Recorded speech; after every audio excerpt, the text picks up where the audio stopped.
We cannot just rely on the ocean's self-cleaning ability.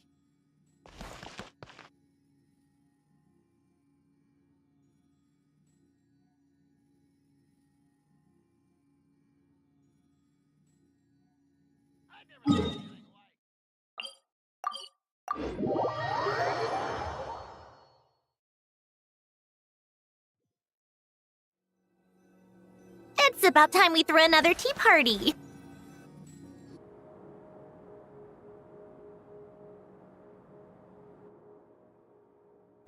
See?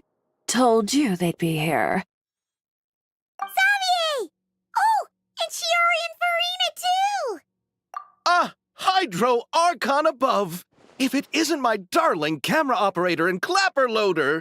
A very happy Fontanalia festival to you as well! I'm guessing you came back to celebrate with us? Yep. And help out too! Even though the last festival had some unexpected hiccups, making the film was still super fun. Since you're all here together like this, you must be planning on entering the competition, right? Of course! A celebration of the entertainment industry. No one who's anyone would choose to sit this one out. It only happens once a year, after all. Fontaine Fashion Week might be more my speed, but the film festival brings in a lot of orders and boosts brand recognition, so I wasn't going to miss out either.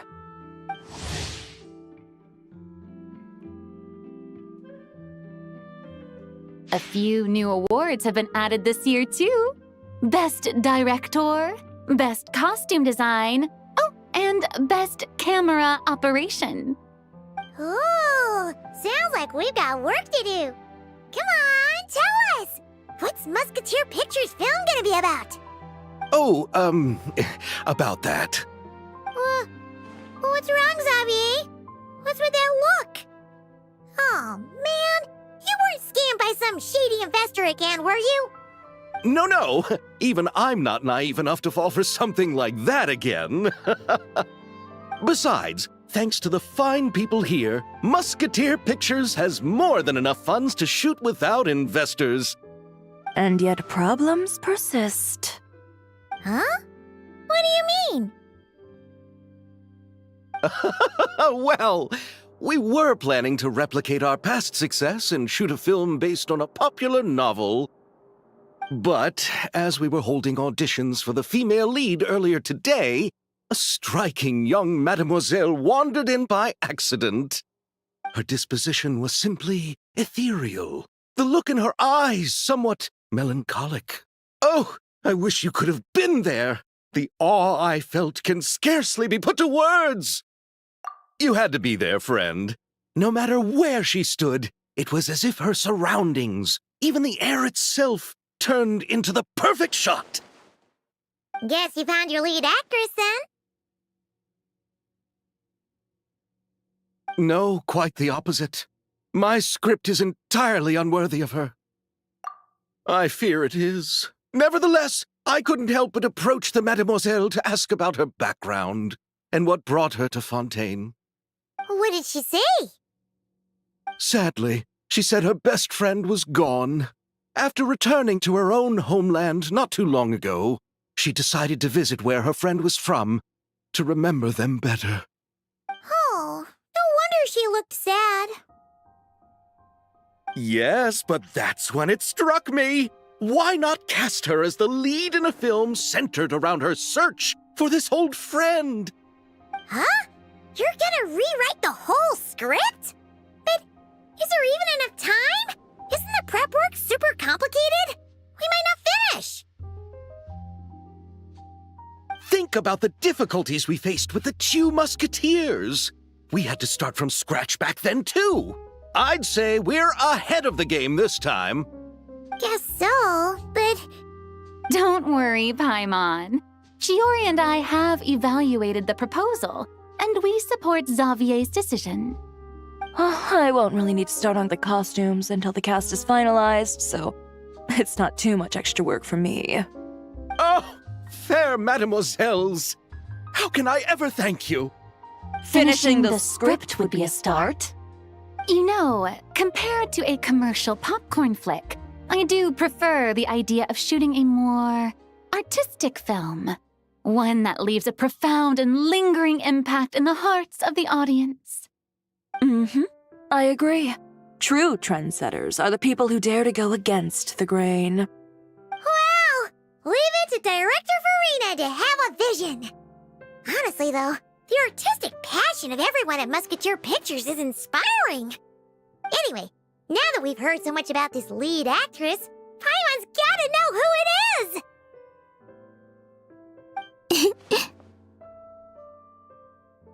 Ah! Columbina! What are you doing here? Hello.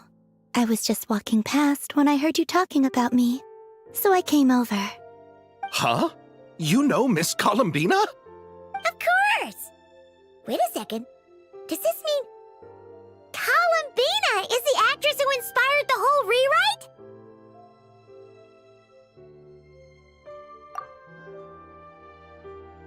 Yeah. Wait, so did you make the trip by yourself, Columbina? Yes. I mentioned how I wanted to visit other nations once things settled down in Notcry, remember? So I went to the curatorium to ask Never for advice. She told me about the film festival in Fontaine and said it might be fun to visit. I spoke to Lauma before I left too, and she thought it was a great idea to get out for a bit. It's just, I received quite different travel advice from the two of them. Oh? How so? Well, Lauma told me to go out and experience new things and make new friends. What a wonderful suggestion. That's how a trip should be. What about Nefer? She said, don't trust anyone and don't talk to strangers. Yep, that sounds like her. I can understand that too. It shows this Nefer cares about you a great deal, Miss Columbina. Yes, so I plan on combining their advice. All I need to do is turn strangers into friends, and then I can talk to them. Huh. That kinda makes sense, but also not. Hey, Chiori. Oh, look who's back. Happy Fontanalia Festival, you two. Oh, looks like we have a superstar in our midst. How about an autograph, Big Shot? Haha, very funny.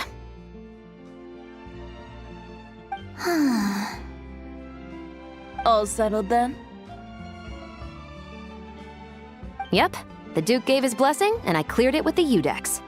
During the festival, inmates with good behavior will get a chance to spend some time on the outside. Under the stringent supervision of the Special Patrol, of course. Risley! It's been a while! Happy Fontanalia Festival! Does that mean Veronique and her brother will be at the festival? During a specific window of time, sure. Doesn't hurt to give the inmates something to look forward to. A little sun'll do them some good, I think. This is a friend from your travels, I'm guessing. Thought I heard something along those lines. Right! We should make some introductions, huh? Chevros, Risley, this is Columbina, a friend we met in Notcry. Welcome to Fontaine, Miss Columbina. I bet the weather's been quite an adjustment. Yeah.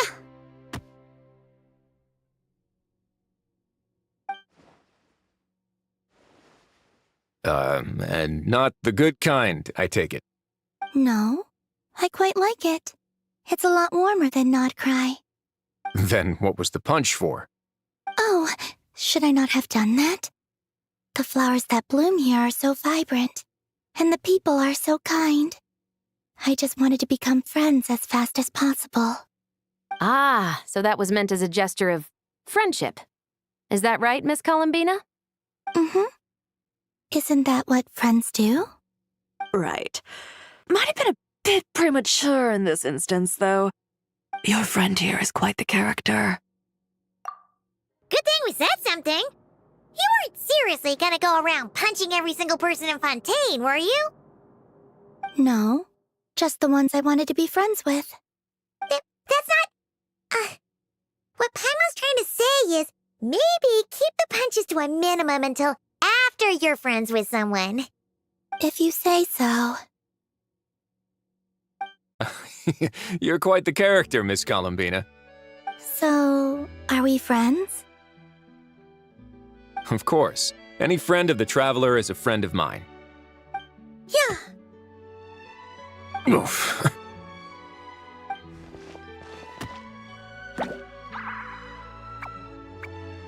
When it comes to friends, you sure know how to pick 'em. So Miss Columbina is the lead actress I've been hearing so much about.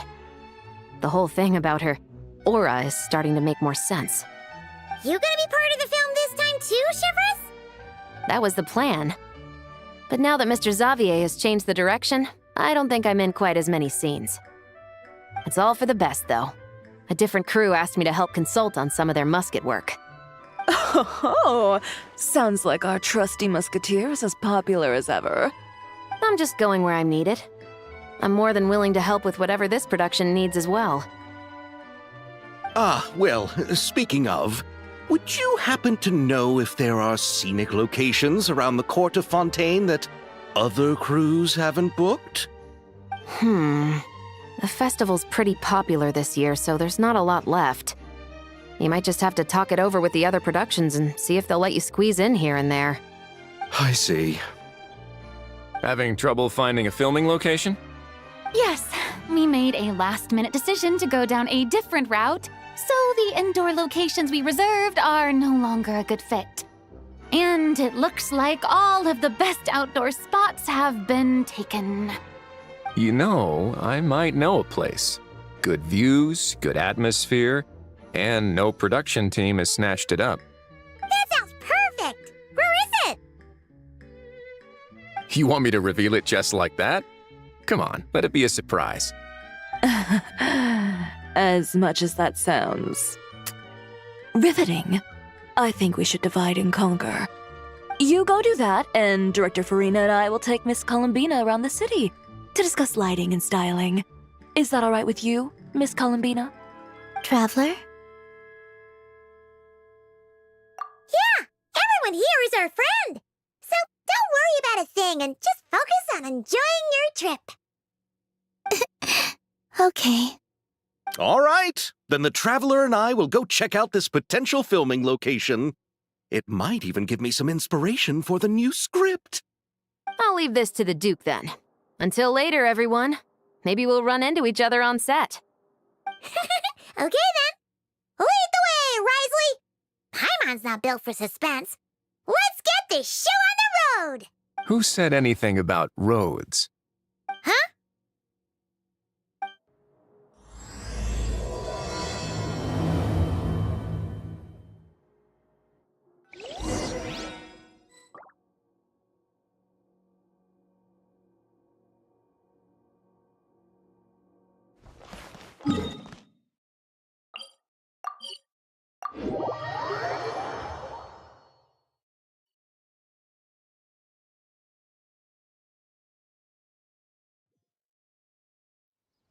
No way! You brought the winglet up to the surface? It'd make quite the grand backdrop for a film, don't you think? Paimon's more focused on the fact that this thing is supposed to be underwater, inside the fortress of Meripede. True. And keeping up with the maintenance on a vessel this big is a lot of work. It takes a crazy amount of manpower just to keep it up and running. Oh, Paimon kind of thought it just sat there until you needed it. I wish it were that simple. The truth is the maintenance costs on this thing are substantial, so we decided to rent it out during the festival to earn some extra mora. Besides, the inmates are the ones who keep it in good shape. Seeing the fruits of their labor put to use is a good form of social rehabilitation for them. Huh, you've really thought this through. What you think, Xavier? Is this a good place to shoot? Ah, I've got it! Good messieurs and mesdemoiselles, I've got it! Gonna take that as a yes. The beginning is the hardest part, and the opening of this film has been eluding me, but now I know just how it should start. Glad to hear it. Thanks for bringing us here, Risley. Don't thank me just yet. This isn't quite a done deal. Huh? Not a done deal as in someone already rented it out? You said no other production teams had snatched it up. This person isn't affiliated with a production team. The rental fee was high enough to scare off plenty of other film crews, but she didn't blink. Made quite the generous offer, and didn't even attempt to haggle. Do you know what she plans to use it for? I'd like to at least have a rough idea before going in to negotiate. I didn't ask for the details, but I did see what looked like a fishing permit and a business license on her desk. My guess is she's planning on using it for some kind of restaurant or aquarium.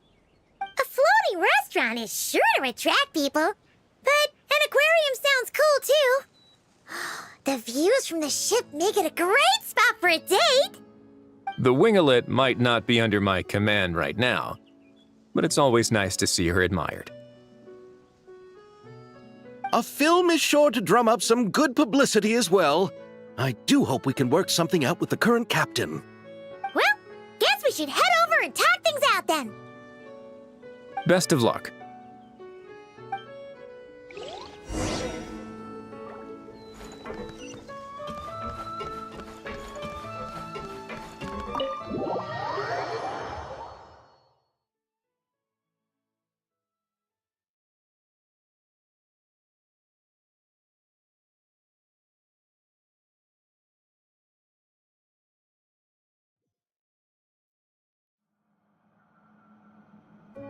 Wow!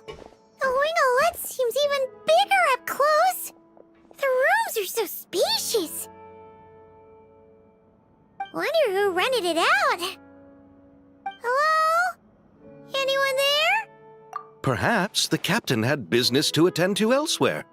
But why rent such a massive boat just to have it sit here without even leaving so much as a note? Let's try again. Anyone there? Hello? Seriously? Right now? What is it gonna take to get some decent sleep around here? Is a nap too much to ask for? Sorry, the aquarium's closed for the... Huh?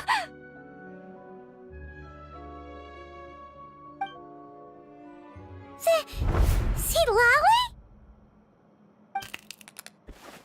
Traveler! Paimon! Hold on.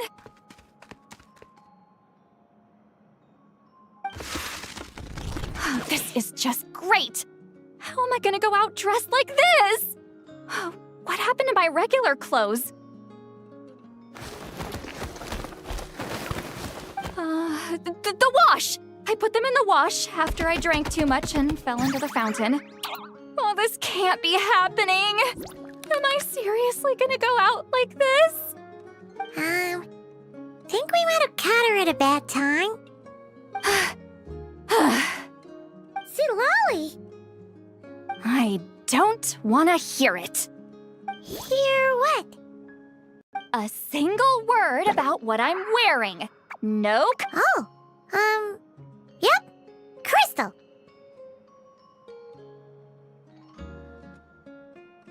Huh? You think so? No, wait, I told you not to say anything! What, then, what was... Oh, his thoughts. I heard his thoughts. How could I forget about that? Oh, this is so embarrassing. I seemed a little too pleased to get that compliment, didn't I? Wait, the mind reading went both ways. Does that mean the traveler's hearing all this too? Oh, you clearly did! Huh? What did we do? Paimon's not following. Nothing. It's nothing. Let's just move on. Did you need something? You're not here alone, I see. Hello, I'm Xavier, a film director and producer from Fontaine. I meant to introduce myself sooner, I just didn't want to, interrupt. No wonder we ran into each other in Fontaine of all places. You must also be in town for the festival then. That's right. We're helping Xavier with his film. In fact, we were hoping to shoot some scenes on this boat. You're the one who rented it out, right, Seed Lolly? Me? Rent a boat? I wish I had that kind of spare cash floating around. Not to mention the spare time. Don't get the wrong idea, though. I'm not here to sail off into the sunset and live out some cushy retirement life, okay? I'm not that old. Then why you dress like... how did you end up staying aboard the Winglet? Well, I heard one of my favorite light novels was getting turned into a film, so I came to Fontaine to catch the premiere. Originally, I booked a room near the Opera Epiclese, but I'm quite particular about where I sleep these days. I think it's an age thing. And that bed? I just couldn't sleep in it. I tried to find a different hotel, but with the festival, everything was completely booked. Just as I was worried I'd have to sleep under a bridge or something, I happened to spot a help wanted sign on the side of the road. Oh, so you're here to take care of the boat? No, I was hired to man the front desk.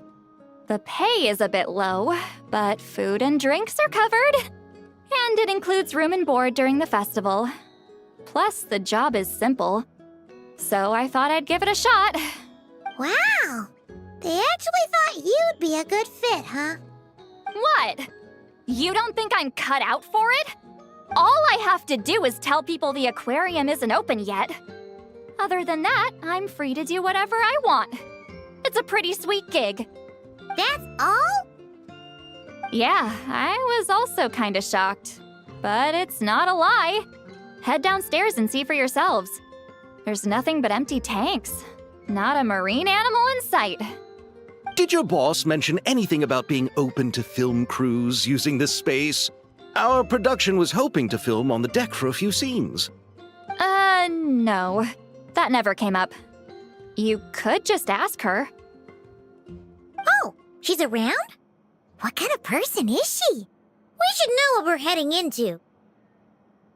She's nice enough, I suppose. Pretty reasonable, too. Even offered for me to move to a bigger cabin if I was too cramped. Back at the Masters of the Nightwind, I'm used to being the one giving orders.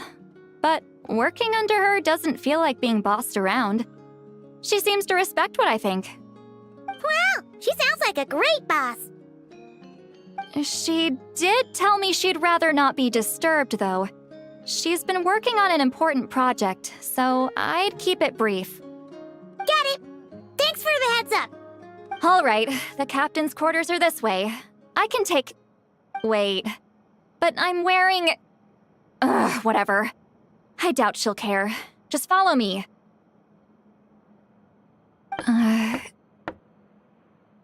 Miss Guillotin? These visitors were hoping to ask you about something.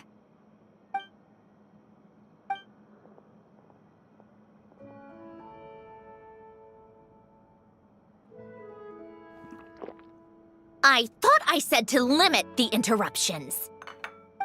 Just tell them the aquarium is still...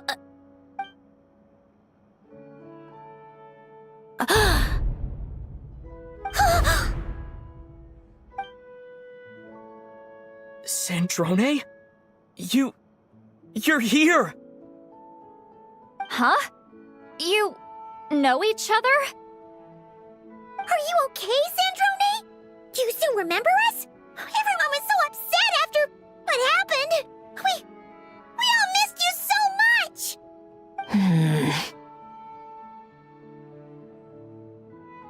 Miss Seat Lolly, why don't you escort this gentleman to the reception area for a cup of tea? I have something to discuss with these two in private. Ah, I see. Right this way, Mr. Xavier.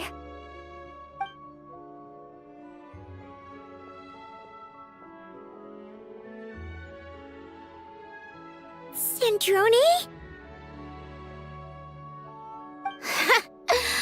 I really can't go anywhere without running into you two, can I? Are you okay? During the battle, your core... It was... Destroyed by that bastard Dottore. That's right. But as you can see, I'm fine now. No major issues. Or at least, there shouldn't be. Oh, what a relief! Oh, why didn't you tell us sooner? Or come back to see your friends? Now that I have the chance, I just want to say... Thank you for saving me. Huh? Don't get the wrong idea. I only saved you so we could complete that formula and defeat Dottore once and for all. Even if he did crawl back from the grave to make us all miserable again. That doesn't matter. You're still a hero. All right. But it wasn't just me. All I did was lend my brilliant mind to the cause and take care of one part of the plan. Although, I'm not denying it would have fallen apart without me. You got that right. You're amazing. But how did you go from a... From a lifeless pile of scrap to looking like this? Well, my mom was trying to put it a bit more gently, but... yeah. Where do I even start?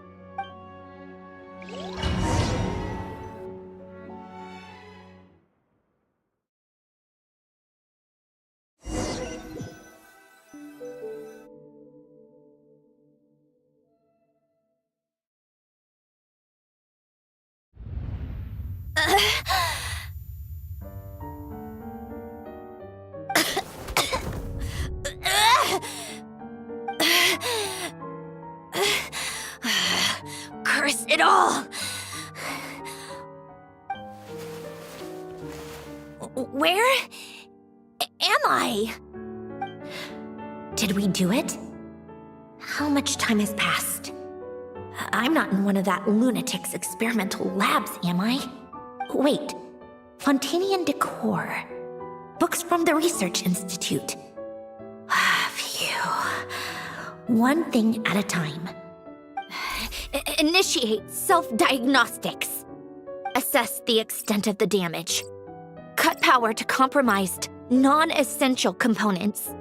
Then reconstruct available action modules. Severe damage to the core. Dottore, you bastard.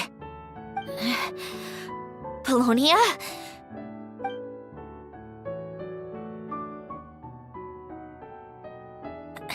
Polonia, wake up!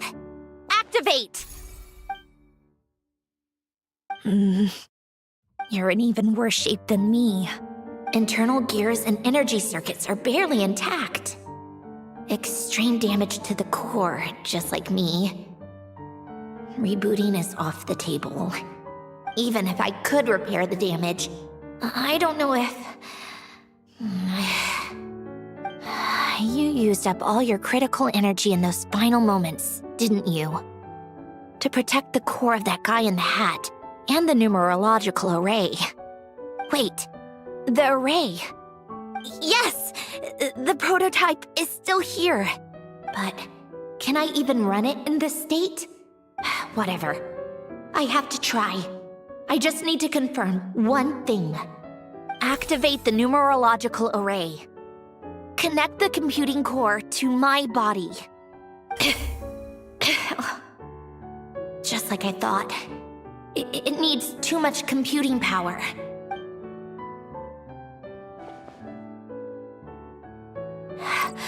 Cut off power supply to all functions except the thinking module. Please. I just need to ask one question. Initiate query regarding the 3 moon sisters. How many living moon goddesses are there in possession of the Trilunar Authority? 1. It worked. You did it, Columbina. You made it back. How did I survive? The self-diagnostics showed damage severe enough to shut me down for good.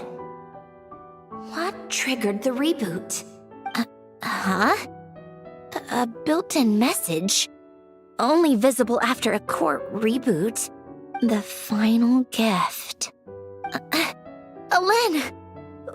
Were you the one who gave me the second chance?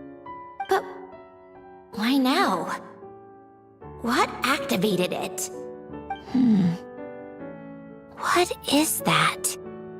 A vision? Wait, no. It's a stellar linchpin?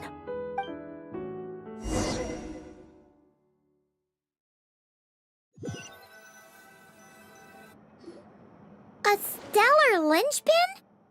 What's that? You can think of it as a rare kind of vision. As for what causes one to manifest, well, that's still unknown. But in Snezhnaya, or in Afatui's research at least, it's believed to have some connection to the third descender. The third descender? We knew his remains were used to create the Gnosis, but this is the first we're hearing about a stellar linchpin. You knew about the remains?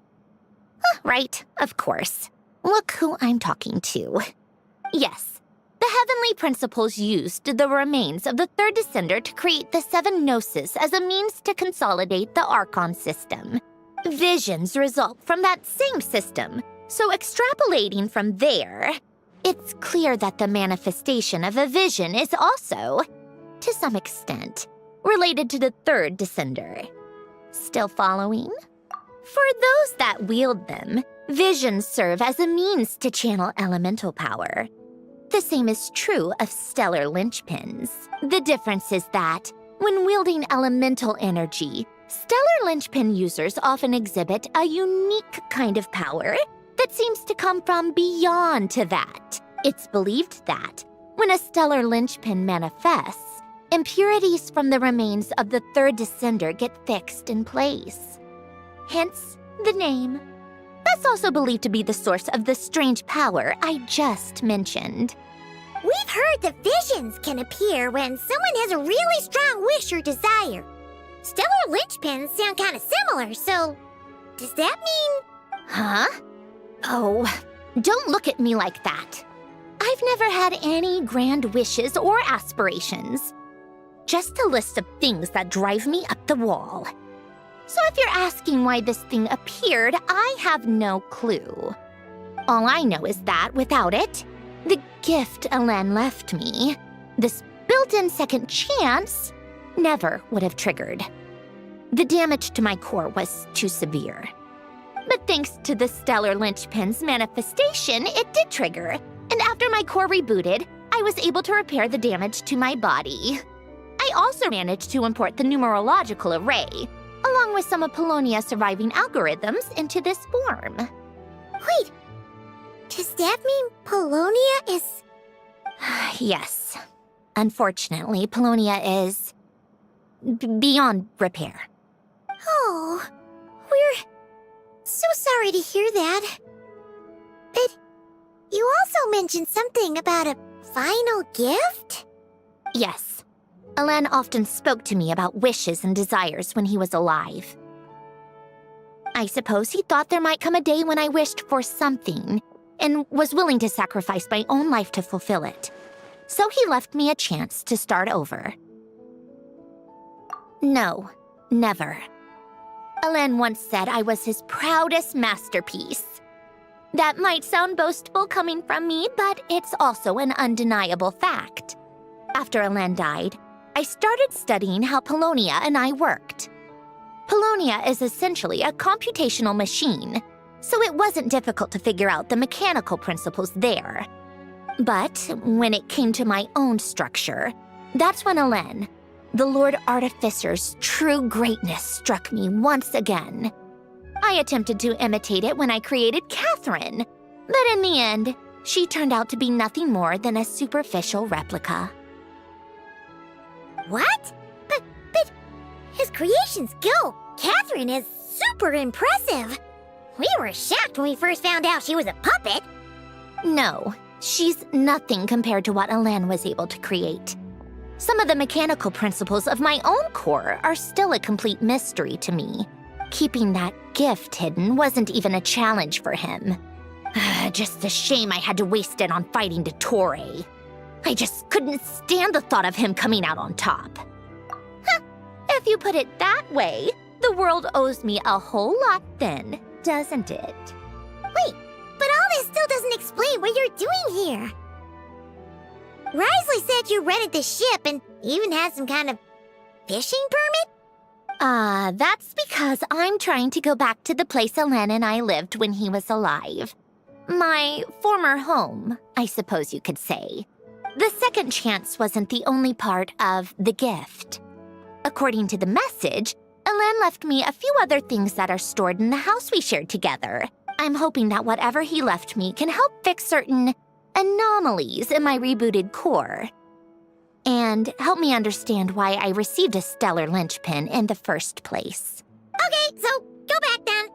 What does that have to do with fishing?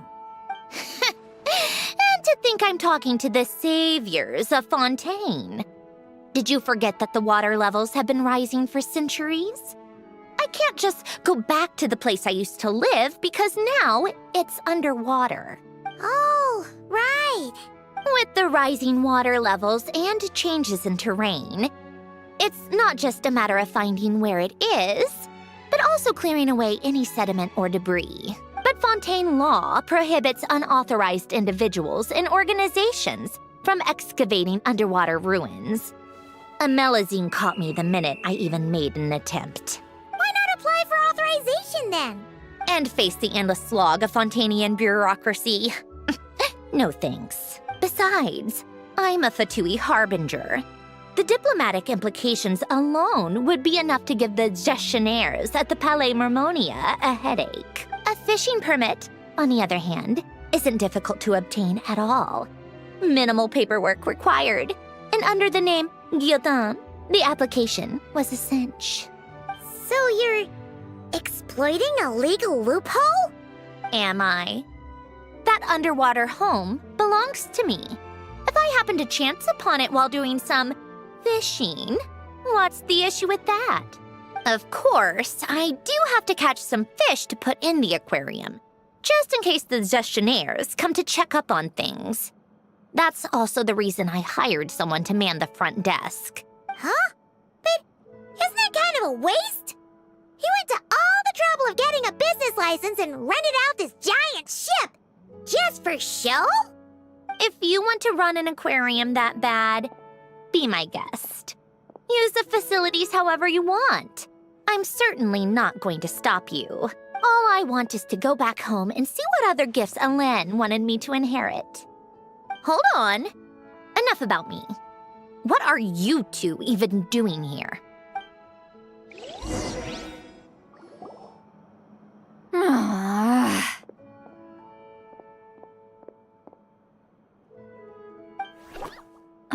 Seriously?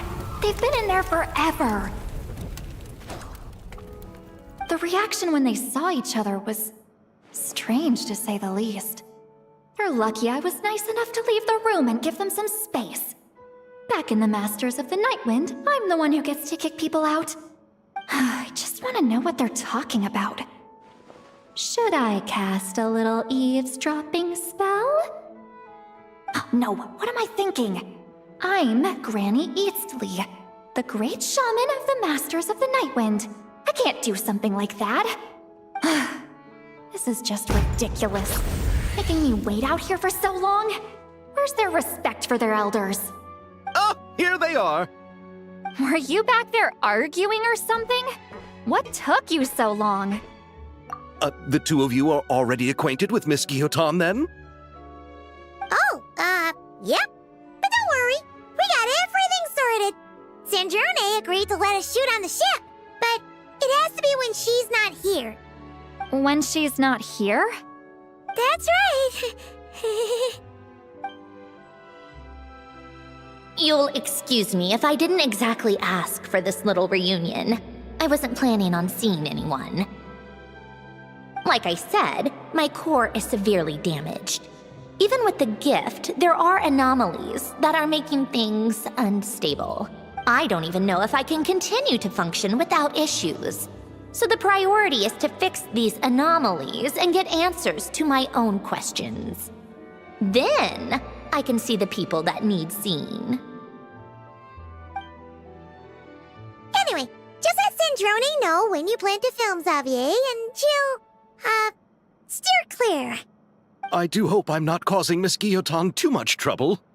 No! She just wants to keep a low profile for her own, complicated reasons. She doesn't want anyone else to know she's here. Understood. I'll be sure to keep that in mind. Oh, and see Lale? Huh?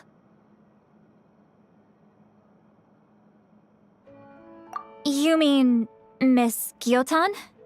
What does she want? Oh, please don't let it be about the pajamas. What? The 7th of the Fatui Harbingers? Why are you telling me all this?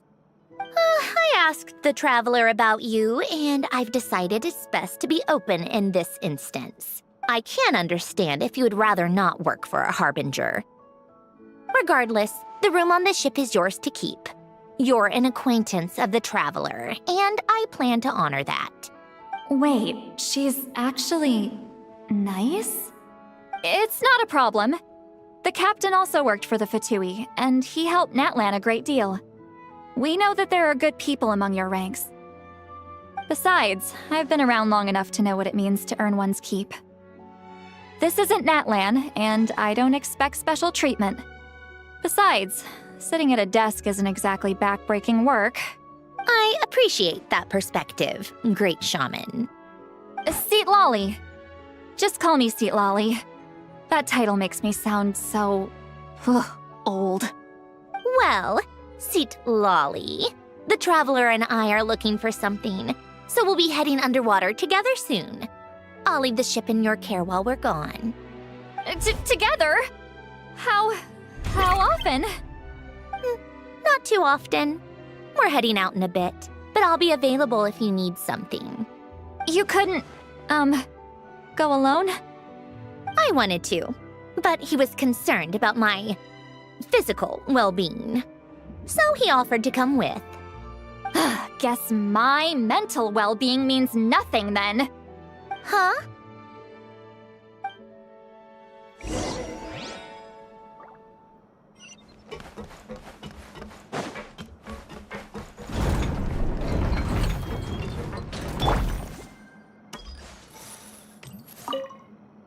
All right. Our first stop is the Beryl region. After Alain left the Fontaine Research Institute, he lived in seclusion somewhere around there.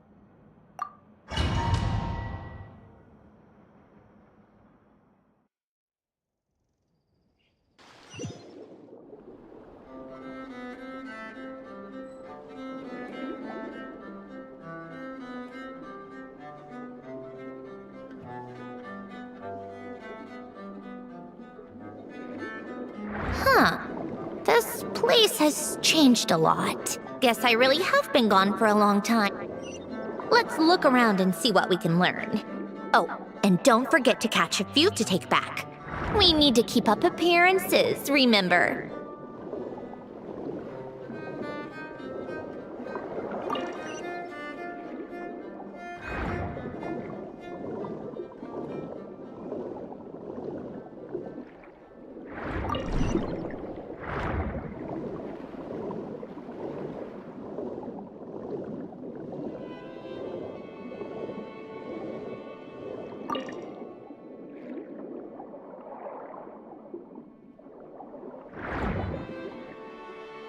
Poisson isn't too far from here, right?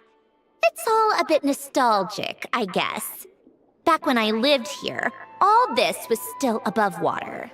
All right, I have a general understanding of the terrain changes and sediment accumulation. We can stop here for now.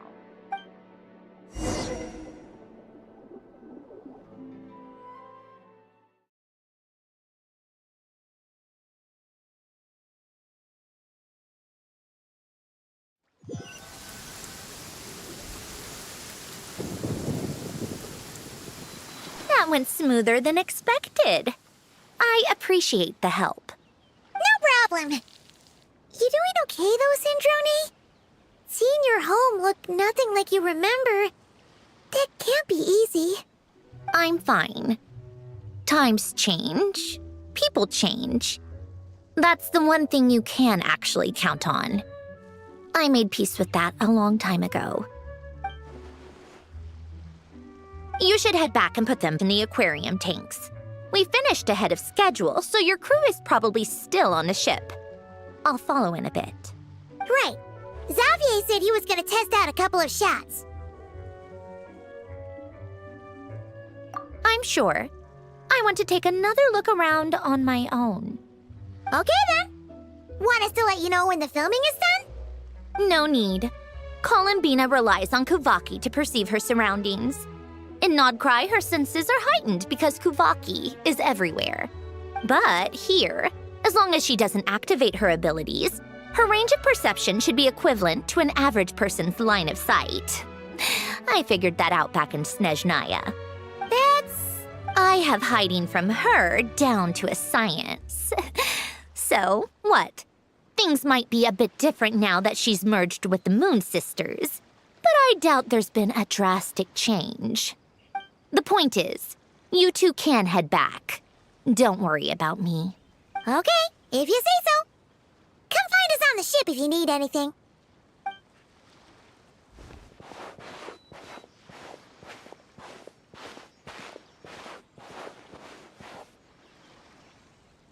What did you leave for me, Elen? Did you know I would come back? Or did you make it so I would have to?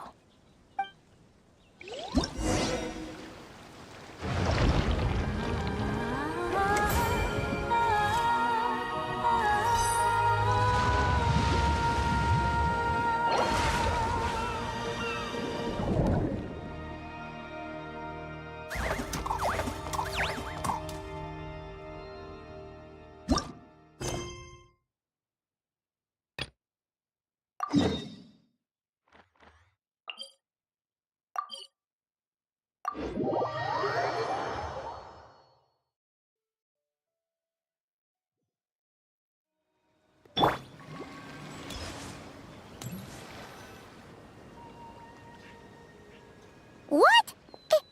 Is Paimon seeing things? Is that a Dodoko?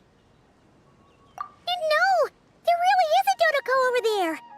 And it looks just like... It looks like Barbaloth. Oh my, what a coincidence this is. Traveler? Paimon? Why is there something so fishy about hearing such a powerful fortune teller use the word coincidence? Perhaps, but it's no lie. This truly is a pleasant surprise. As a descender from beyond this world, the traveler's fate is not anchored in Tevat. Hence why most fortune tellers, including myself, are unable to predict your future. But happily, this particular coincidence couldn't have been any more fortuitous. I recently happened to glimpse a peculiar omen. And since I had some free time, I decided to perform a brief divination and follow the omen's course. Just for a spot of fun, you understand. Oh yes, and while I was following this omen, I caught a few ethereal threads of fate and glimpsed the faces of their owners. Here, take a look for yourselves.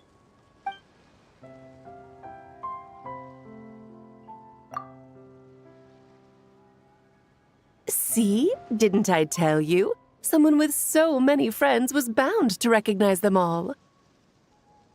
Hi, you two. It's been a while, hasn't it? I thought I'd lend a hand with Barbie's divination. Indeed, if Alice hadn't insisted, I'd have treated these names as minor variables and discarded them from the divination. But then you would have missed out on this fun little excursion, wouldn't you? Besides, as mages, we couldn't possibly disappoint the little cuties involved in the prophecy now, could we?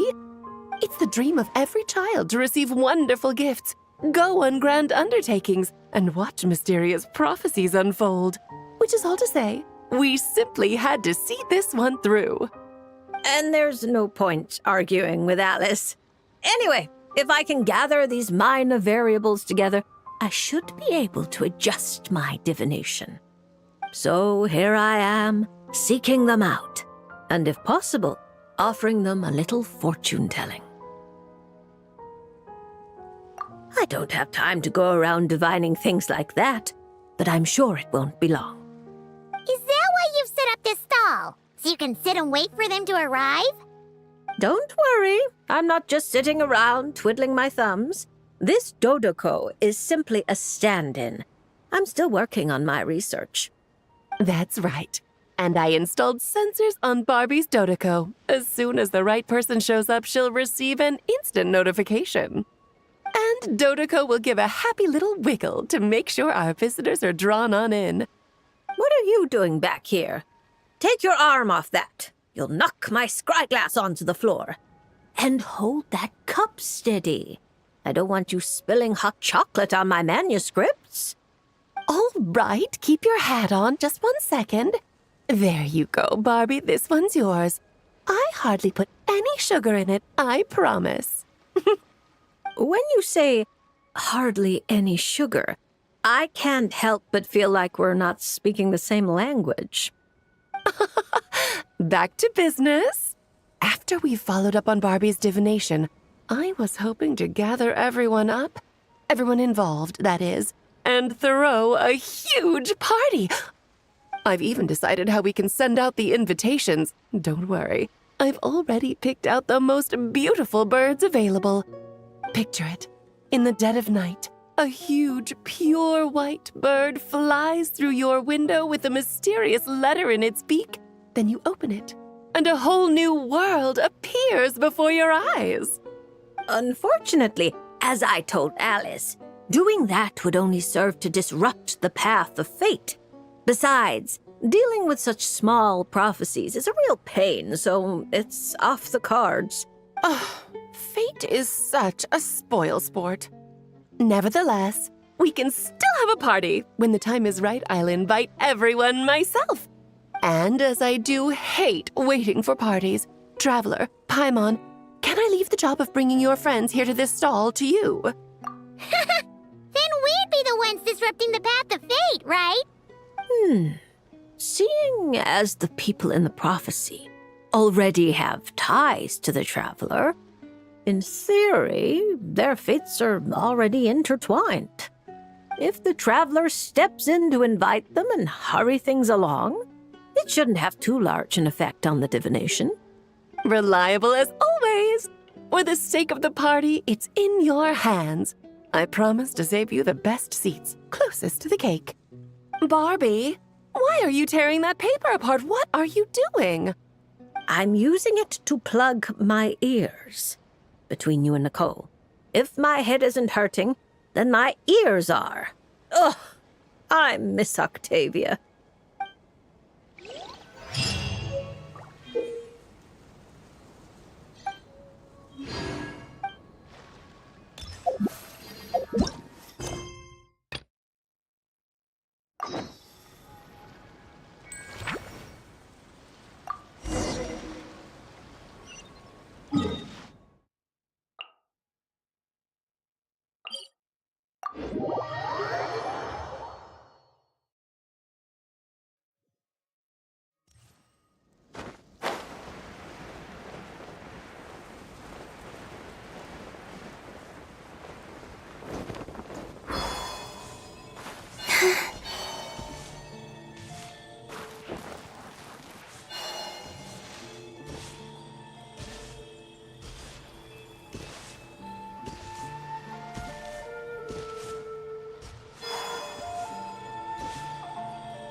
Oh, you're here. Hiya, Sandruni! Huh? Didn't your letter say we were having a tea party? How come there's nothing here? Don't tell Paimon this is a snack-free get-together. I bet you'd love that, Paimon. You really think I'd forget the food? Whoa! Did that table just appear out of thin air? Impressive, right? This is my newly developed portable tea table. It's easy to carry and store, and even equipped with a hover device, just like Faggio. What's even more impressive is... never mind. I don't want to show off and make this sound like a sales pitch. You can check it out for yourselves. Here, I've prepared some tea and snacks. These are so delicious! You really are a great cook. Naturally. But what inspired you to make something like this? I wanted to be able to enjoy pleasant tea parties with friends wherever they are, of course. I've said this before. Holding on to what you already have isn't the only way to preserve what's precious. Lately, I found myself wanting to go on walks and visit my friends more often. But inviting myself to others' homes and expecting them to prepare tea and treats, then letting them clear the table afterward. It's hardly proper etiquette for a lady. Paimon doesn't think your friends would mind. I mind. Besides, a simple invention like this is no trouble at all for me. I can see you like it. Don't worry, I can make one for you too. Huh? Are you sure that's all right? It's perfectly fine. Like I told you, I can whip up something like this in no time. Don't mention it. You helped me out a lot during the Fontanalia festival. Consider this as thanks.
Xavier, we're back! Shh! Quiet on set! They're filming over there. Oops, sorry.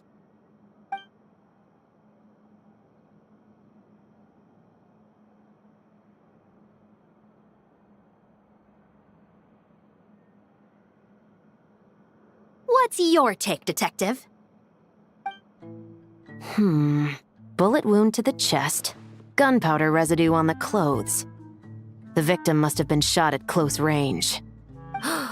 You think it was someone they knew? Yes. It's possible the suspect arranged for them to meet at this very spot. A reasonable deduction. But you're overlooking a crucial clue. What? The victim's pocket watch is missing. And cut! I think we got it! Good work, everyone! Phew, finally. Acting was nerve-wracking for me when I first tried it too. Just loosen up, and you'll get used to it in no time. Chevres! Charlotte! Oh, hello there, you two. You're filming here too? Oh, so Charlotte's crew must have been the one that asked you to help out, huh, Chevres? Yep.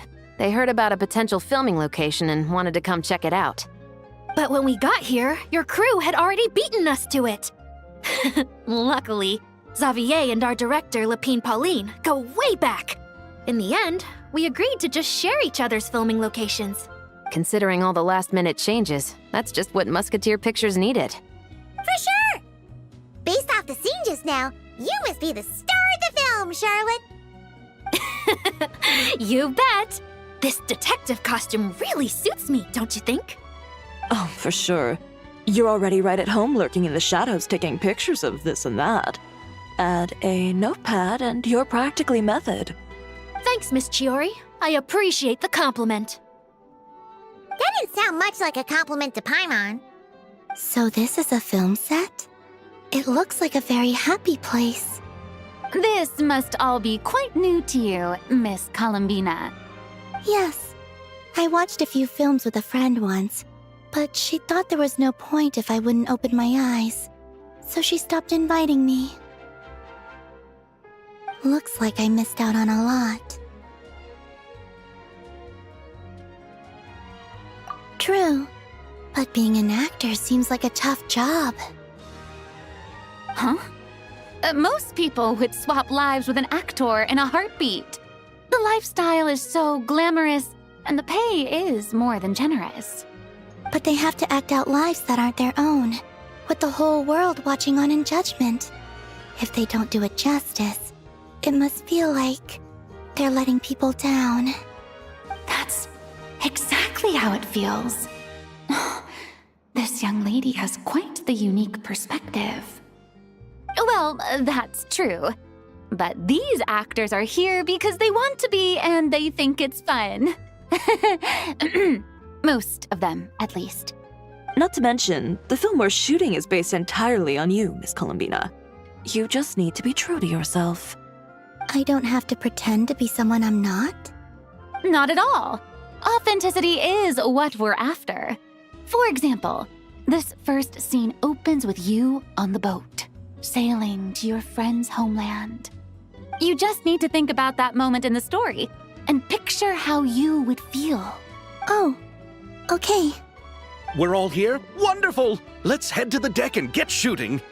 Oh, and this is for you, dear Paimon, your clapperboard. Whoa! Is this the same one Paimon used for the Two Musketeers? The very same. I saved it just for you. Thanks, Xavier! Feels like being reunited with an old friend. Of course! That said, I have a different job in mind for you this time, traveler.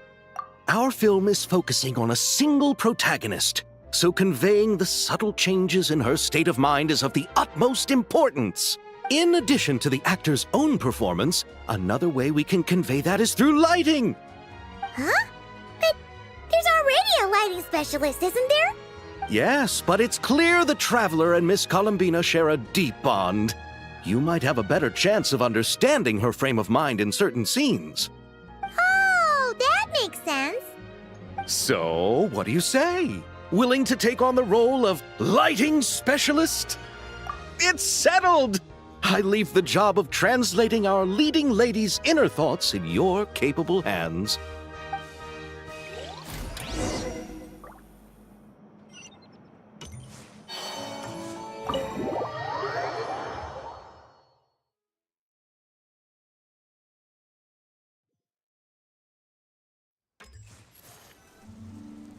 All right, without any further ado, it's time for production on our film, A Homecoming, to officially begin!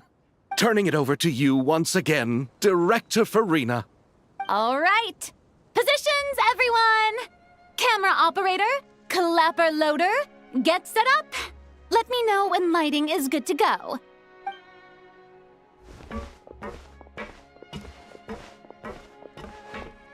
All you need to worry about, Miss Columbina, is hitting your mark. Other than that, just focus on immersing yourself in the emotions of the moment. Okay. Good. Lighting, are we ready?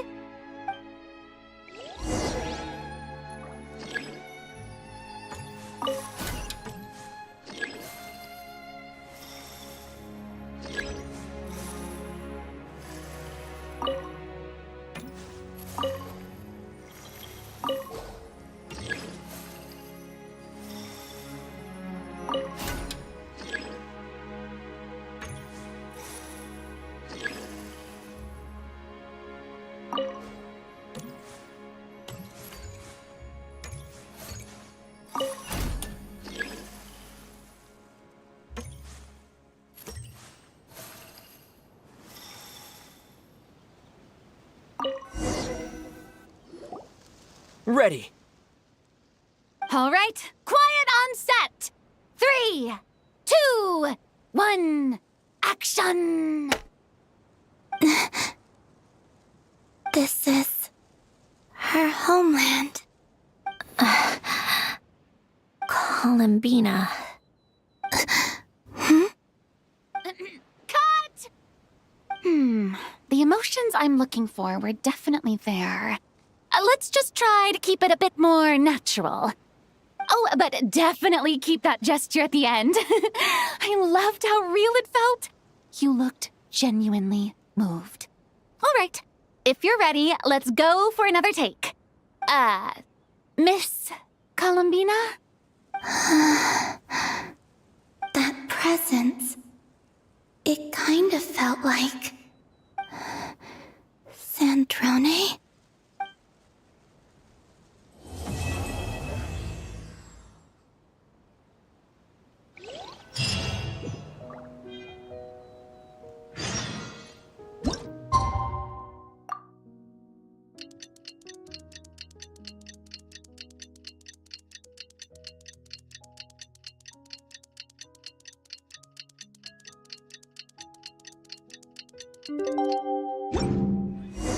Sandrone said that if everything goes smoothly, we should be able to pinpoint the exact location of her home today.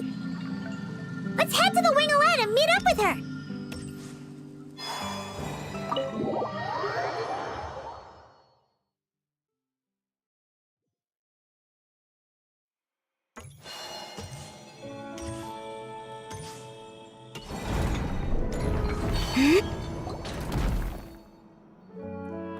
Ah, you're here. We should get going then. Xavier and the others should be filming soon. How's it going? Have you managed to figure out the location of your home yet? I've narrowed down a few potential locations. We just need to take a sample from each one. Once the equipment analyzes them, we should know the exact location and where to find the entrance. Great! We should get started then.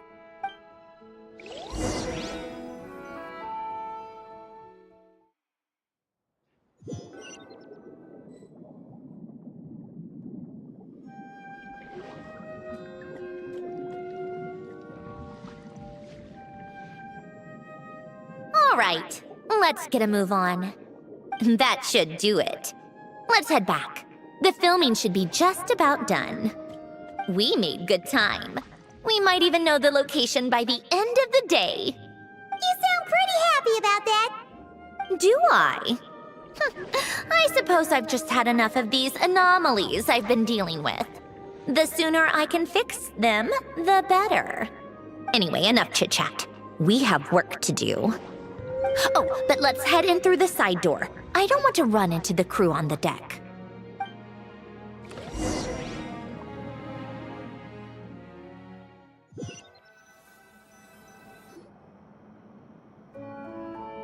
All right, now we just need to wait for the results. Since we have some time to kill, I suppose I might as well see how this aquarium of yours is coming along. You seemed quite enthusiastic about it, after all. It's really coming together!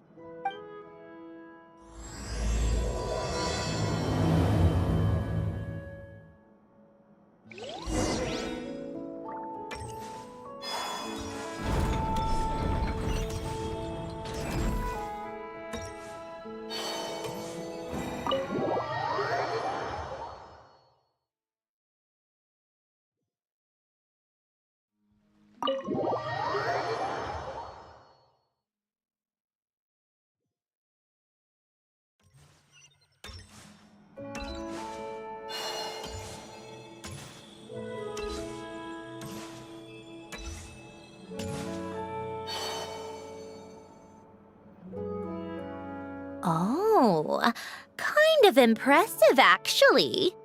These must be the ones we caught the first time we went underwater. Like it? It's fine, I guess. Nothing special. Come on! It sounded like you really liked it just now. You're that proud of it? Is this a sense of accomplishment or something? Well, yeah. And it's pretty. You know it's gonna be gone soon, though, right? What do you mean? After the festival, this ship will be returned to the fortress of Meropide, and this aquarium will be no more. So? So, no matter how much work you put into this place, once the festival is over, it's all just going to disappear. But not making the most of it when we have the chance is an even bigger waste. But if you know it's all going to be gone one day, why even bother? Well, because... Because you still get to keep the things you gain along the way. And those are things that can never be replaced. Doesn't that make losing them even harder? Well, if you put it like that. But the happy memories we make along the way last forever. You just have to take a more glass-half-full perspective. Not to mention, everything we do here is going to be on film, so it'll still live on in some shape or form. And when you look back on it, only happy memories will come to mind? Exactly! So it's about finding joy in the process itself. Traveler! You're back already? What's wrong with that? You say that like it's terrible news or something. How did you get here? I didn't see you on the deck. Oh, never mind. We need to help Miss Guillotin hide ASAP. The crew is heading over here to shoot any second. What? They should be done by now.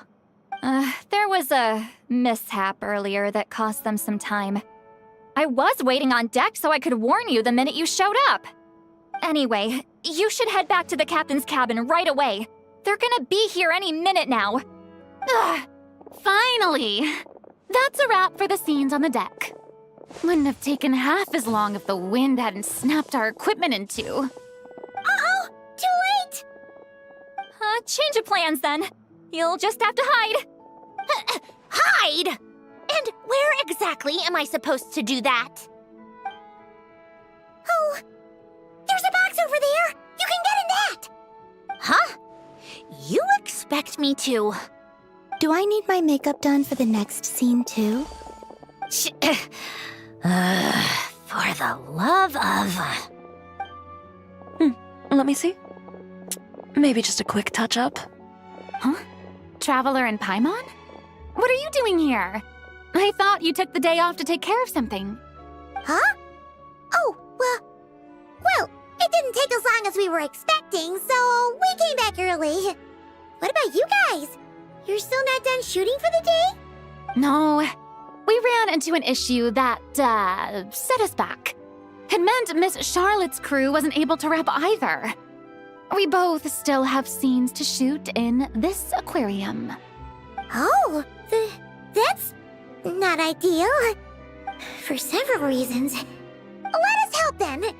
The sooner we wrap, the sooner everyone can get some rest. All right. Thanks, you two. Miss Charlotte's crew can go first then. If I'm not mistaken, you still have a night shoot later. Thanks, Director Farina! Of course. Fellow artists should help each other out where we can. Agreed. Well then, camera, lights, get set up. Actors, give your lines a quick once-over. Let's try to get this in one take.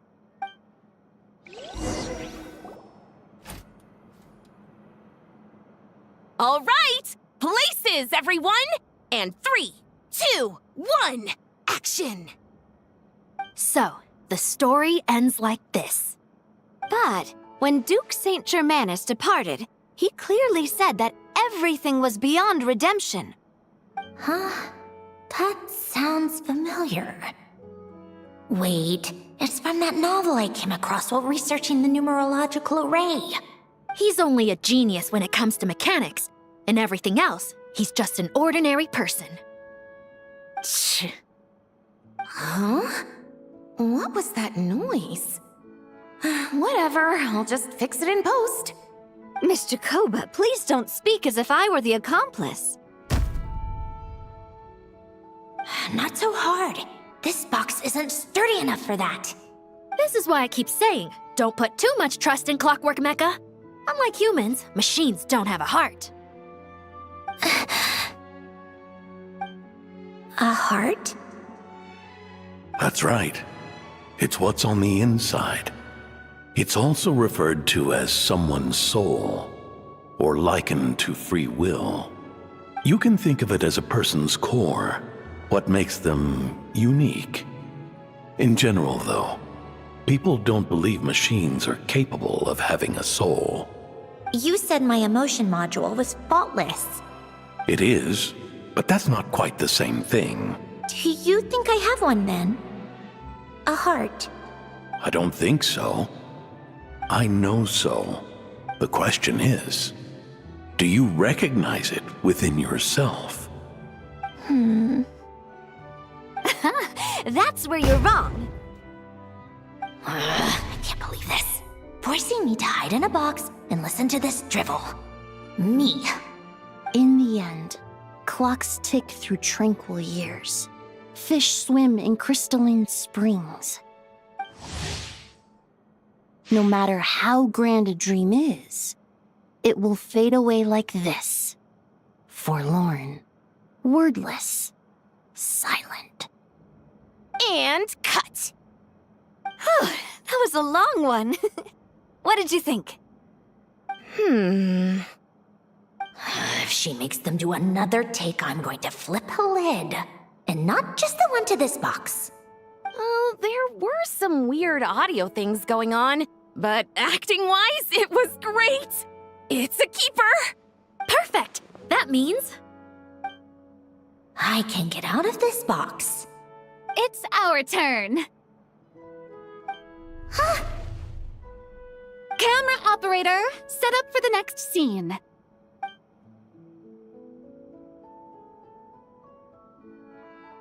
In this one, our protagonist peruses an aquarium in a foreign land and gets swept up in memories of her friend. So, in terms of lighting, that's the vibe we're going for. Got that? Shoot. Paimon thought there'd be a break and Zandroni could slip away. What are we gonna do now? Break a leg. Yep, we're headed off to shoot our next scene.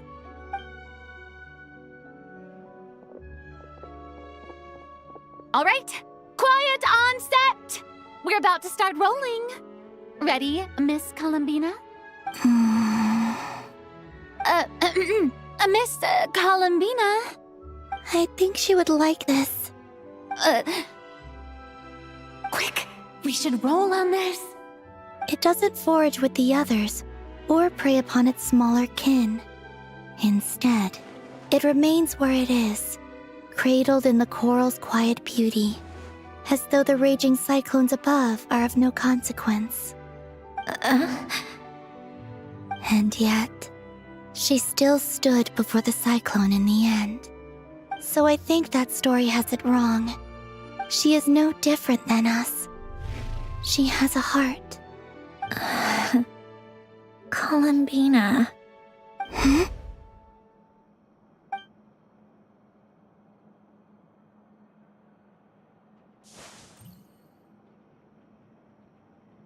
Uh-oh, is she onto us?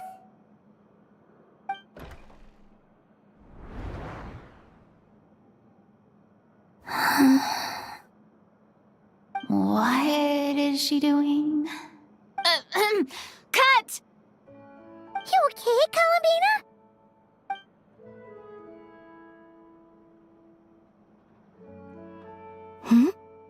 Oh, yes.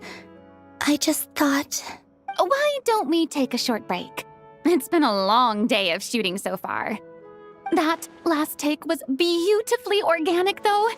We can use it as is. No need to go again. Thanks, Director Farina. But I'm fine to continue. You're sure? In that case, let's shoot some quick B-roll. Then we can move to our next outdoor scene.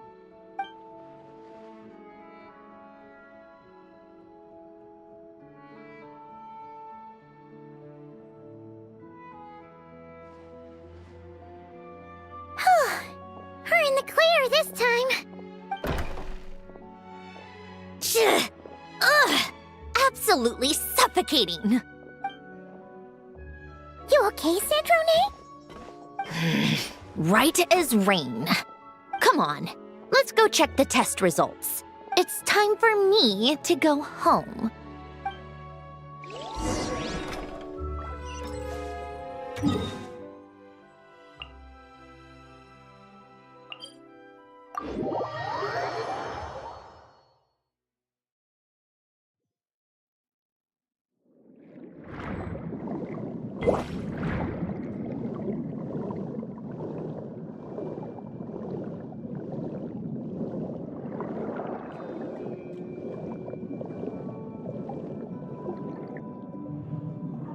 All right, it should be around here. Give me some space. I'll activate the water insulating mechanism.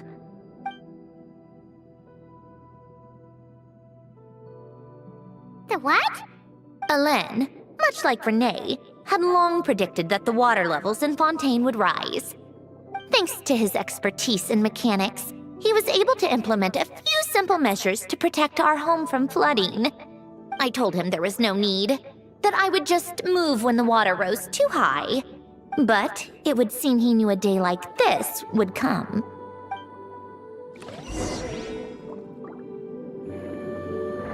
All right, the silt has been cleared away.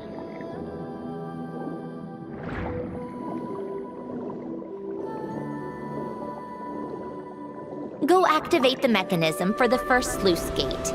That will fill the empty middle chamber with water. All right, now turn on the drainage mechanism in front of the second sluice gate, and this chamber will become empty once again.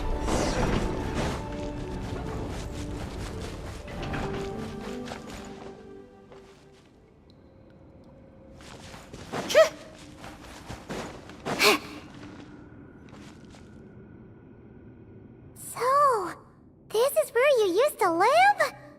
It's beautiful! There's even a garden! Back when I lived here, it was my job to tend to the potted plants and flower beds. Still growing strong even after all this time. Who would have thought? If the weather was nice, I would take Hélène out in his wheelchair and we would go for a walk. Before long, we started bringing Polonia along too. Come to think of it, I was the only one who could get around easily back then. Polonia always got stuck at some point, and it was up to me to launch a rescue mission. Happy? I suppose they were. Uneventful, but pleasant. Repetitive, but peaceful. It was like living in a world where time didn't exist. Of course, that was all just an illusion. Death still awaits all of us at the end. Oh. All right, enough standing around. Let's head inside.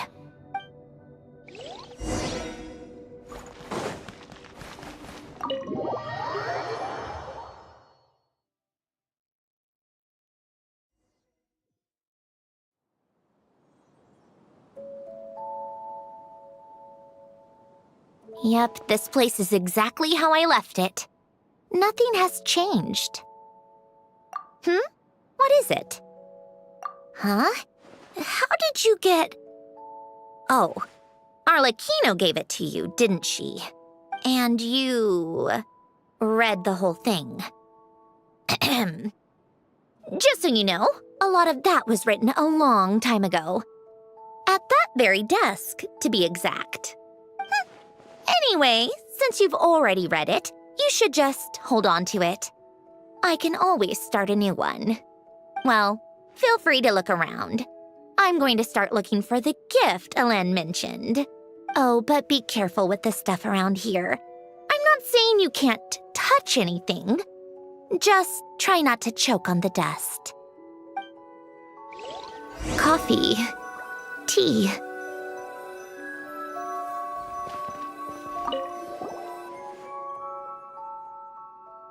Wait, the people in this picture look kind of familiar. Oh, this was taken when Hélène and Renee were both still at the Fontaine Research Institute. Before their falling out. In his later years, Hélène would often sit by the fireplace and stare at this picture, wearing an expression somewhere between guilt and longing. He said he sometimes regretted not helping his friend when he needed it most. Even if just to stop him.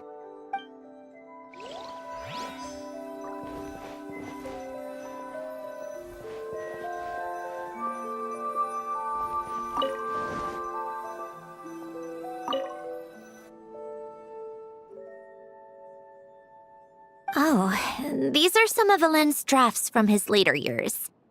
Just casual doodles, really. And these are just some unimportant letters. I couldn't be bothered to sort through them before I left.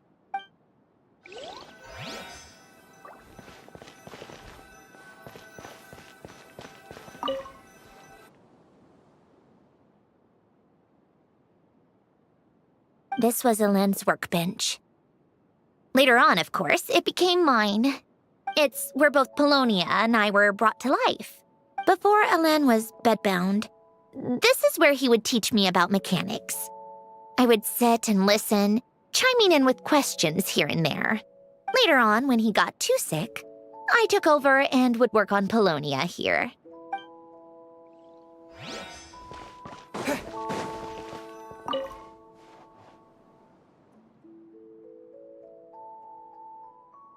Oh, I played with these when I was little. During the first few months after I was created, I mean. At first, Alen and I would play together, but it didn't take long for me to become unbeatable. So, Polonia and I played together instead. Yeah, these don't look like Paimon's kind of games. Logic and math puzzles? Those happen to be my specialty. It's been so long. What do you say? Should we play a few rounds? Let's go with this one. The gears on the left are stacked from largest to smallest. The goal is to move them to the other side in the fewest number of moves. Just remember, you can't stack a bigger gear on top of a smaller one.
Need help? You seem stuck. This should go here, then this here, and done. Well, what did you think of the game? You showed quite a bit of promise, too. We should do this again sometime. There are other puzzles we could try. Wow! This house is filled with so many memories! It's so cozy and charming. You should have seen it in its prime, when people actually lived here. A lit fireplace, a steaming cup of coffee. That's the real deal. You know, we also used to have a mechanical piano that Alen built. Oh, how chic! Alen never played it much. He probably wasn't able to at that point. But I managed to teach myself. Music theory is essentially math after all. Once you learn the patterns, it's not really that difficult. I loved perusing Elaine's collection of classical music. The chords and harmonies felt like individual mathematical puzzles. It was fascinating. So I did some composing as well. But as Elaine continued to deteriorate, even the sound of music began to grate on his nerves. Aww. Back then, I assumed a piano was like an ordinary clothing rack, commonplace in every home and easily replaceable. It was only after I left that I realized how hard a good piano is to find. Enough about that. Elaine's gift should be just in here. The only things undisturbed before I left were a few of his personal belongings.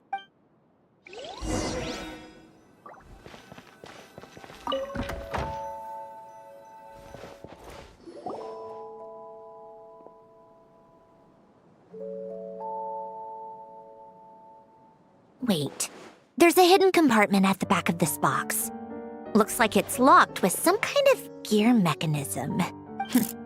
Knowing you, Elaine, I'm guessing it goes like this, then like this. Got it. Am I a genius or what? Let's see here. A box? Well, you gonna open it?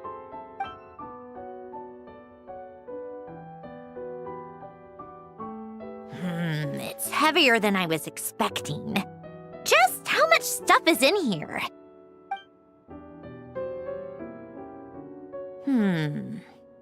A letter? And a bunch of junk underneath it. None of it seems that important. Wait a second. This should be it. A cube? It's a multidimensional algorithmic core. Elaine would use it to store information. Only Polonia and I have access. All right, I'll start looking into the core and the letter. Feel free to go through the rest of the stuff and see if there's anything useful.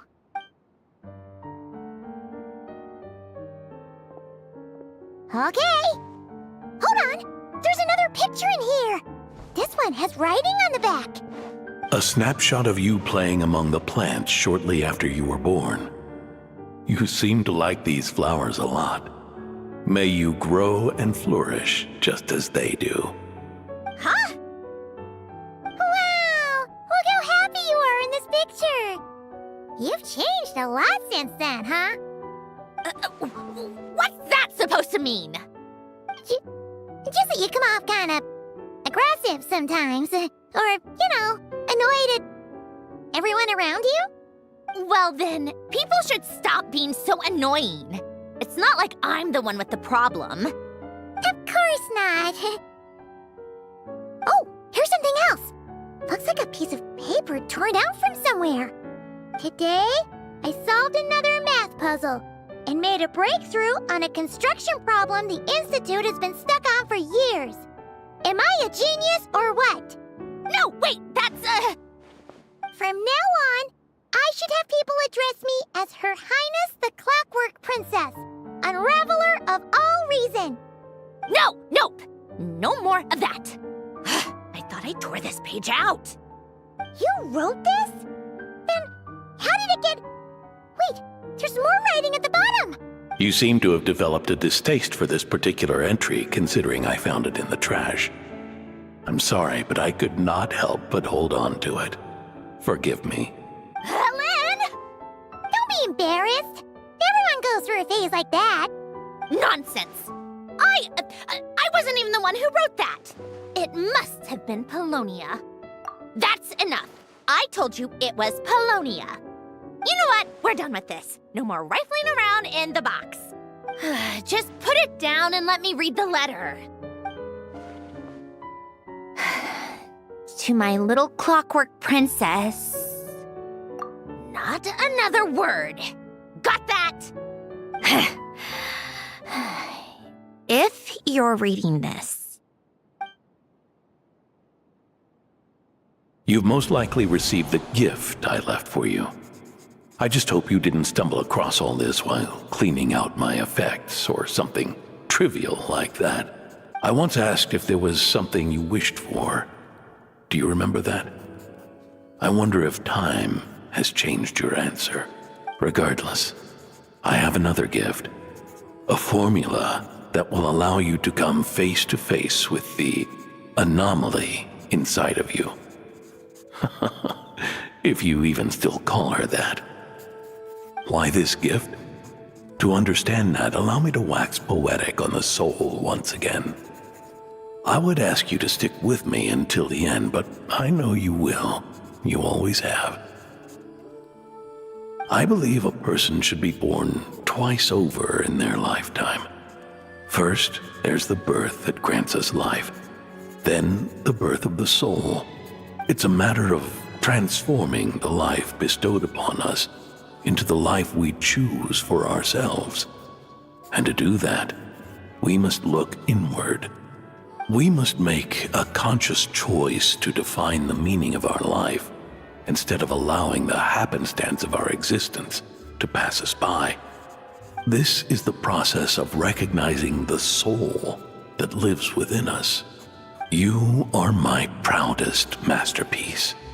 I told you that long ago.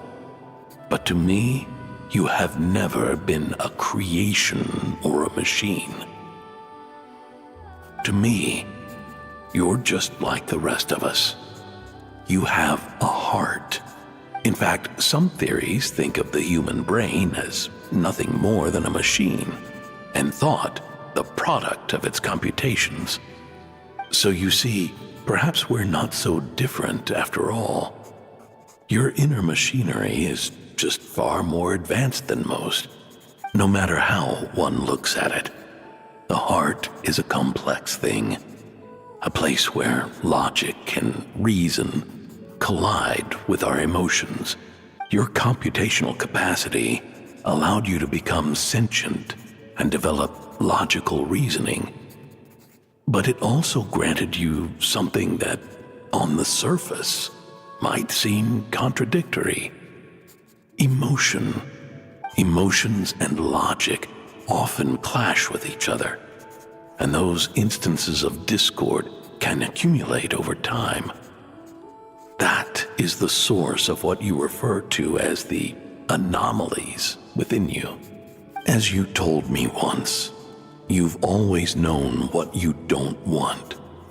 Yet you've never wished for anything in particular, similar to how a blind person can feel when a part of their body is in pain without being able to fully visualize its form. Such is your relationship with your soul. So, what I leave you now is this: a formula that will allow you to see the shape of your soul. For if you want to protect your heart, you must first be able to recognize it within yourself. Of course. Whether you use it is entirely up to you. You are, and always have been, free to do as you wish. Regardless, whether by my formula or some other means, I trust you will know your heart one day. You always were a fast learner, and the smartest person I've ever known. Ellen. Oh. I'm fine. I've already figured out how this formula works. Let's get out of here and then we can use it. You made up your mind already? You're gonna do it? Why wouldn't I? Resolving the anomalies within my core is the reason I came here in the first place. No, I can do this on my own. But, do you want to watch? What do you mean? I already know what anomaly I need to resolve. Like Alen said, she's an amalgamation of all the times my logic algorithms have clashed with my emotions.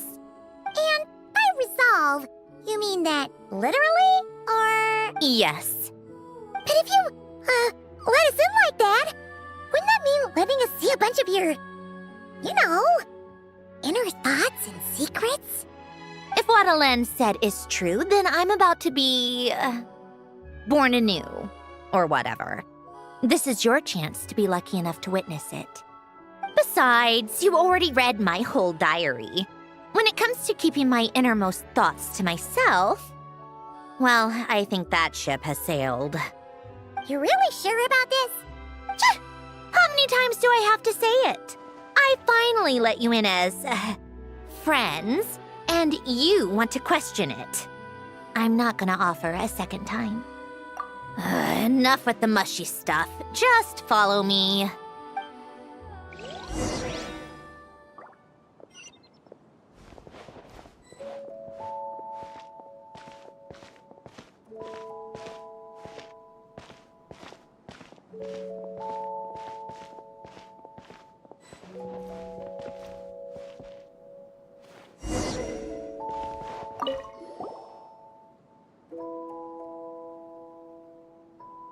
Right. With the numerological array, I can construct a simple formula that will allow you to experience what I see and hear in real time. Oh, just like St. Lolly's sense-sharing technique. Been there, done that. Huh. Sounds like that shaman has some tricks up her sleeve. The arcane and the mathematical are both fundamental laws of this world. Being able to achieve a similar result through both isn't surprising. Anyway, let's get this show on the road. But no comments from the peanut gallery, okay? I know I offered, but I still don't want any interruptions.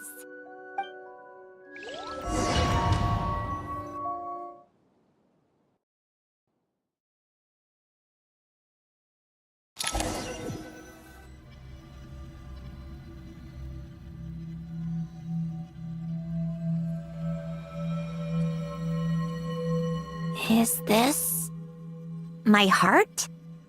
No, it's probably just the result of Alen's formula. A space dedicated to resolving anomalies. Huh. But it looks like the walls are all... mirrors? You made it. About time. Is that me? From the past? You just spoke of anomalies. Well, here I am. What happens when emotion contradicts reason? Shall we sit down and talk?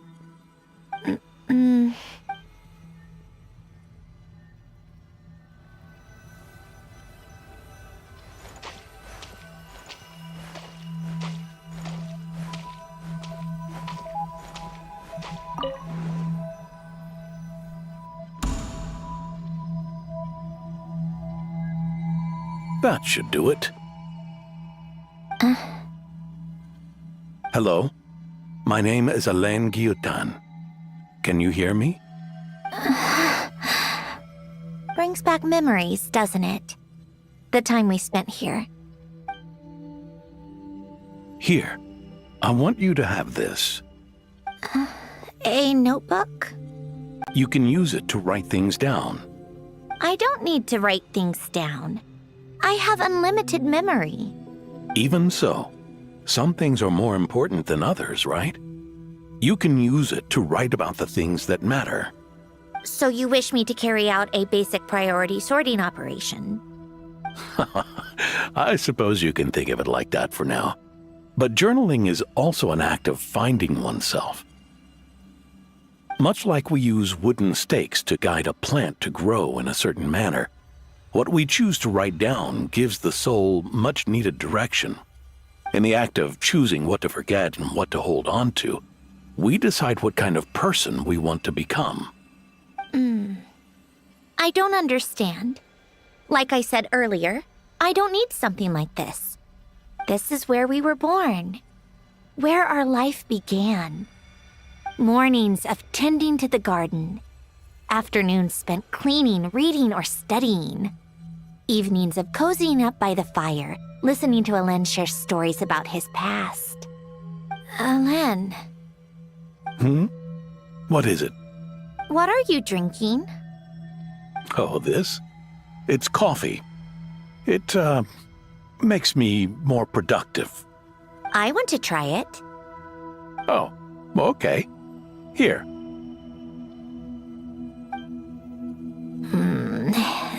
bitter. Speaking of, why did you design me with senses?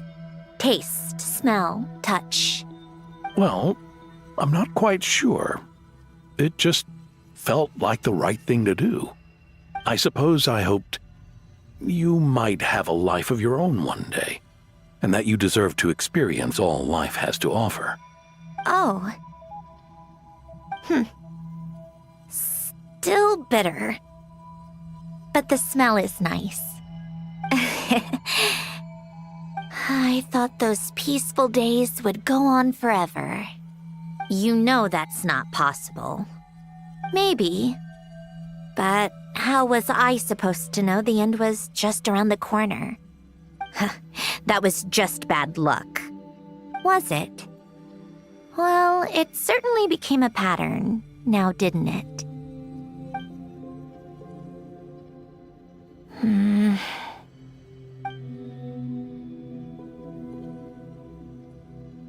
Over time, one of the habits we picked up from Elen was a love of coffee. We even took to hosting tea parties. A machine acting like a human. Kind of laughable, right?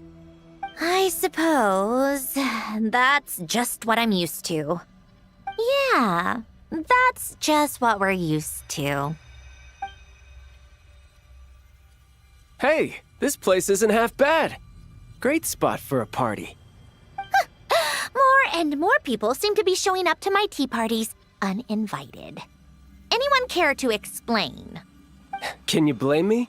I saw Columbina leading Capitano somewhere, and I had to see what that was about. I had simply asked Columbina where I might find Arlecchino. I have business to discuss with her, and Columbina suggested looking here. Tartaglia and I were unaware that this was a private gathering. Apologies for the intrusion. It won't be for long. Whatever. Just add it to the list of annoying things that have happened today. What's one more? Since you're here, you might as well stay for a cup of tea. See? Told you she wouldn't mind.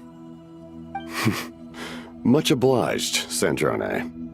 Well, look who we have here. Good thing I brought extra desserts. This has turned into quite the occasion. Capitano, I was just about to go find you. Pardon the intrusion. Rest assured, I won't sully your gathering with talk of work. We can have our discussion later. Spoken like a true gentleman. A certain unmannered 11th seat could learn a thing or two. You know, you really should start being nicer to me, Rosaline. Or I might just snatch that 8th seat right out from under you. I'd like to see you try. If you're gonna fight, take it outside. The only mess I plan on cleaning up is tea-related. I still don't understand how our quiet afternoon turned into such a crowded gathering. One by one, people just kept barging in. And then, one by one, they left without a word. Yeah, pretty annoying, huh?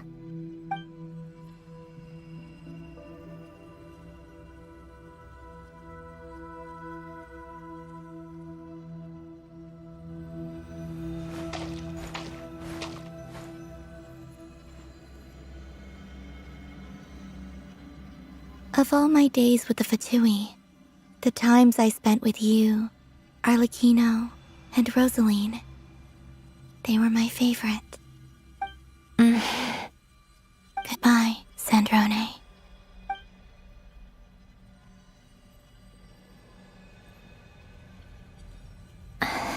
Don't go, Columbina. We should have just said that. Why didn't we? If we had, would the story have had a different ending? She couldn't stay. There was no future for her here. She would have just faded away. You're right. I suppose that's why you call me an anomaly.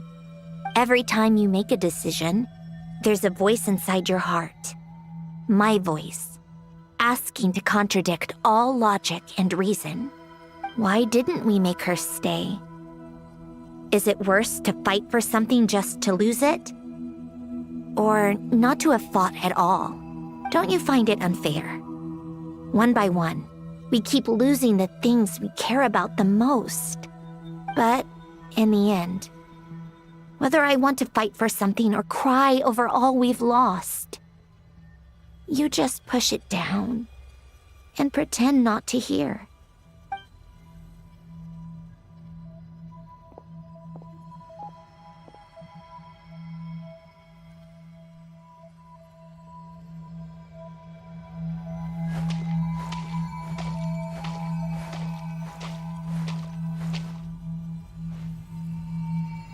And now, even Polonia, the other half of Elend's legacy, the last remaining member of our family, even Polonia is no longer with us. I did everything I could, but it's just like Elend always said. Polonia was one of a kind. There was no replicating what he managed to create. Don't you feel like our connection to the past is fading bit by bit? Like, even the things we have left are slowly slipping away. I suppose. But you can't move through life without having to say goodbye. And even as we experience loss, there are always new things to be gained. Ever so logical. What's your take, then? It feels like the more I care about something, the faster the world takes it away. It sounds so stupid, but I can't help it. That's the hand life has dealt me time and time again. Why even fight for something that's just going to be lost in the end? Better to never have had it at all. Better if it would all just disappear. Dark, I know. But the heart wants what it wants. Maybe the stellar linchpin appeared because of me.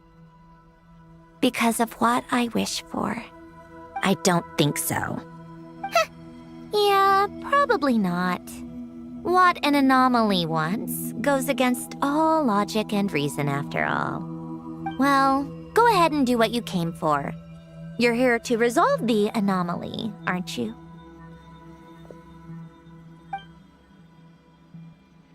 Yes. What's it gonna be? Keeping me imprisoned here like before? Or eliminating me entirely, like debugging a code? That might actually be a mercy. I don't care. I just don't want to experience the pain of loss ever again. Go ahead. I'm ready.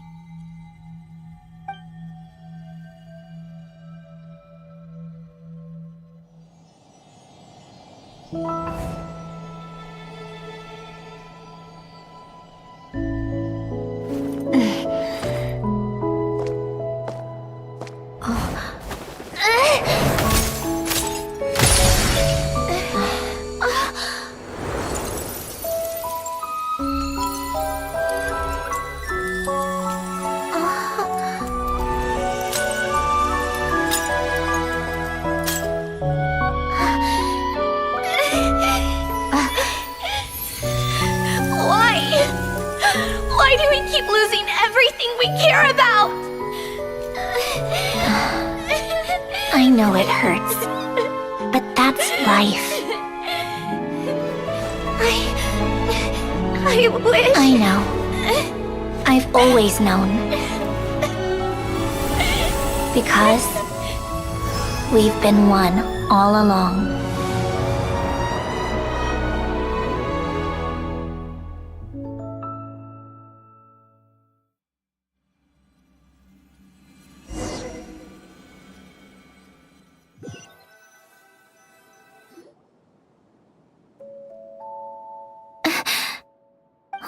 Sandrone! I'm fine. It's okay to cry, you know. Cry?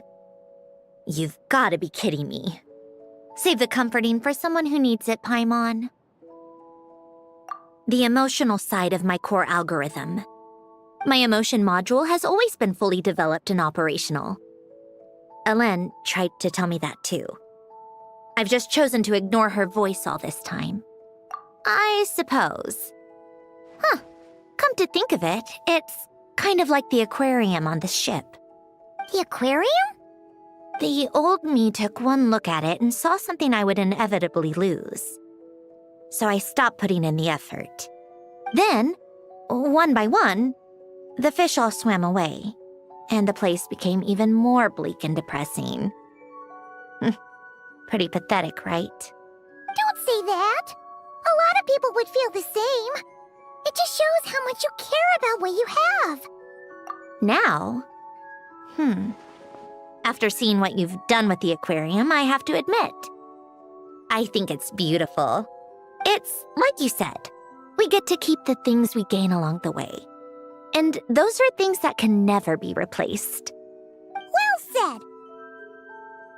Besides, I've already died once. I'd be stupid not to make the most of this second chance.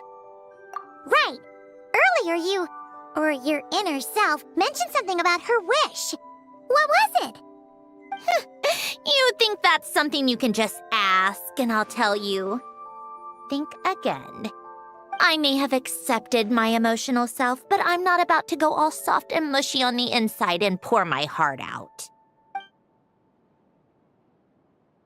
That said, taking a step in the right direction couldn't hurt. Starting with cleaning some old aquarium tanks of my own. Huh? Metaphorically speaking, I mean. Come on, let's head back to the ship. I need to talk to that shaman.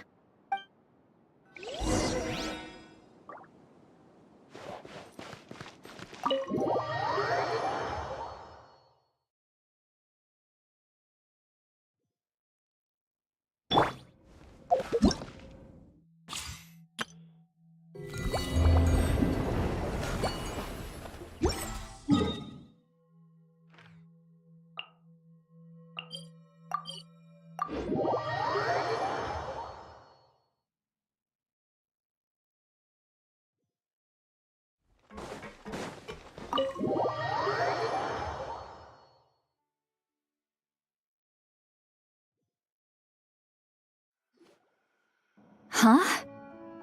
Resentful lost souls? You couldn't get comfortable sleeping near the Opera Epicles, right? Well, I bet that's why. The Fountain of Lucine is where all the water in Fontaine gathers. So that's where the emotions within the water converge as well. Hold on. If it's souls we're dealing with, feeling uncomfortable should have been just the beginning. I should have been able to hear their voices or something. And under normal circumstances, I'm sure someone of your talents would have. The problem is, these souls are no longer complete. Remind me how they ended up like that again? You mentioned something about them being split apart? Yes, it's called soul severing. Renee of the Nartsitzenkreuz Ordo came up with it. After learning of Fontaine's impending doom, Renee thought if he could find a means for the soul to live on in perpetuity, it might ensure the world's salvation. Soul severing was the first step of his research. Unfortunately, his theory of the four orthants was imperfect at the time, and a failure along the way caused his physical form to dissipate. Jakob, another member of the Nartsitzenkreuz Ordo, sought to carry on Renee's legacy and restore his physical form. He even used some of the people who stood in his way as test subjects for his research. By severing their souls? Yes. After Renee successfully awakened, the two continued their research, and all the severed souls ended up merging into Renee's consciousness.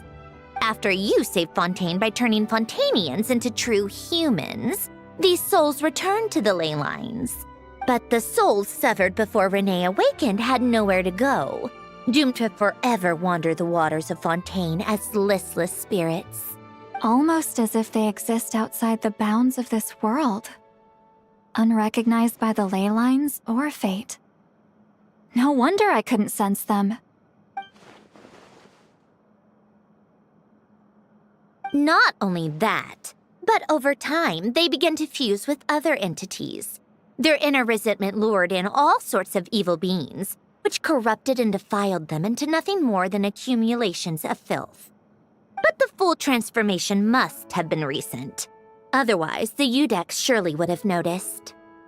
Wait, no, he must know already. That would explain the underwater melazine patrols. No wonder I kept running into officers from the Mara Chaussee Phantom earlier. In that case, let's go find Nervalette and we can sort it out together. No, not just yet. Why not? For one, the diplomatic castle alone would be a nightmare. Even though I haven't reported back to Snezhnaya yet, I'm not planning to leave the Fatui anytime soon. Besides, with me here, success is a done deal. Involving other people would just complicate things. All I need is for Miss Citlali to help pinpoint the location of this monstrosity. Think you can do it? With my eyes closed. This is what I do. I'm a lot better at it than manning a desk, at least. But, how exactly do you plan on resolving this soul stuff? Even to me, there's no obvious answer. Seems pretty complicated, all things considered. Just trust me. I have the perfect solution. Oh, all right.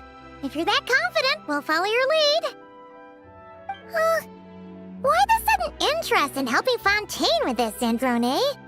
You never knew Renee and the others, right? No, I didn't. And you're right. This problem has nothing to do with me. I wouldn't get within 10 feet of the Nartsitzenkreuz Ordo or its members. But in his later years, Elen told me he regretted not helping his best friend when he needed it the most. He also felt sorry towards Marianne for being too lost in his mechanical research to look after her properly. If he were still with us, I think he'd do the same. He might have a few choice words to say about it, but even after everything, he wouldn't leave his friend's mess for someone else to clean up. Friends shouldn't hold grudges or leave behind regrets. Fixing what happened between him and Renee was one of his greatest wishes. All I'm doing is fulfilling it in his stead. You know, you really do seem a little different now. You mean everything that just happened wasn't for nothing? Why, thank you for pointing out the obvious, Paimon. Just washing off the grime of the past. Turns out, a lot can build up after being ignored for so long. What's this about aquarium tanks all of a sudden? They go off on some grand adventure and what? Now they have their own private code? Stupid. All right then, Citlali. Tracking this thing down is up to you. Huh? Oh, right. No problem. You get this, Granny Eatsley! You.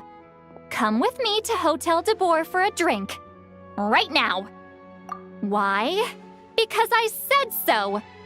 Miss Guillotin, I'll report back on the location tomorrow morning. Just need a drink or two first to bolster me up. Well, don't let me keep you. All right, you. Time to go. I've got scores that need settling. Huh?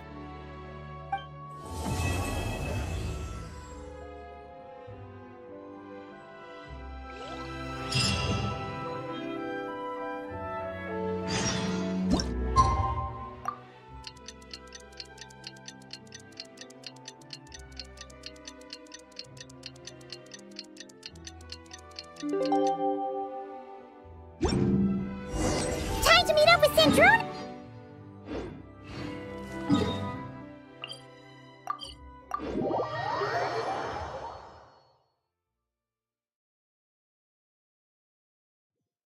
Well, we should know soon.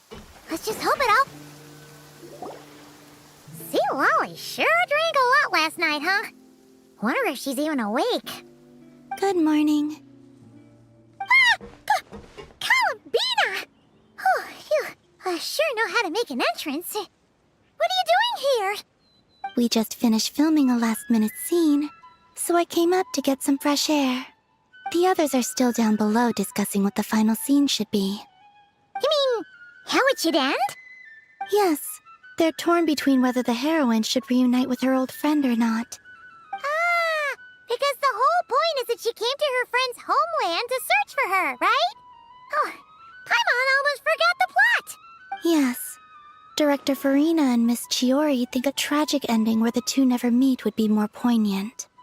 But Director Xavier thinks having the two reunite would make for a more touching and heartwarming ending. Me? I'm not sure. On a personal level, of course I want to see her again. Of course I want to experience that moment where we reunite. Even if it's just for the cameras. But that means an actor would have to take her place. And that makes me feel... Oh. Huh? Yeah, don't look so worried. Making a film is supposed to be fun. Besides, it's all gonna work out. You can trust Paimon on that. Work out? How?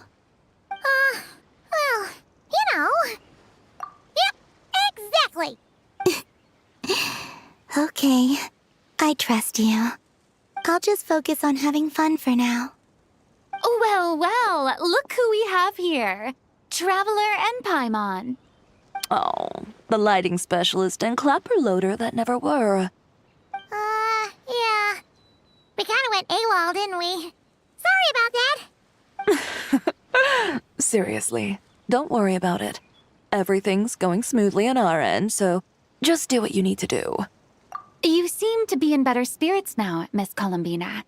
I apologize if our earlier discussion put you on the spot. It's okay, I'm fine now. The Traveler and Paimon talked me through it. So, what are your thoughts on the ending then? Should we have them reunite or not? We should tie everything up in bows. Huh?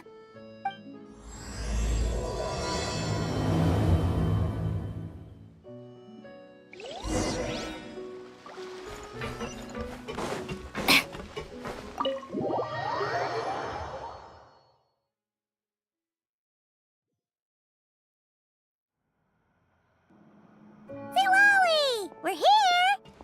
Oh, right on time. Well, yeah. We weren't the ones who drank our weight in alcohol yesterday. What? Are you suggesting Granny can't handle her liquor? It takes a lot more than that to get me drunk. Really? 'Cause, you stopped making sense after a while. Did I? Huh. News to me. I didn't say anything too crazy, I hope. Let's see.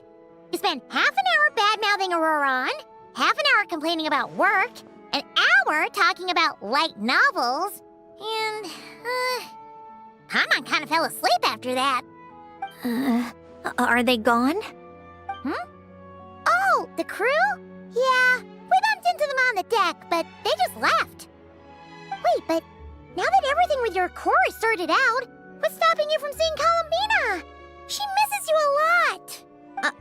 I just want to deal with this mess first. Besides, this is a perfect chance to make her jump for once. I have to plan it out more. But enough about that. Were you able to pinpoint the location of our target? Of course!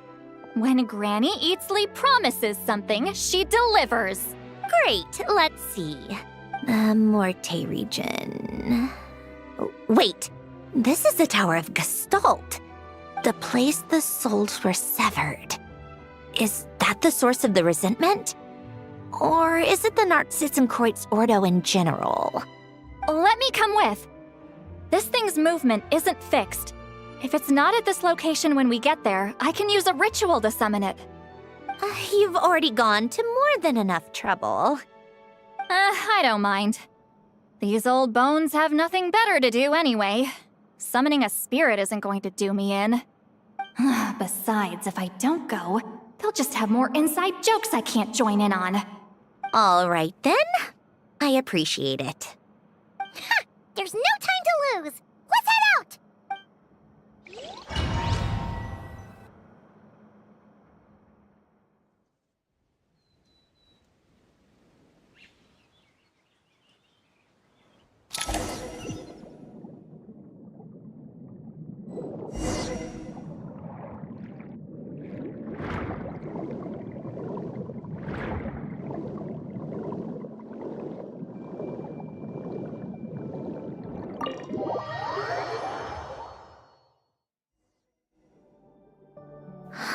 No sign of it so far.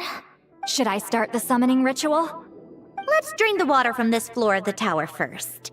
It'll make it easier to move around. Wait, we can do that? Of course. Alan and Renee both saw the future that awaited Fontaine and even shared a few methods for waterproofing buildings. The principle behind it is, not important. Just unlock the mechanisms in the order I tell you.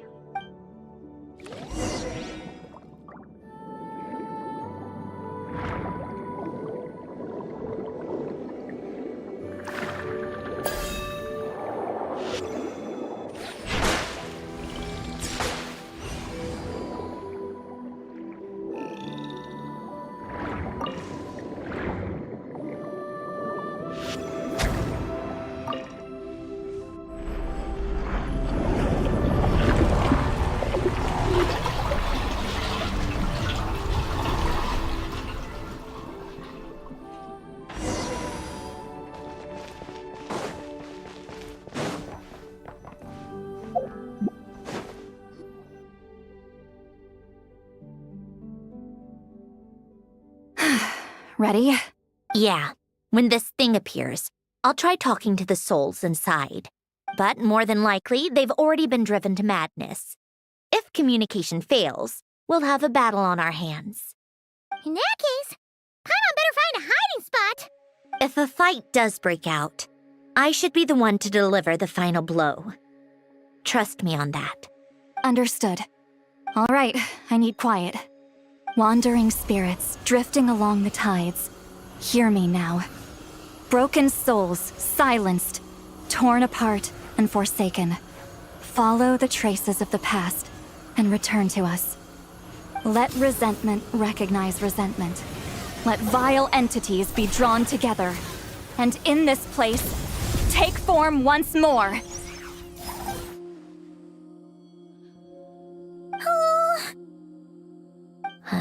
What now? Is that it? This is exactly why I deal in math, not magic. How are we supposed to know what stage the spell is at? It's like there's no logic to speak of. Mechanical science is so much easier to...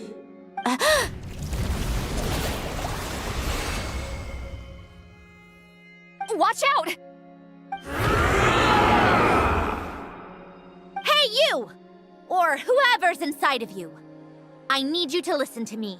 I'm a descendant of Fontaine's Lord Artificer, Alain Guillotin. I can make you whole again and return you to the ley lines. You just need to work with me here. Centrone! Shh. Looks like talking this out is off the table. All right, plan B. Time to blow off some steam.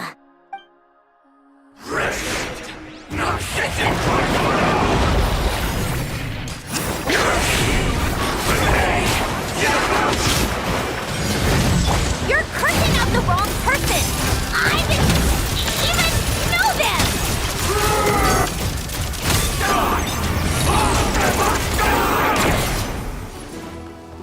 Most of them already did. But you still have a chance to return to the ley lines and reunite with your family. Just work!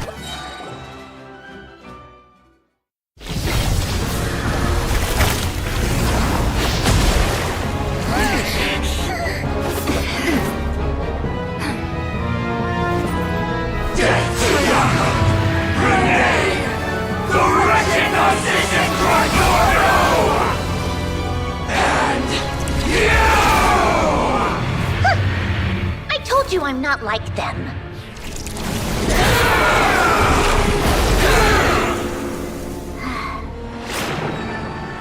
I'm stronger.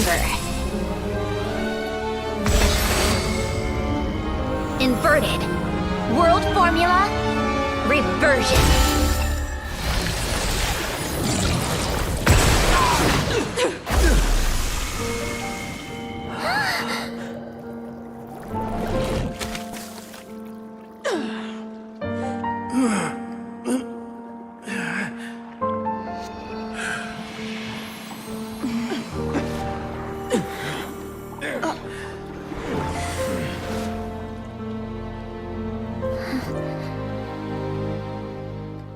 at peace among the tides. Lost souls.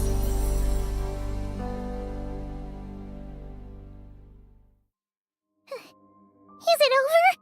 Yep, told you it'd be a piece of cake. How did you do that back there? That creature was nothing special.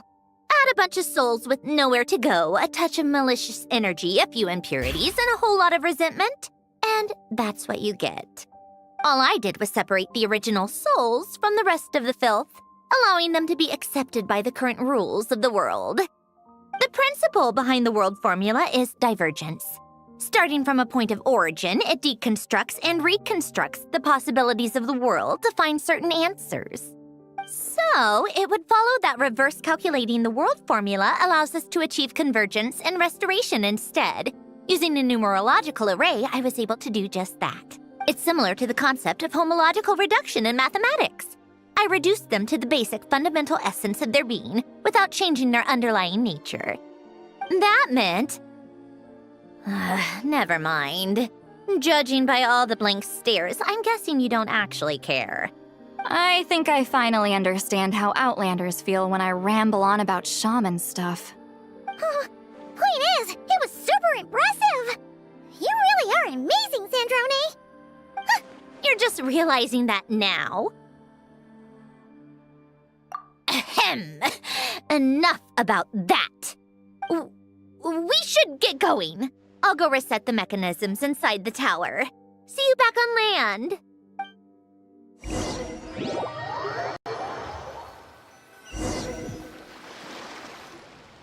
Well, that's one old mess for the books. Glad to have that over and done with. Feels nice to do a good deed every once in a while. You helped everyone out a bunch and not cry, too. Kinda seems like you're just a good person at heart. I wouldn't be so sure. I'll be heading back to the Fatui soon enough. You two are too trusting sometimes. Fine. Just don't say I didn't warn you when it comes back to bite you. Well, where to next? Back to the ship? Yeah! Your personal business, the Narcitsan thing, it's all resolved. That means you can see the people that need seeing now, right, Centrone? Oh, everyone's gonna be so happy you're back! You wouldn't catch me dead admitting to this before, but... yeah, I really have missed everyone. Columbina's a special case, though. This time, I'm definitely getting her back for all her annoying antics over the years.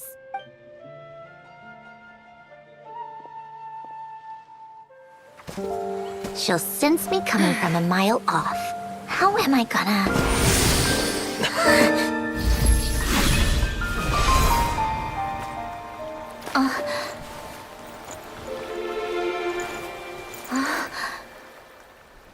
Sandrone? Is it really you? You're back? You didn't tell me. You avoided me. Why?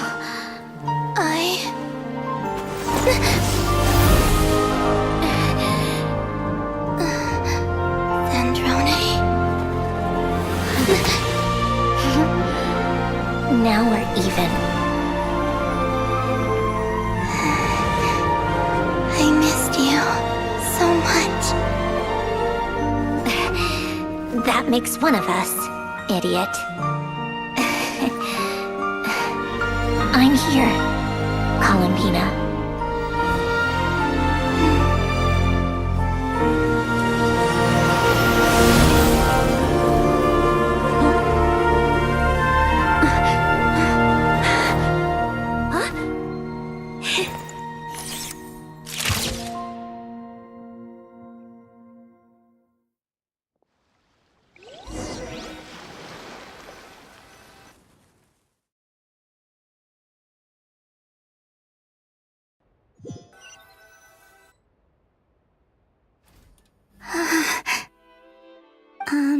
Sandrone. Don't ruin the moment. Or I'll start thinking about how you teleported me to a random location after I explicitly told you to stop doing that. And scene! go! We got it! This is exactly the ending I was hoping for. Huh? Where did you just go, Miss Columbina? You vanished! And then the next second you were back hugging this, new friend here. That was all on camera? Yeah. Well, the camera was already rolling and it happened so fast, so yeah. Hold on. This must be... Yep, my best friend. The one I was looking for. I never thought I'd actually get to see her again. I'm just so happy. Plus, the film got a happy ending too. It's all thanks to you, Sandrone. Sandrone? You couldn't stop being annoying for 1 second! Columbina!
As expected, going to the opera house is the true way to enjoy a film. You get to see the audience's reaction in real time, too. The ending seemed to be received quite well. Paimon can't believe you let us include that in the final cut, Sandrone! You even agreed to help us reshoot a couple of shots. Thanks a million. Most of it was caught on camera already, so it's not like I had much of a choice. Besides, the film I'm in is going to be anything less than perfect. What are you laughing at? Nothing. It was just interesting to see us on screen together. I'm glad this moment is going to be preserved forever. Just a pity we didn't take home the Farina Award this time around. Well, artistic films can rarely compete with commercial ones. You should have prepared yourself for this the minute you changed the script. True. Oh, did I hear someone mention the Farina Award? Come on, don't gloat. I won't. Our crew winning the Farina Award was a team effort after all. Costume design, script adaptation. Ooh, and the practical effects were so realistic. The flames and explosions even made me jump while we were filming. A lot of the effects were based on actual items the Special Patrol confiscated from criminals. Who knew they'd serve another purpose, right? But it turned out amazing! Really brought the thrilling scenes from the novel to life. Fontaine's film industry is seriously impressive. Which film did you vote for, Silali? Isn't it obvious? Great Detective Herlock, of course! That's the whole reason I'm here! You all should be proud, though. A lot of critics are saying really good things about your film, too. Longing and loss, searching for something even after it's gone. It's a film that makes you think about life and how important it is to explore those themes. Well, that is what the art of storytelling is for. Watching a film with friends is so much fun! There's so much to talk about! Ooh, let's throw a celebration later then! We're all old friends. Oh, we could find a place and chat to our heart's content. How about the Wingalette? That's perfect! Friends and family are more than welcome too. So if you want to bring people, don't be shy. You all can head over first and make yourselves at home. I'll bring over some refreshments in a bit. I just have one more stop to make first. Can I come? Fine. Not like you'd listen if I tried to stop you.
Wait! Is this? Yes. Here lies Lord Artificer, Elaine Giltan. This is his grave. Oh. I'm sorry, Ellen. I'm sorry this is the first time I've been back since leaving Fontaine. I got your gift. I even cleaned up one of the Narcitzenkreuz Ordo's messes along the way. Our home is just as quiet and warm as it always was. The flowers in the garden are still thriving. I'll make sure to tend to them more often from now on. Polonia received irreparable damage in battle. I should have taken better care of your invention. I'm sorry. Polonia was family to me. Just like you. You always said I was a fast learner. But I'm not so sure. It took me far too long to learn the things that truly matter. I never said this to you back then, but thank you for creating me. For giving me the chance to experience life. Being your family meant everything to me. Absolutely everything. Can I say a few words as well, Sandrone? Don't need my permission. Hello, Mr. Guillotin. I'm Sandrone's friend. You don't need to worry. Sandrone is doing great. Not only is she a brilliant scholar, she's made a whole bunch of friends, too. And she takes great care of them. As if. She'll never admit it, but she's always there when her friends need it the most. I wouldn't even be here without her. So, if she ever needs help, her friends will be there in a heartbeat, including me. That's what best friends are for. Columbina. What else? Oh, she likes drinking bitter coffee, listening to piano music when she can't sleep. Turns out she even likes giving hugs. No, wait! Don't tell him all that! Huh? I don't understand. I didn't think you'd want to hide things from him. Well, yeah, but there are still things I don't want to say. Okay. I'll come by myself and tell him for you then. That's not what I meant! All right. Enough with the speeches. If no one has anything else to add, let's just leave it there. Should we say a few words too? Kinda seems like Columbina said it all. Oh, great idea!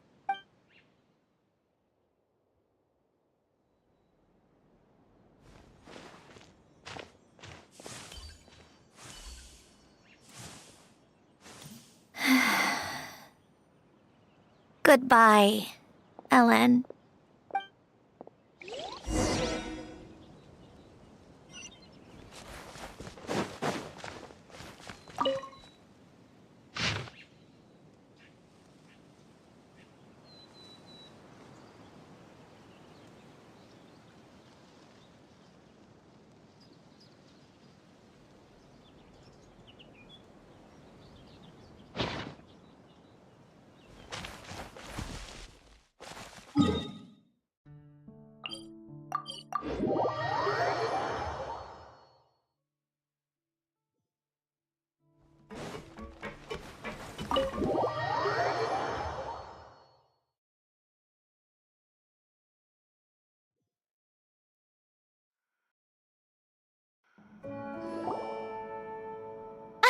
You made it!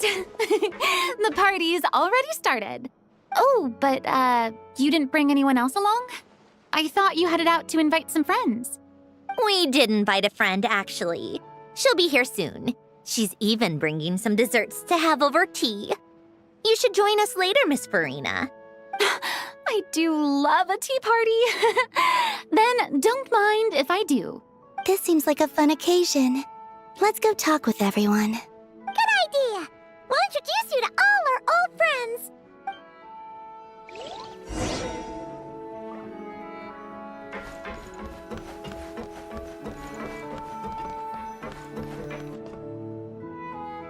Wait a second! Mr. Baptiste and Veronique! You're here! Friends of yours? Veronique is the prop manager for Musketeer Pictures, and Mr. Baptiste is the author of The Two Musketeers. Yeah, former prop manager. Now we're just two criminals serving our time. Thanks to Duke Risley and Nurse Sejuin looking out for us. Not too bad, actually. You make it sound like I'm giving you special treatment. I just think the method of justice you chose to pursue is one people can respect. You are far too modest, Your Grace. The only reason we were even able to come to the surface for the festival is because you fought for it. It's also just good for the physical and mental health of the prisoners in general. Anyway, I suppose I have you to thank for keeping the winglet in such good shape. I never knew she could look so striking. I didn't do anything special. It was mostly the Traveler and the others. Don't sell yourself short, Miss Guillotin. You are the current captain, after all. In light of that, I have to ask, do you mind if I leave up some of the installations so the people back at the fortress can also enjoy the aquarium? Huh? Like I said before, I just think it would be good for the inmates who clean and maintain the winglet to see their work put to good use. Besides, maintaining an aquarium is sure to be a lot more interesting than scrubbing rust off the walls and deck. Of course I don't mind. I'm grateful you even want to keep it. Great. Then it's decided. That's amazing, Sandrone. We should go hang out at the Fortress of Meripede later, then. You do know you just invited me to hang out in prison, don't you?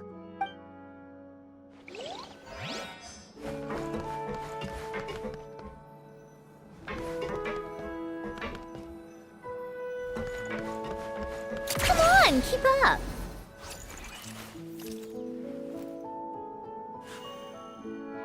Nervalat! You came to the celebration too! Yes. I can only hope my presence does not make anyone ill at ease. Who's this? All right! This is Nervalet, the Eudex of Fontaine. And this is Columbina and Cindrone. Greetings. Hello. These two must be the Fatus and former Fatus related to the recent incident in Nodcry. I read about them in the diplomatic report. The Eudex? Oh, the dragon that cries a lot. Oh, well... Jeez, Columbina. That's your takeaway from all those Fatui meetings? Seriously? Is that truly how I'm portrayed in the Fatui's intelligence? You must put a lot of people in prison, then. Well, it would be more accurate to say I pass judgment on their crimes. All trials in Fontaine strive for fairness and justice, so as to avoid imprisoning the innocent. So, only the people who deserve it get sent to prison. Well, deserve is quite a subjective metric, is it not? At the very least, I can promise that in every trial over which I preside, I make every effort to deliver a fair verdict.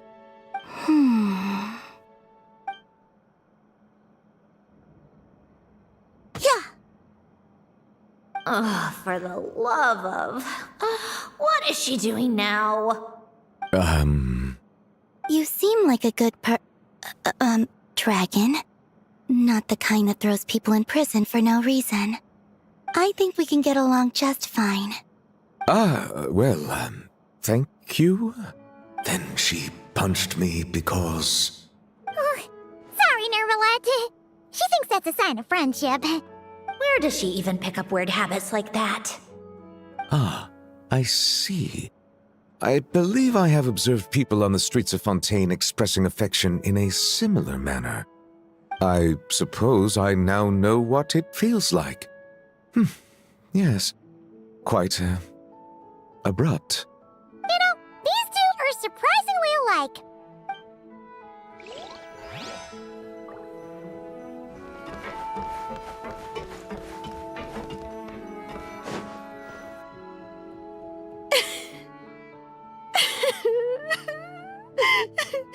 What a dream come true!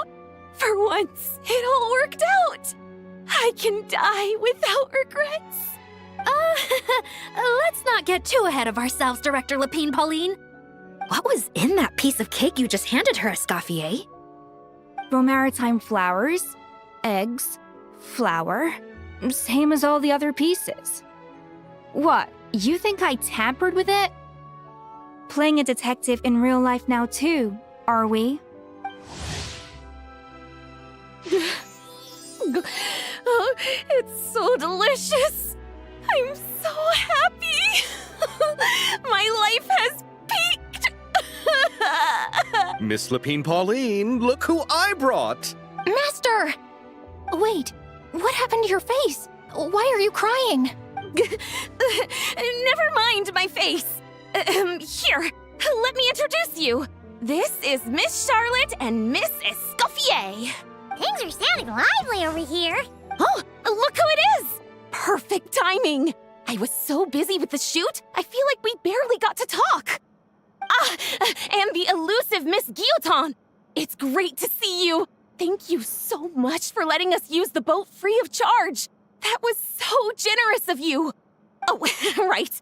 Introductions. This is Miss Charlotte and Miss Escoffier. That's kind of you. But I didn't really do anything. If you want to thank someone, it should be the Duke or the people who keep the boat in such good shape. Right. I'll head over in a bit and do just that. Miss Columbina? Yes? Could I interview you sometime? I'll treat you to some gâteau de bord for the trouble. There's only a limited amount available each day. Oh, but it's an absolute must-try when you're in Fontaine. Oh, sure. Bold of you to use my own cake as a bribe right in front of me. You know what? When else are we all going to be together like this? Come on, everyone! Grab your drinks!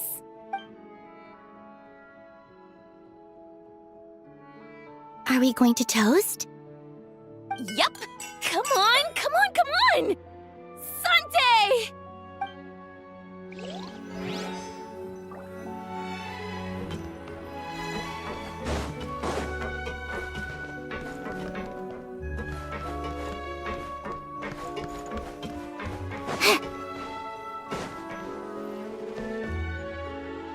You made it. Sorry for starting the celebrations without you. No worries at all. We're just glad everyone's having such a great time. Oh, right. You've probably seen them around already, but let us introduce you for real. This is... Miss Columbina and Miss Guillotin, right? Oh, we saw the film you were in. It was so touching. Yep. This one started bawling her eyes out right next to me in the theater. I know. I didn't bring nearly enough tissues. Thanks. We saw your film too. I memorized all your names. Oh, guess we can skip the introductions then. Our effects were pretty over the top, right? Some of the extras in the big scenes were actual members of the Spina di Rosula. So basically, your contribution was creating realistic-looking chaos. That wasn't the only realistic aspect. Miss Chevres and Miss Emily were also kind enough to lend their expertise on criminal investigations and forensics. Oh, it was nothing. I was just honored to take part and help out. Wow! No wonder your film turned out so good. You basically had an expert in every field. Talk about a stacked crew. Oh, Speaking of, want to join in on a round of tabletop troupe later, Miss Columbina and Miss Guillotin? I mean, what better place for a party than a party? Here we go again. That sounds interesting. Yes! Persuasion successful! What about you, Miss Guillotin? I guess one round couldn't hurt. Critical success!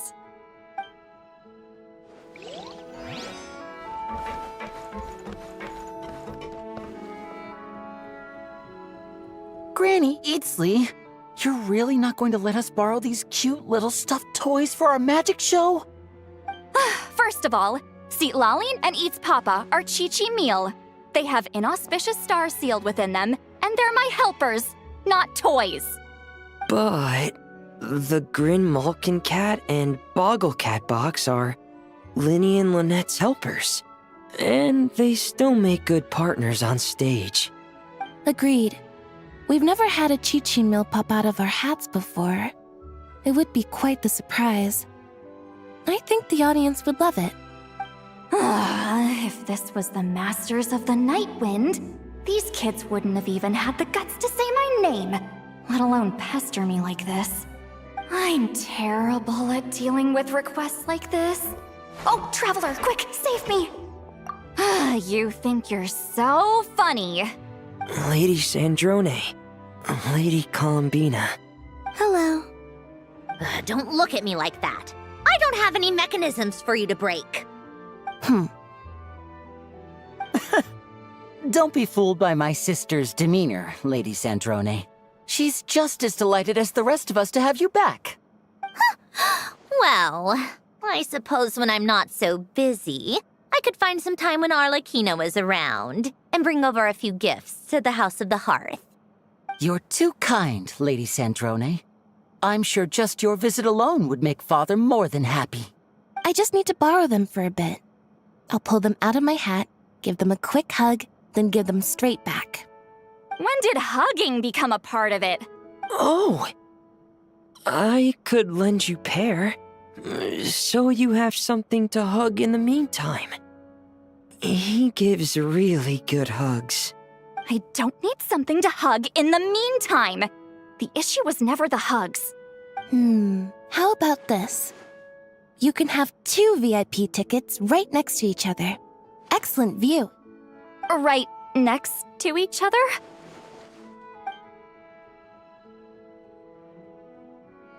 Yep, super quiet. No one will bother you. I'm sure you'll have a great time.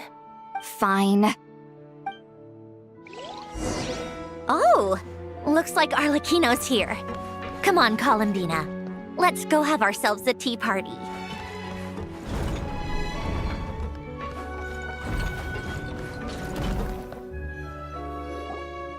Well, it's been quite some time since the 3 of us gathered to drink tea like this.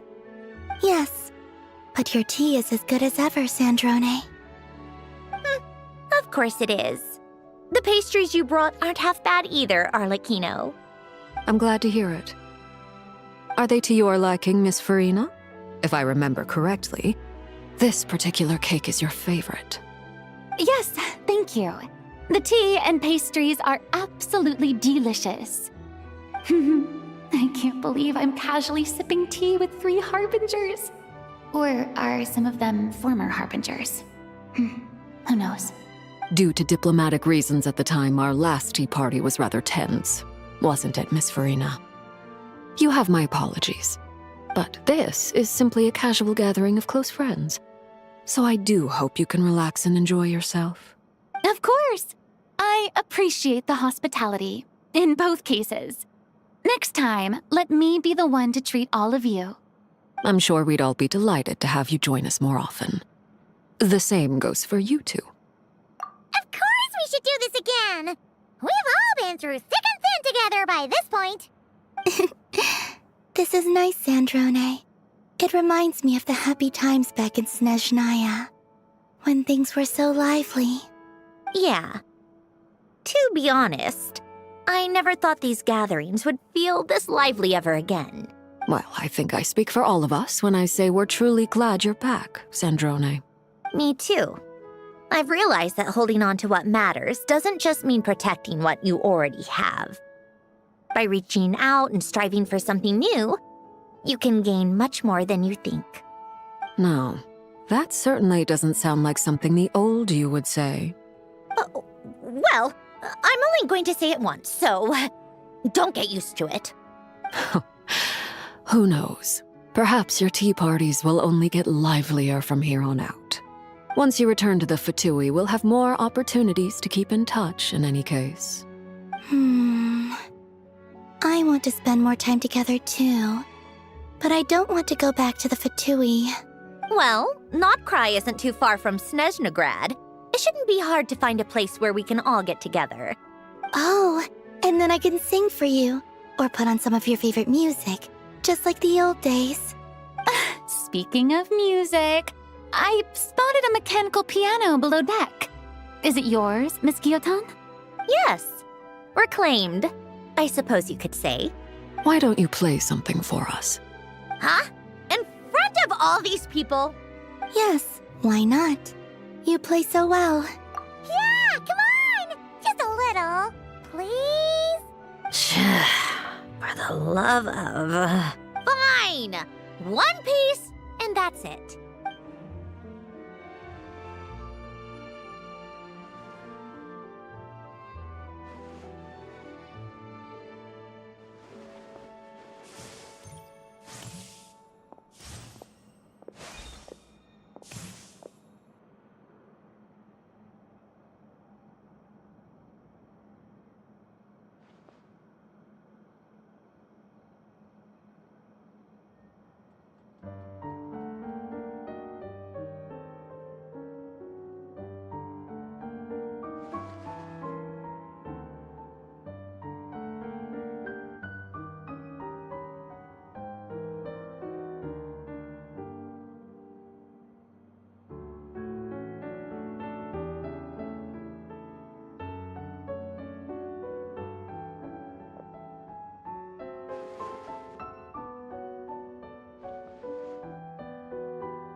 Musketeer pictures. Everyone ready? I'm not sure I should be in this one. Of course you should. You might have primarily helped out another crew this time, but you're still a member of Musketeer Pictures. All right, thanks. I'll still stand a bit off to the side, though. Can I be in the picture too? Of course, Miss Veronique. I would have loved to have you in the last one too, if circumstances had allowed it. Thank you, Director Xavier. Do I really have to be front and center? You're one of the lead actors! Of course you do! Nervous, Sandrone? No. All right, look at the camera. And 3, 2, 1. Musketeer Pictures!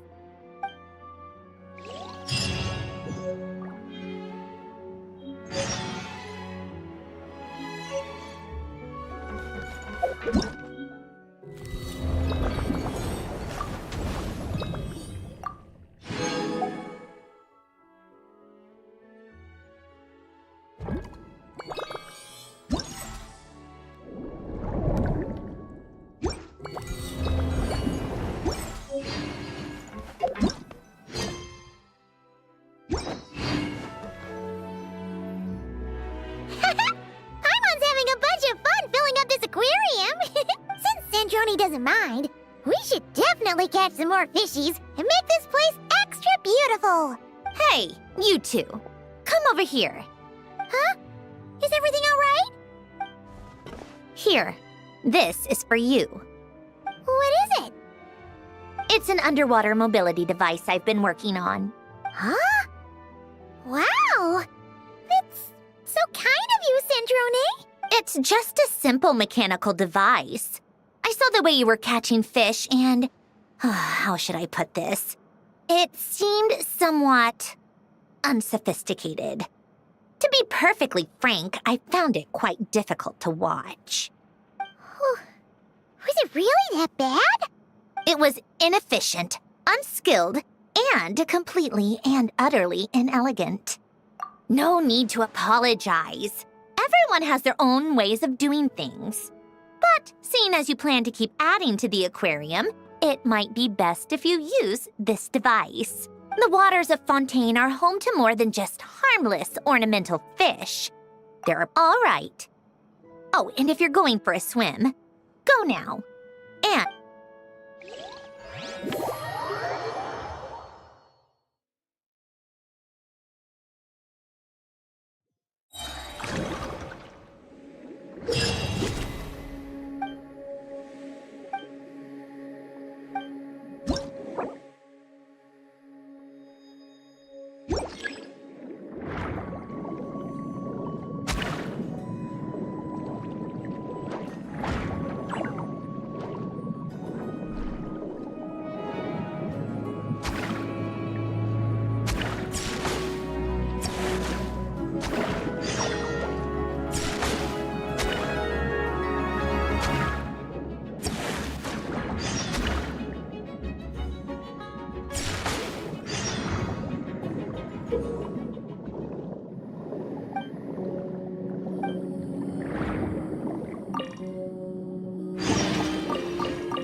I like music.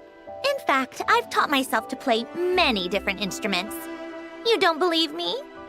Find me a piano, and I'll show you a thing or two.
been here before. Where is this exactly? Huh? Look! That person over there!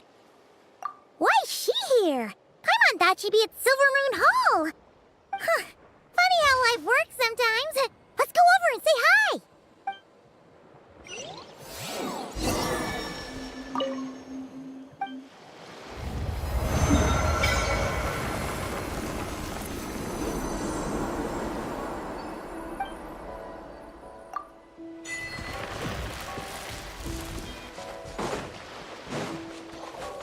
Take a break.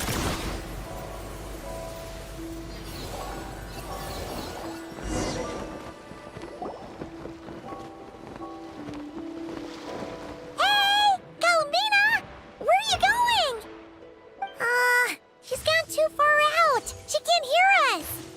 But what's she doing here? Does she have something to do? Yeah. Paimon doesn't think she'll run into any trouble, but better safe than sorry. Let's go.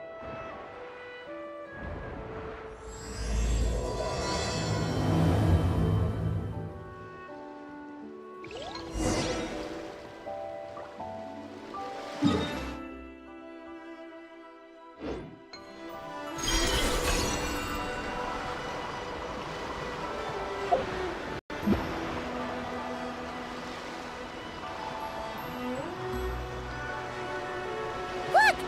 Is that an island up ahead?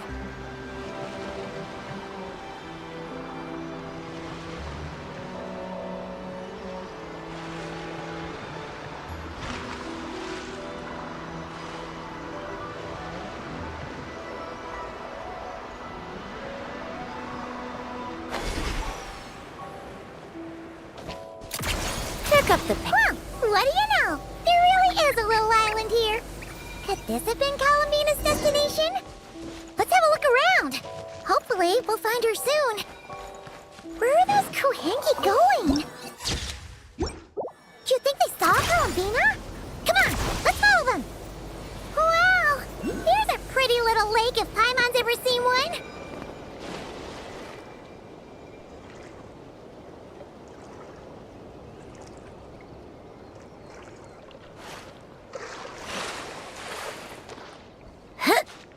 Wow! Here's a pretty little lake if Paimon's ever seen one.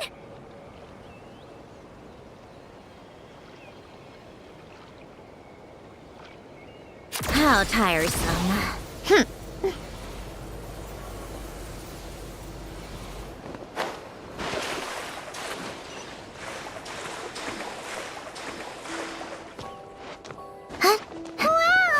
Here's a pretty little lake if Paimon's ever seen one.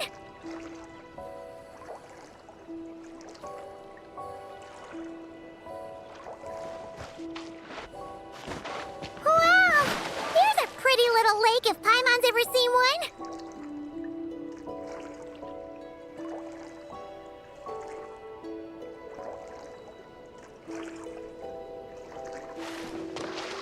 Come on, keep up. Wow! Here's a pretty little lake if Paimon's ever seen one.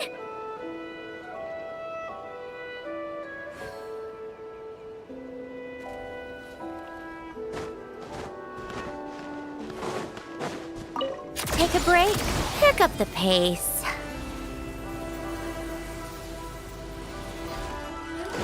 Come on, keep up. Take a break.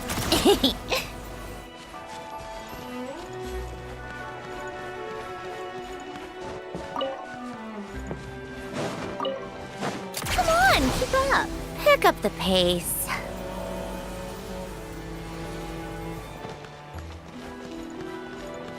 Take a break.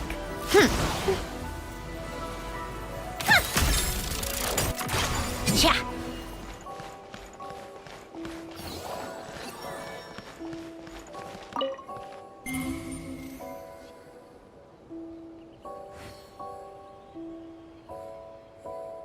How tiresome.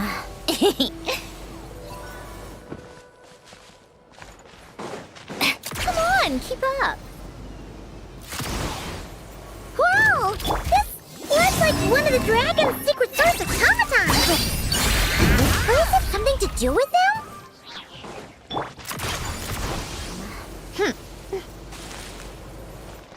Look! There's an entrance leading down here! Should we go down and check it out?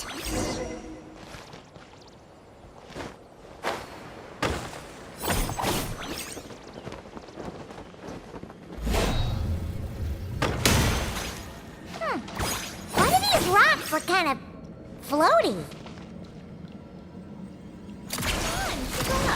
Whew, there's tons of broken machines in here. Oh, it's those floating rocks again. Do you think we can push them out of the way?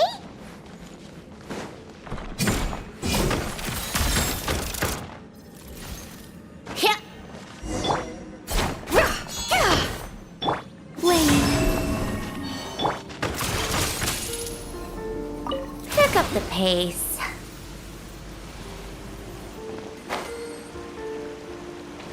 How tiresome. Surge. Come say hi! Without further ado, you should take it.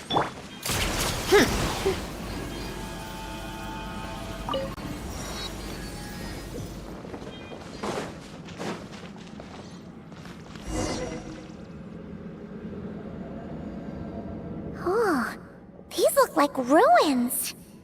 Huh? What are those rings? Looks like they've fallen onto the ground or something. Is that so? In that case, could this glowing sign next to it be a manual, maybe? Let Paimon see. Alert! Alert! Oh! Darn it! Paimon triggered some kind of intruder alarm! Alert! Alert! Power transmission has ceased. Please head to the generator room to activate backup power. Oh, so it's just out of power! Ugh! Paimon almost jumped out of her skin! What? Come on! Paimon's way classier than that. You mean... Oh, right! If Columbina came here to do something, she'd totally need to turn on the power first. Genius! Alrighty then, let's go! Come on, keep up.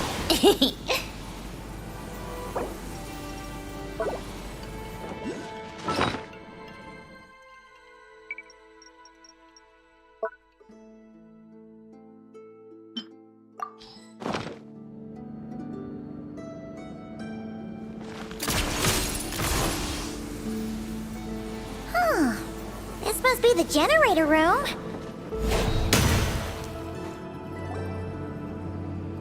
Huh. This thing doesn't really look very mechanical. But given where we found it, it must be the key to getting the power on somehow. But Paimon doesn't see how that's supposed to work. Yeah, and that's super weird. Do you think Columbina's already been here? Maybe she discovered that the power wouldn't start and went to look for a solution elsewhere? You know what? Let's give this thing a try anyway. Maybe we can find out what's going on.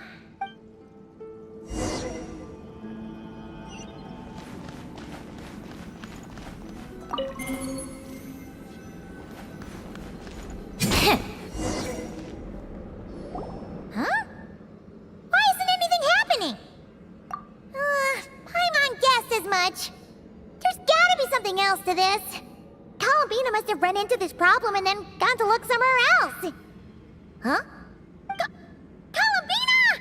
Thank goodness we finally found you! Surprised to see us? We were worried you might be in trouble, so we followed you here.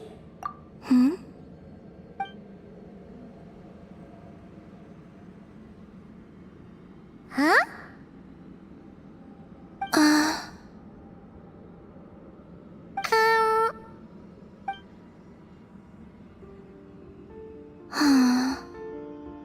What's wrong? Are you trying to use telepathy like Nicole?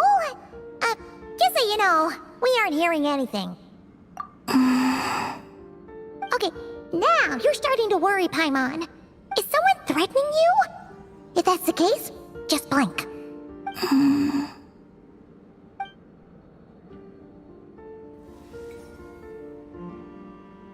Huh? What did you do?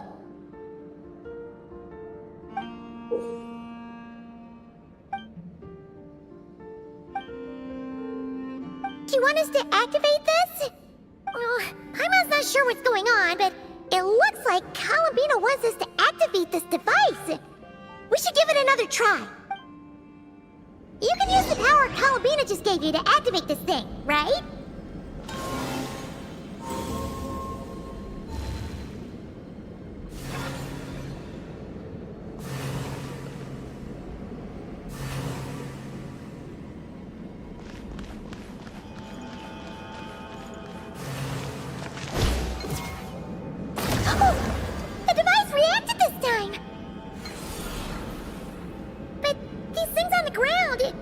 Transferring energy, right? We gotta figure out a way to get them flowing again.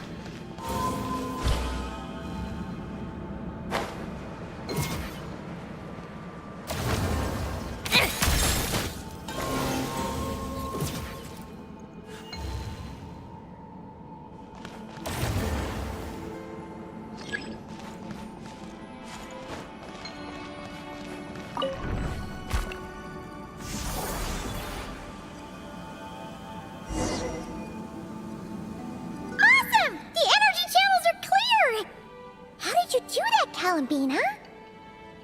Wait,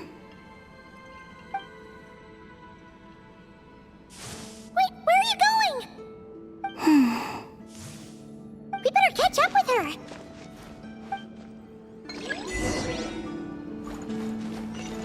Take a break.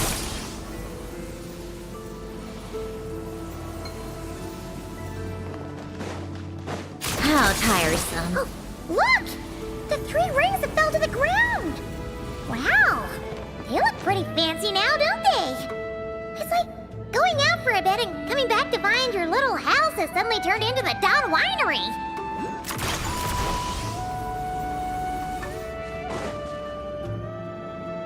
Calculating celestial orbits. Please select the trilune coordinates you wish to view. Trilune coordinates? Wait! So this device is used to work out where the moons are? Calculating celestial orbits. Please select the trilune coordinates you wish to view. Connection lost. Failed to locate target. Calculating celestial orbit. Connecting. Target located. Whoa! It actually found the frost moon! But why would they need those coordinates anyways?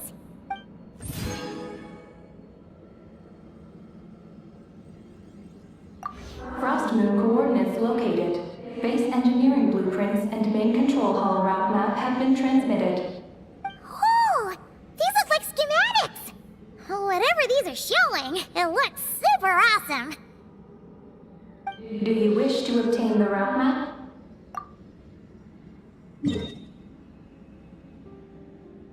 Please proceed to the main control hall for moon landing preparations. Moon landing preparations? Columbina, is this place used for getting to the moon? But Columbina has taken me to the Frost Moon before. Why would she need this device? And the power she just gave me is completely new. I've never seen her use it before.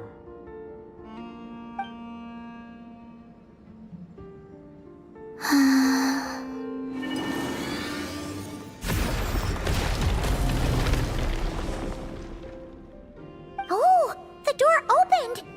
This leads to the main control hall, right? Columbina? Is that where you want us to go?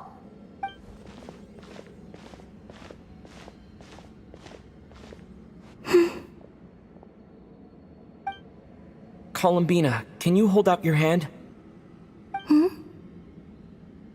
Place it in mine, just like we do in Silver Moon Hall.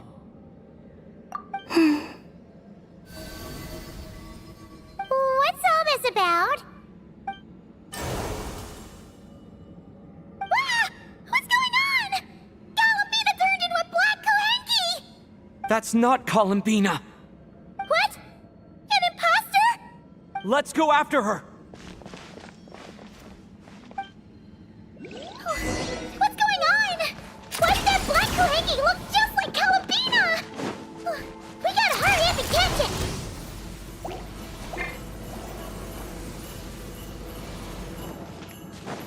Take a break.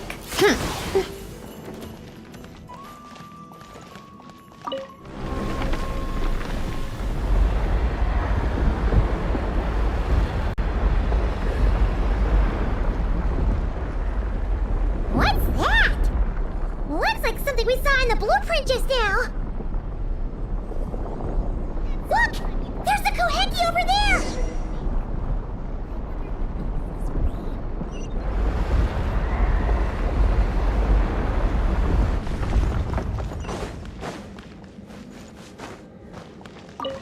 Come on, keep up.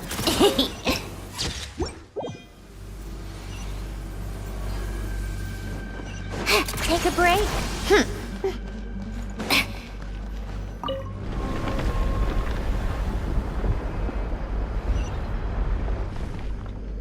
Come on, keep up.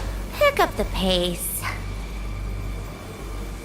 Intruder detected. Initiating alert. If these were intruders! Did that black Kohenki do this?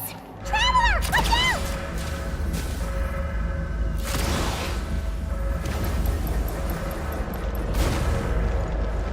We're being targeted again! Take cover on the left!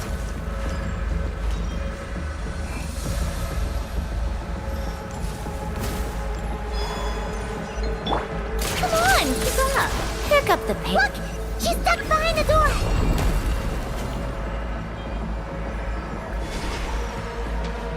Take a break.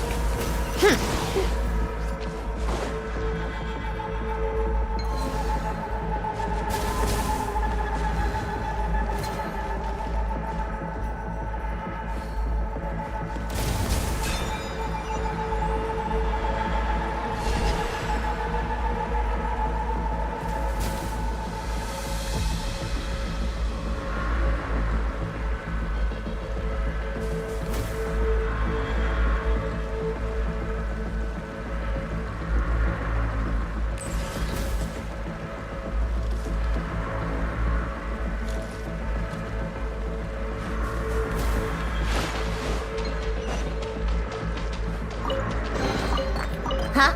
All that work for this.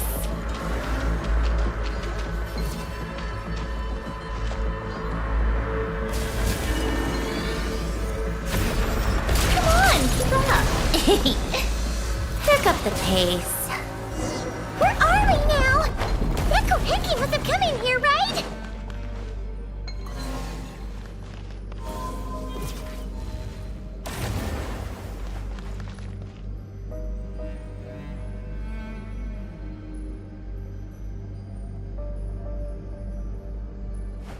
Take a break.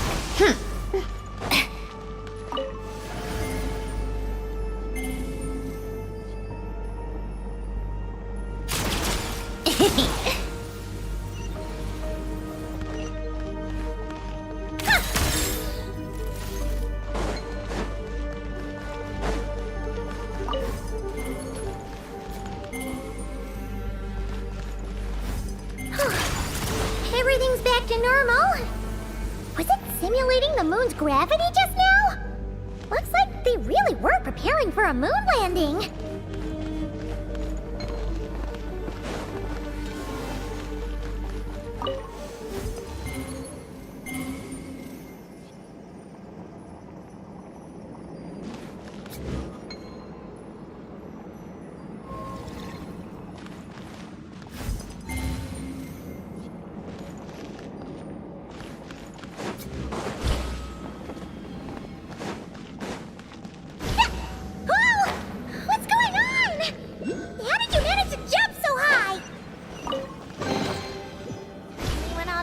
for this, didn't you? It's all yours.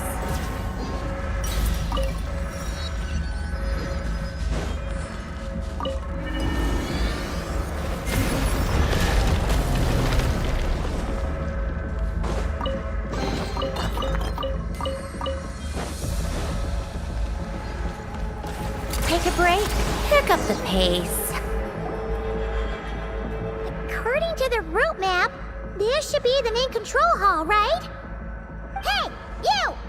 The one pretending to be Columbina! Come out right now! Alert. Intruder detected in main control hall. Activating defense measures. Oh! Sorry! Wrong address. We were looking for someone else.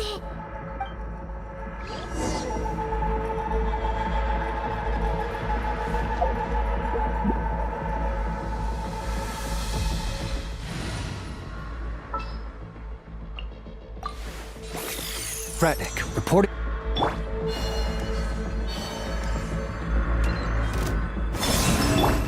You got this! Behold, the dawn!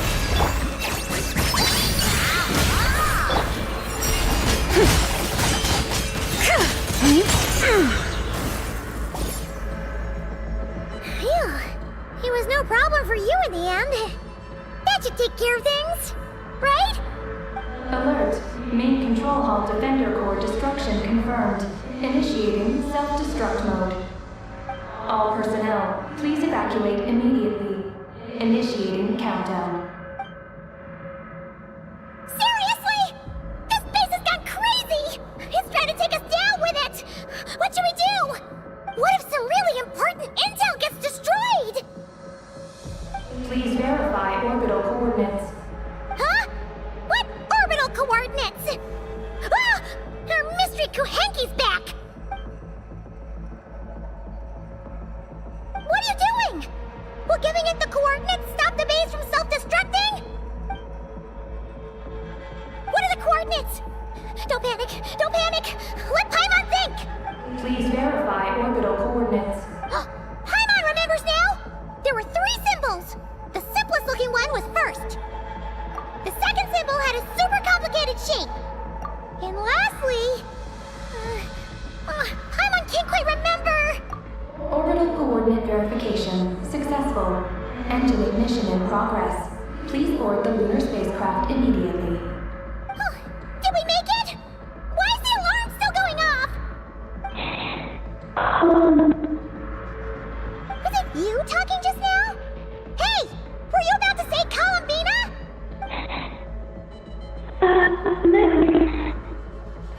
On the moon? What? Has something happened to her? Rescue? Is she asking us to go save Columbina?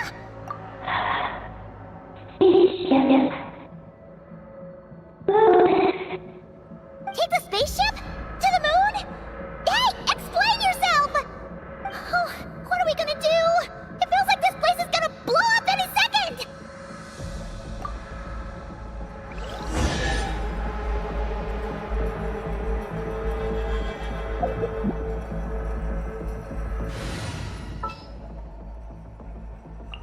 Let me help you out.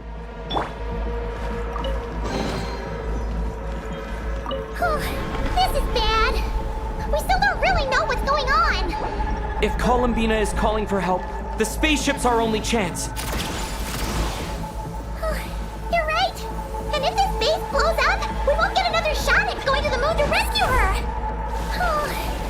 I guess this will just have to take a chance.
a regular old vanilla adventure, but here we are, flying to the moon!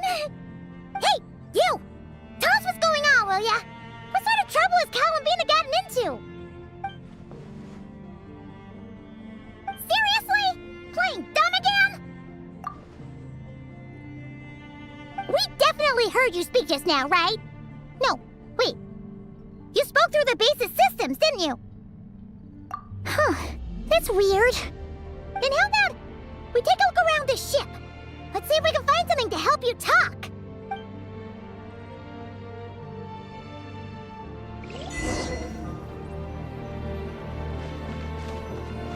What's this? Let Paimon take a look.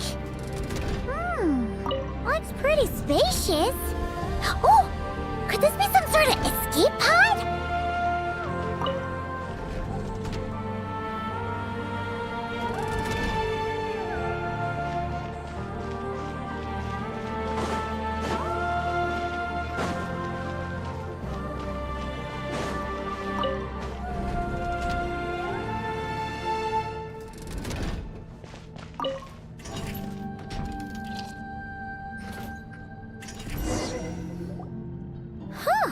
Is this escape pod broken? There's something glowing inside! Huh? She's here too? Does that mean there's something useful inside? But how do we get it out? What is that? It's the spaceship's Archeoloon spectrometer. Whoa! Is that your voice? You can talk through this thing? Mm-hmm. Power of the ancient moons. Transmit messages. Huh? That sounds a lot like phlogiston. Could this be dragon technology? Not. Do you mean... no? No. Not wrong. Why do you pant so much when you talk? No wonder we ran into their secret source automatons back there. But what does this all have to do with Columbina? Why did you turn into her? Columbina. Moon. Rescue. Did she run into trouble and send you to get help? Not wrong? Not right. Can you take it from the top and tell us the whole story? What exactly is going on? Columbina rescued me on the moon. Huh? She rescued you? So, she hasn't sent us a plea for help? That's right. Then why did you tell us to get on this spaceship? I wanted to go back to the moon, not you. Oh no! In that case, what does that make us? No! How could this happen? We're not that clueless, are we? Hey, you! You're leaving something out, aren't you? You said Columbina rescued you. That means you were in danger! Not what this time? Not wrong? Not right? Not sure. This is really starting to get on Paimon's nerves. I'm sorry. I'm not sure. When I woke up, I was very weak. I forgot many things. She took me to a place of healing. It was called Silver Moon Hall. Oh, did Columbina tell you to stay there and rest? Then why did you come here? I must return to the moon There lies my mission. What mission? I forgot. How could you forget something like that? Oh, right! You keep talking about going back to the moon. So, you're not a local Kuhenki from Duvat? Yes. I belong on the moon. Is Columbina there right now? Yes. If she hasn't left. Well, that explains it. Paimon's got it all figured out now. Columbina wasn't in trouble. She just picked this Kuhenki up while strolling around the moon and sent her to Silver Moon Hall. But our girl's got a little problem. She either doesn't talk at all, or has to pant her way to the finish line. And now the two of us have gone whoosh and flown right out of Tibet, like a couple of silly animal slimes hit by an arrow. Ah! You tricked us! And that makes you a bad egg in Paimon's books. From now on, she's gonna call you, Eggie! Oh. Good Hunter, Wanmin Restaurant, Shimuris. Will we ever meet again? I'm sorry. Hey, are those tears? Oh, maybe Paimon was a little too mean. Please don't cry. Psst, Eggie. Paimon isn't really this upset. She's just pretending so that the traveler might buy her more snacks later on. If you play along, we can split the snacks 20-80. All right? Snacks? Anyway, Eggie, you're the one who made us think Columbina was in danger. There's no way we could have sat back and done nothing knowing a friend was in trouble. So, you have to take full responsibility for the situation we're in right now.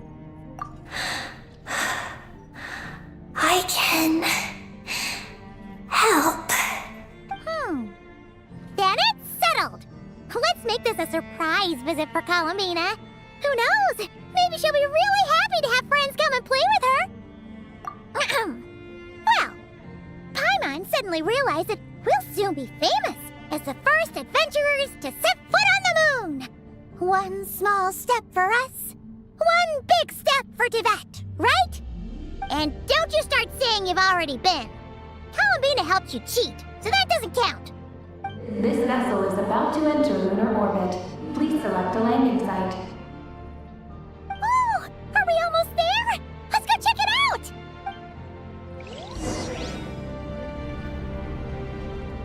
This vessel is about to enter lunar orbit.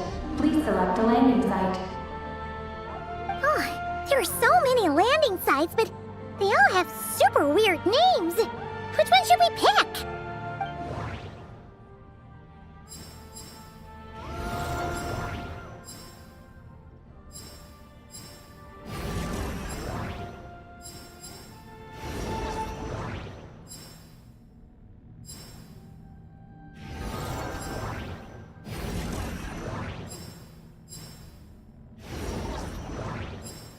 Connection established. Confirm landing thruster initiation.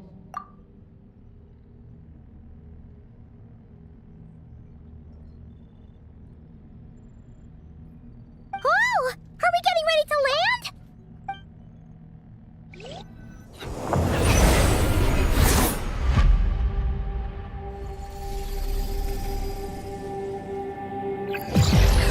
What's going on? Quick to the escape pods!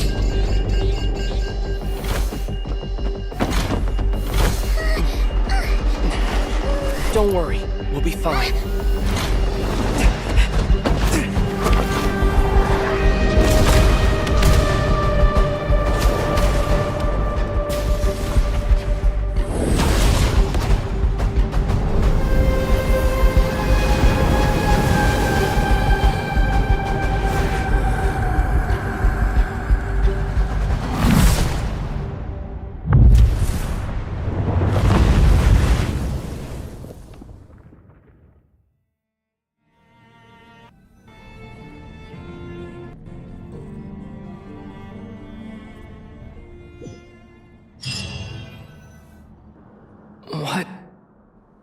happened? Right. There was an accident on board the spaceship. We got into the escape pods. Did we make moonfall successfully? It seems like I'm still in my escape pod. I need to make sure Paimon's all right.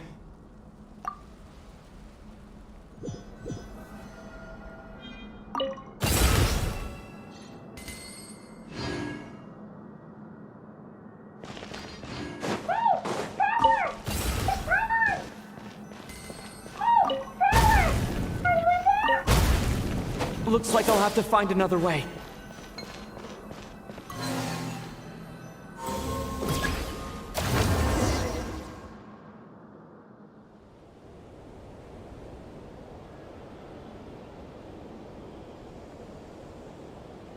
Oh, Paimon just knew you'd be okay. Not good at all. When Paimon came out of her escape pod, you two were gone. Paimon was scared half to death. It's all good now that she's found you, though. Now then, let Paimon give you a quick once-over. Are you hurt or anything? Well, that's a relief. Who could have imagined that ancient ship would run into problems?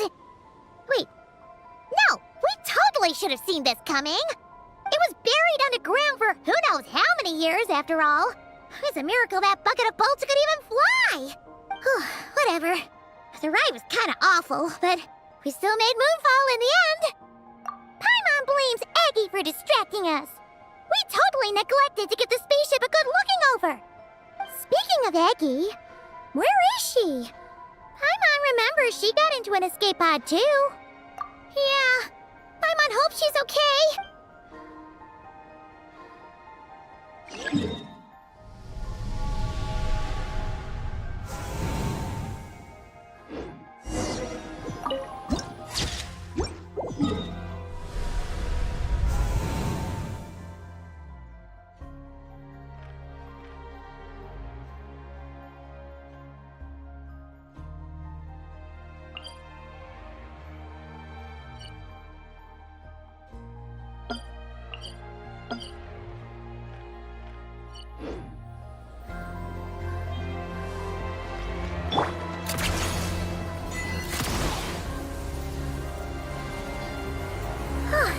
Now that we're finally here, Paimon feels so light! It's just like that simulation back at the base!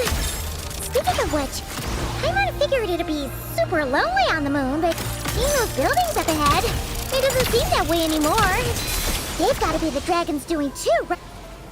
Looks like there's a big hole over there. You don't think Aggie's escape pod crashed underground, do you?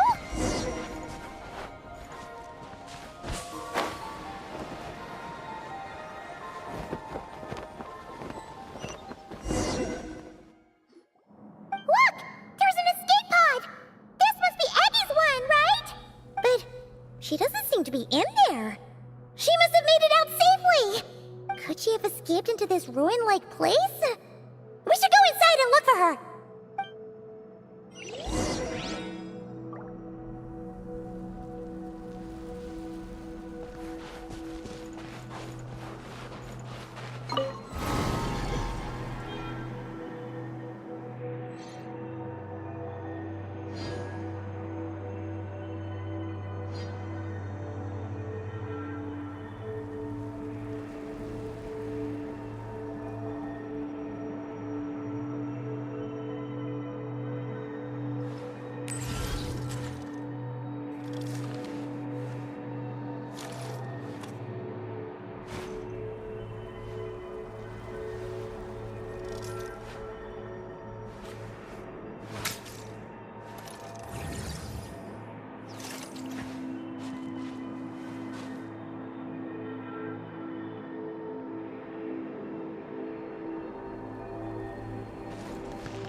Pick up the pace.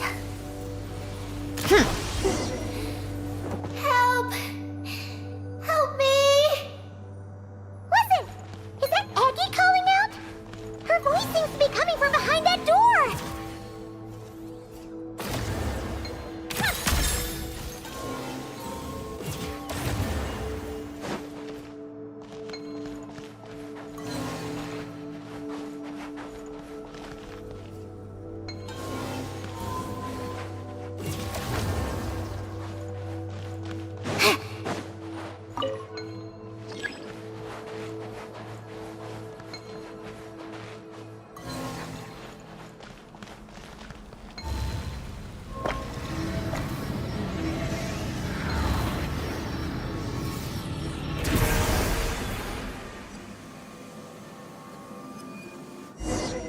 I like music. In fact, I've taught myself to play many different instruments.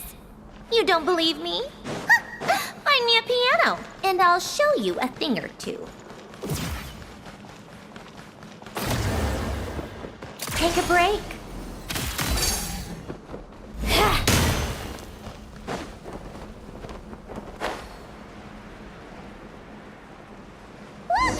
Eggie's hanging from that spot over there! We gotta save her!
So, what's inside? Not that I care. Come on, keep up.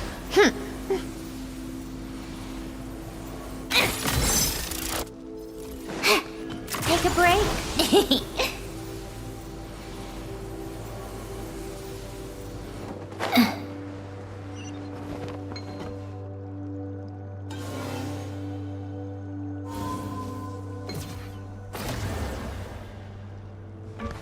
Come on, keep up.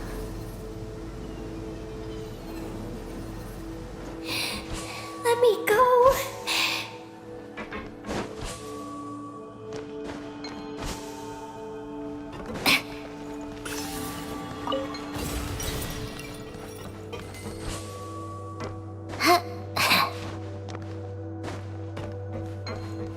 Take a break. Pick up the pace.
Let me down.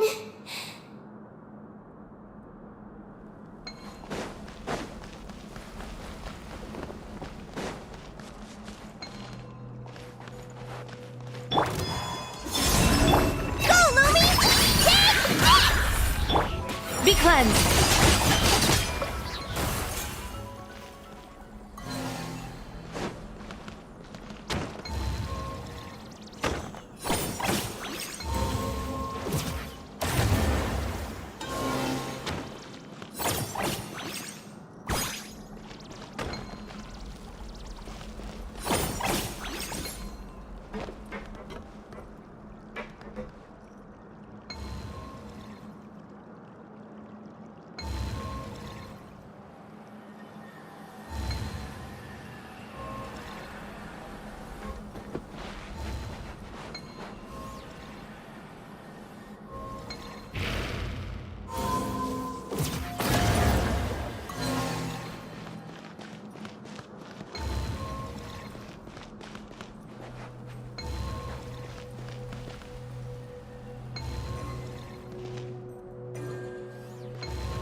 certainly went out of your way for this, didn't you?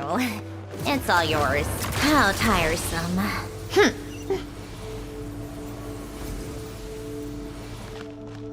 Take a break?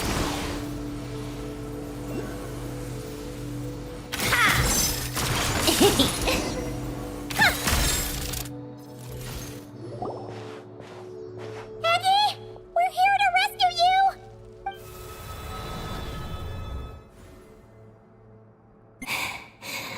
Let me go. Hey!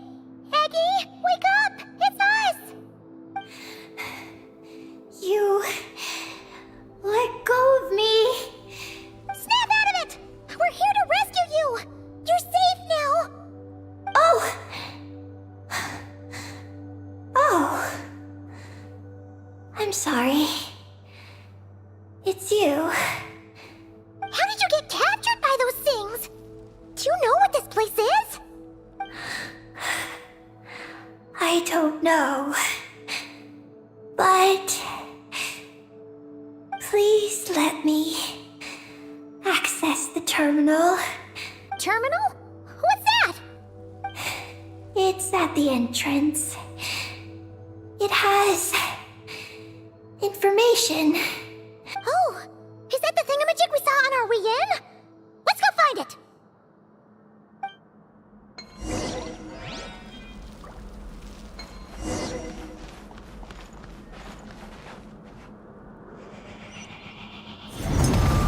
How tiresome. Pick up the pace. Is this the terminal you were talking about, Eggy? Yes.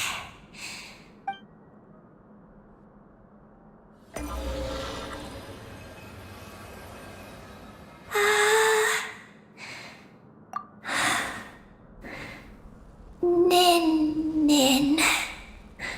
Sorry, what? My name. So, the terminal's got your name in it? And you're called Ninin? The moon's power can record information. It is stored in the terminal. Ah, so you can read the information in the terminal? Then, do you know what this place is? It's an energy generation station used to produce and store energy. So, those glowing orbs from earlier must have been some sort of energy, right? You must have been taken away to be used as an energy source because you have the same power. To power the Eye of Imnibellum. The Eye of Ibnibellum? What's that supposed to be? Here are the engineering blueprints. Let me show you. The tall tower in the middle. That is the eye. Whoa, that's so cool! What about the 3 shorter towers? Are they... Yes. We're inside one of them right now.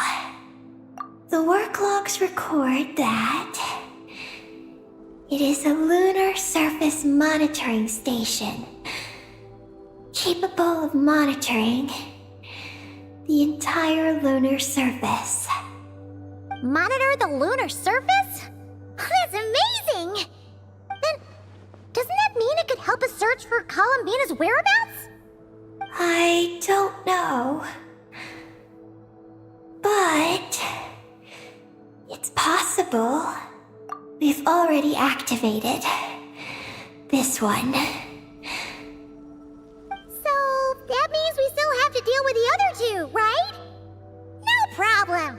We've done this kind of thing tons of times. Come on, Eggy, let's go! Not Eggy. I'm Ninin. You can be both.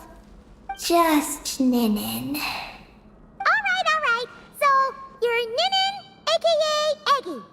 Does that work? I'm just Ninin. Hey, meet Paimon in the middle here, would ya?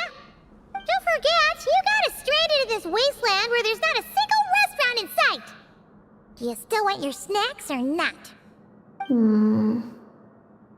All right. I'm Ninin, aka Aggie. Oh, that's between Paimon and Ninin. Come on, we need to head to the other stations.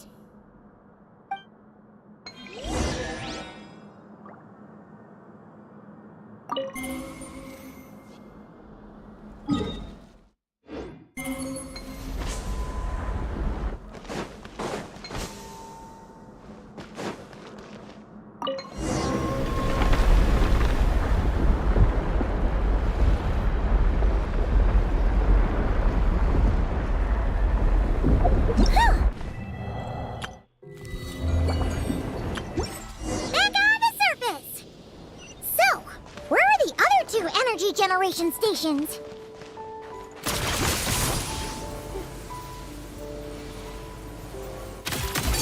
Come on, keep up. Yep. Take a break. Ha! Come on, keep up. Pick up the pace.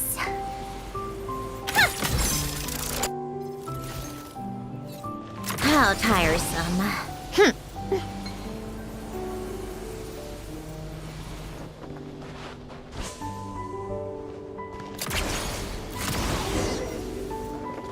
Look! That's a terminal behind those monsters, isn't it?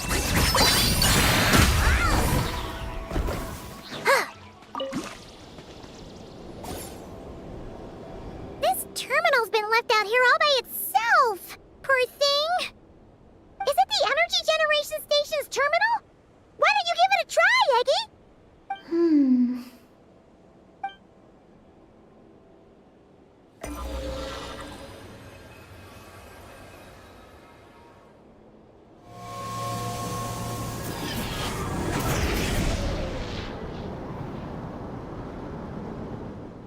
How's it looking? Any new intel? This is the energy generation station terminal, but I retrieved no new information. Even though we didn't find any new intel, we still managed to activate station number 2. Paimon would say that's a job well done. Wait. Signal locator malfunction detected. Energy cannot be transmitted to the eye of Imnibellum. Huh? What are we going to do? The signal locator is at the top of the tower. It requires manual adjustment. And let's figure out a way to get up there and check it out.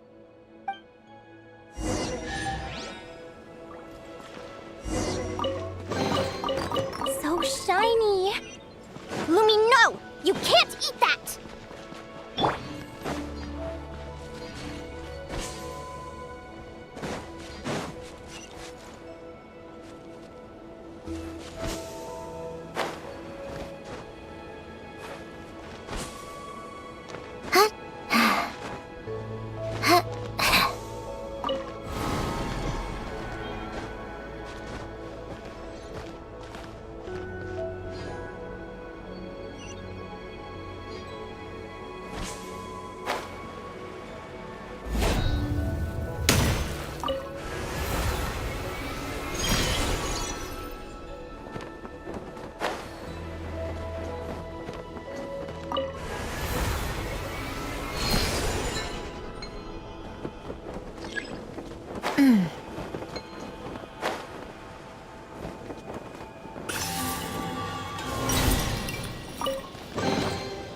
Certainly went out of your way for this, didn't you?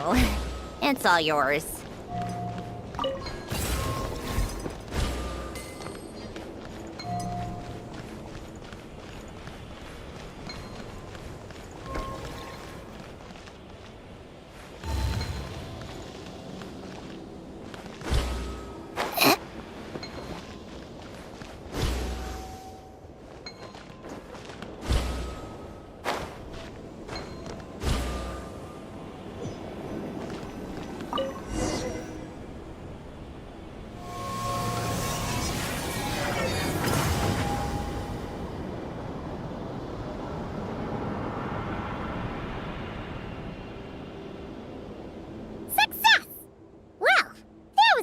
than Paimon expected. But we still need to activate the third station, right? Look. It's already active. Whoa! You're right! It still works! After all this time? Dragon Tech sure is reliable. Someone else? You mean... Columbina? After all, who else could it be? But why did she only activate one? You don't think she found out something was wrong? Are we gonna run into some sort of problem? Hey, Aggie! You're not misleading us again, are you? This one's coming out of your friendship level. I don't know what my mission is, but I'm sure it doesn't include raising anyone's friendship levels. Aggie, you've changed. Did all that info from the terminals go to your head? Traveler. More rational. Reliable. Good thinker. A superior partner. Unlike Paimon. Let's go, Traveler. I'll walk with you. Huh? Okay, that's it! Paimon's deducting another 10% from your share of the snacks!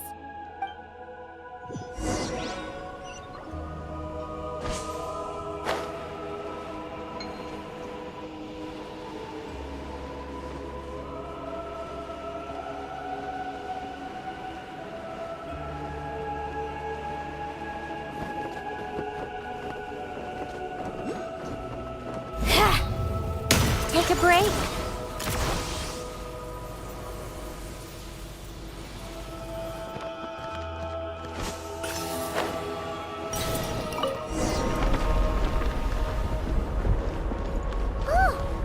This is one tall tower! Oh, don't look down! Don't look! What are you afraid of? You can fly, can't you? Paimon's just worried about the Traveler, that's all.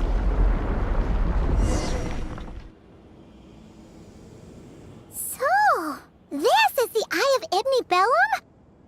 It definitely feels like a special place. Oh, the terminal's over there! I think I'll get some useful information.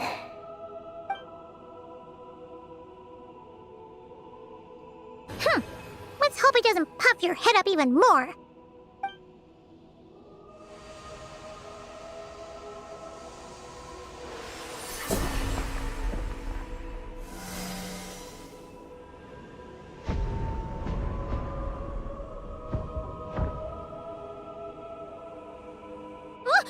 What just happened? I activated the Eye of Ibni Bellum. Oh? Did it work? Can you find Columbina? In the facility known as Ungian Circle, the terminal has detected the appearance of an unknown individual lacking an identification code. Could that be Columbina? The system cannot confirm this person's identity. We can't be totally sure, but at least we have a lead for now. So, how are we gonna get there? Let me help. Look. We can use this to get across. Wow! What is this? It's the entrance to the high-speed transit lane. It runs on the ancient moon's power. Through it, you can reach the next stop from the Eye of Ibni Bellum. The terminal records state that many species of creatures live there. It is a home. So, there are all kinds of creatures living on the moon? That's incredible! Should we head out now? Please wait a moment. Something in the terminal is... Peggy? What's wrong? There is a hidden module. Project Moongazer. It responded to me. The module records the origins of this tower. It starts with a dragon pioneer named Ibni Bellum. The lunar vessel we traveled in was his creation. He was the one who led dragon researchers to the moon. Wow! That's amazing! So, this place must have been built to commemorate him, right? Not exactly. The terminal recorded this instead. After the Pioneer landed, he began to explore the moon and circumlunar zone. Then, one day, while in the circumlunar zone, he received a mysterious signal from deep space. A signal from deep space? What was it? The researchers couldn't decipher the signal's meaning, but the Pioneer believed it was a message sent back by their king who had journeyed out into the Sea of Stars. And that king's name was Nibelung. The Dragon King? Did the signal really come from him? I don't know. Because the researchers... So... they built this tower. This place. The Eye.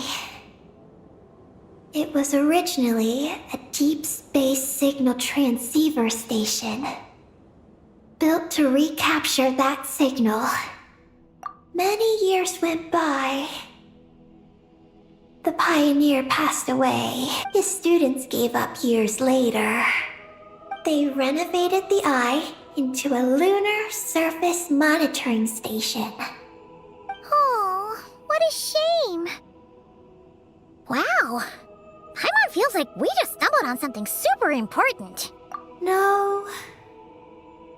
These are just the log. The real project file is encrypted. I can't open it. Huh? Didn't you say it responded to you? My data matches it. Sorry. What do you mean by... It's like how... Snacks and Paimon are a match. But 20% of the snacks... Hey! You're the one who gets 20%! Paimon's getting 80!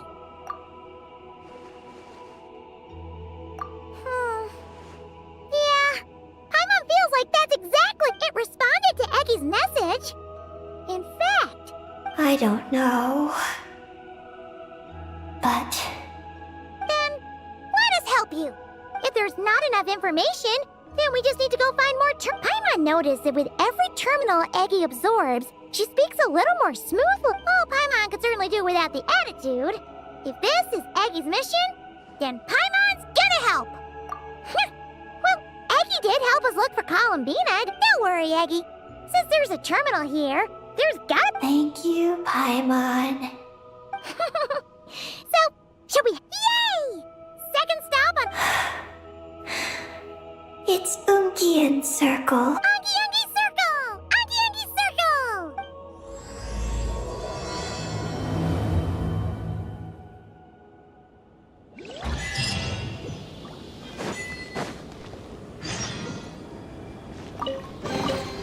I'll keep this close.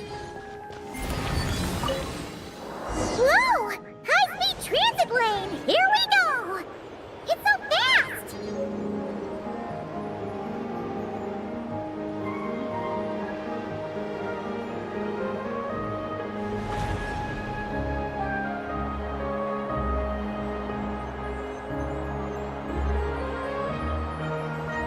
Huh?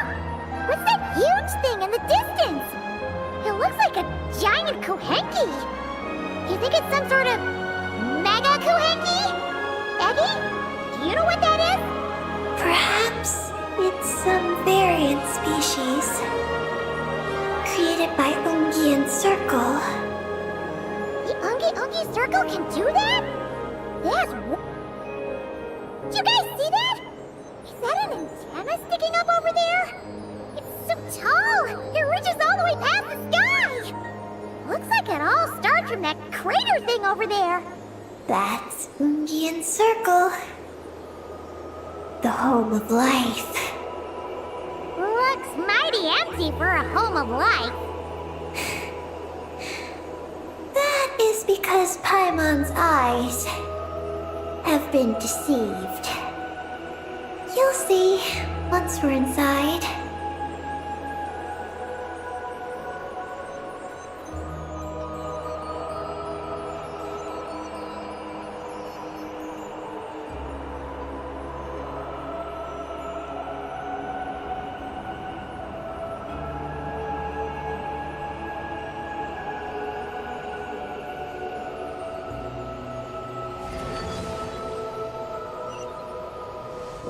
Is this our stop?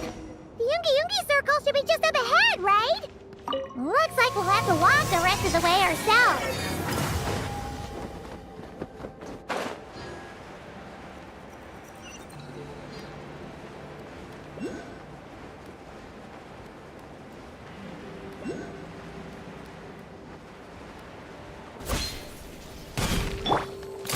Pick up the pace.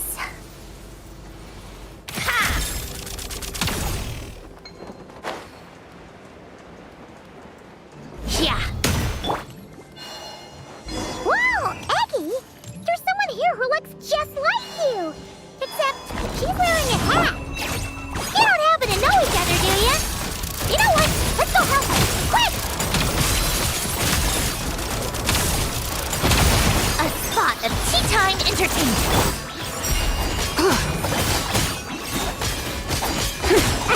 Smite to dust.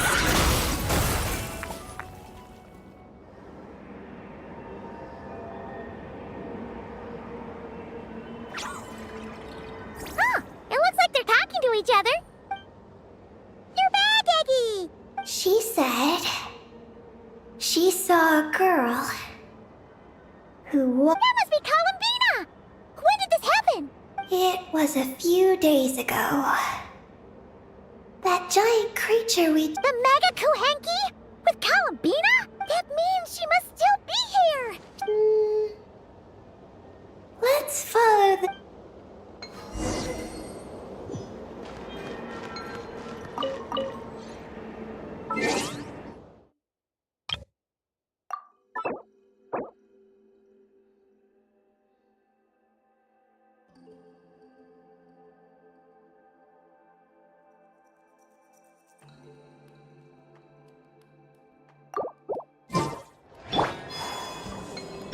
Come on, keep up. Oh, I don't think she hears chirping.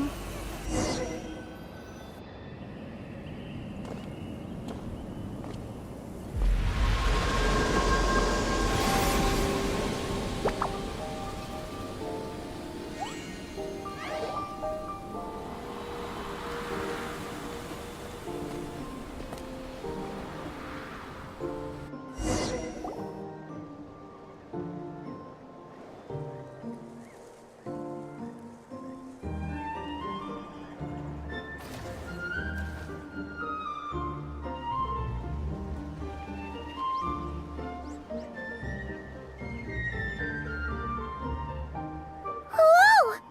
Hi, but... Yes. Ungians. But why couldn't we see them from the outside? I mean, someone built this place? We should follow them. Oh! Eggy's butt...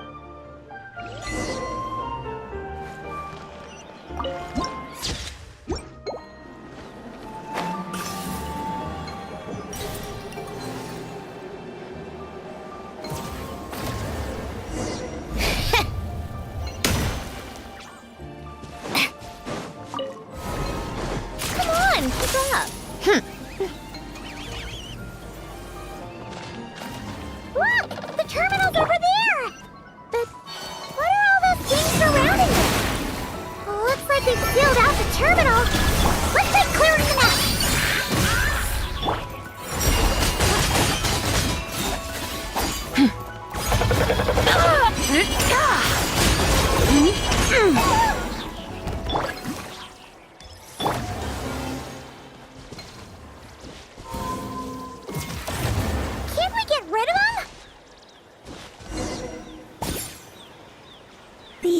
knotted moonlight vines. I can show you how to...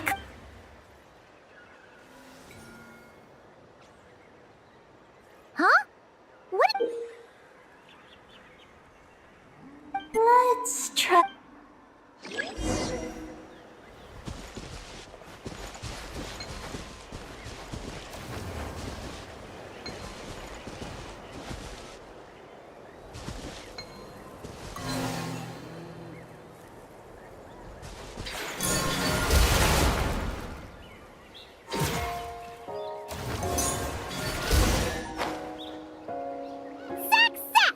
Come try it out!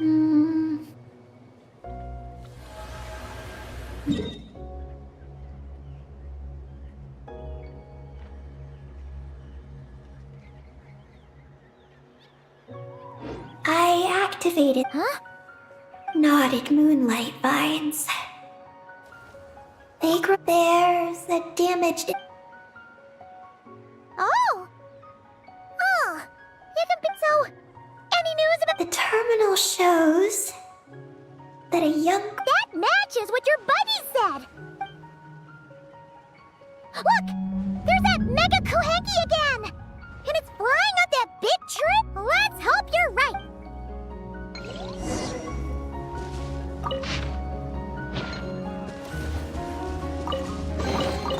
Huh? All that work for this?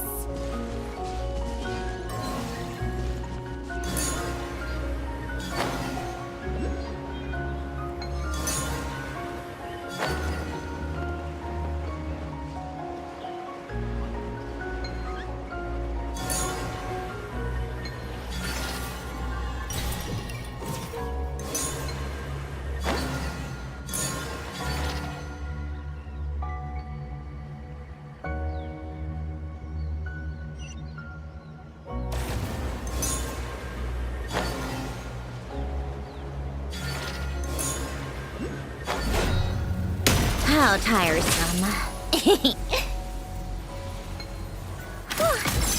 that we're looking at it up close, this tree's so big.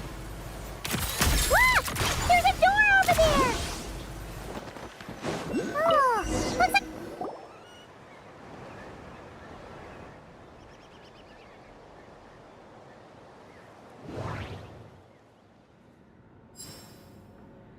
There's a little pavilion in the middle. Oh! There's a door to the left of the pavilion! Nothing interesting on the right.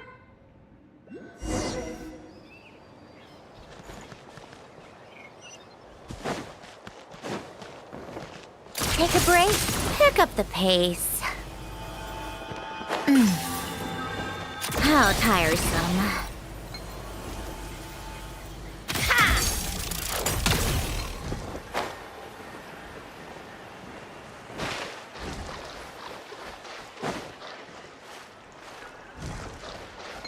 Take a break.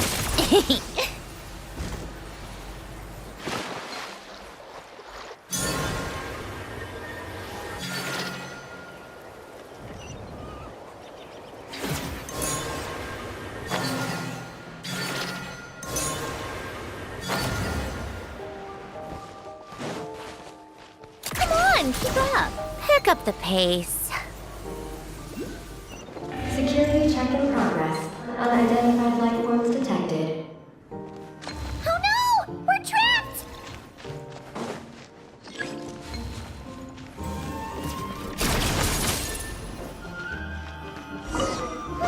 Now that we're inside, this place sure looks like an elevator. It should be able to take us to the top, right? The Mega Kohenki flew up there earlier. That means we might find Columbina there.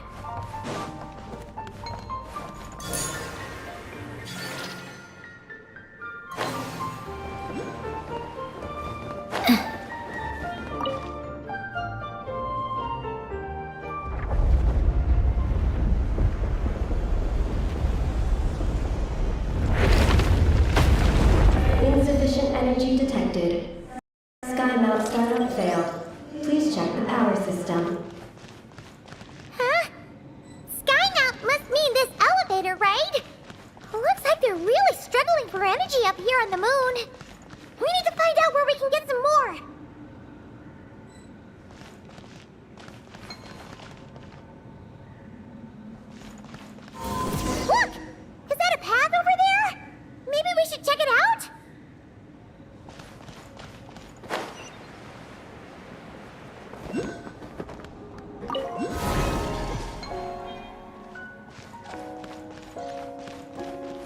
How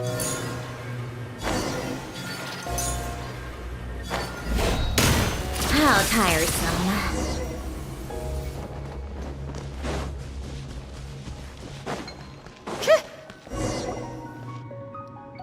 Well, what do you know? There's another terminal, Eggy. Come. All right. Terminal activated.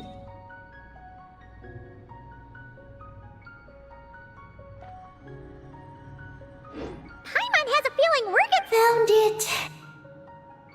Wow! The diagram in the bottom right. Great! It's the destination of the sky map we just wrote. Space life form? Overall, its designer was named. He believed that among the stars live many mysterious creatures we haven't discovered. Do those kinds? Because he wanted to overturn. He believed that the deep space signal received by the dragons was not a message. So, it all? Yes. What a crazy... I haven't found any relevant records. Makes sense. The blueprint...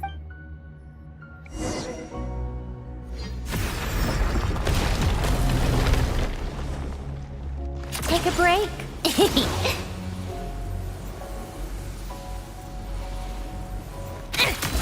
How tiresome.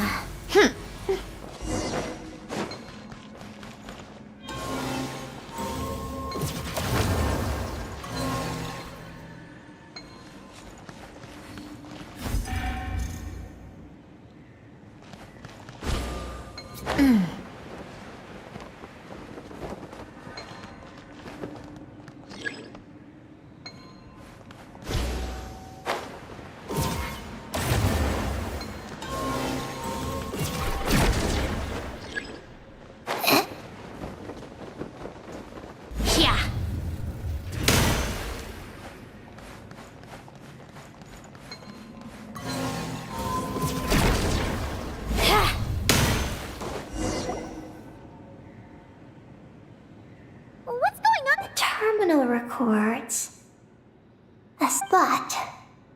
But don't worry. This seclusion field can temporarily hold the storms back.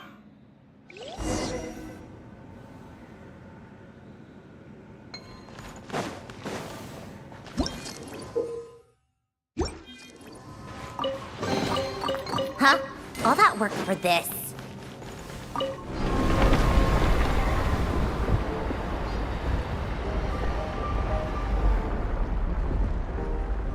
Huh? Is that an underground forest over there? Whew. Now Paimon's seen everything. Are we still going down? How deep does this go? Well, the deeper the roots go, the taller the tree grows. That's gotta mean that the capture station was built super duper high up. Paimon's getting real curious. Did the dragons manage to capture any mysterious space creatures?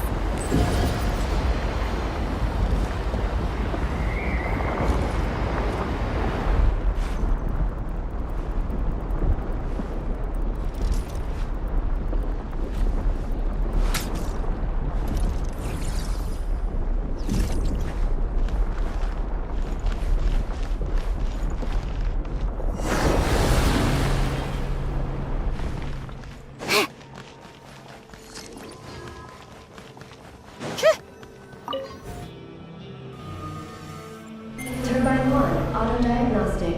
Operation normal. Turbine 2, auto-diagnostic. 2, malfunctions detected. Turbine 3, auto-diagnostic. 1, malfunction detected. Turbine 4, auto-diagnostic. 4, malfunctions detected. Archaean storm occlusion field activated. Please proceed to the malfunction points for maintenance.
myself to play many different instruments.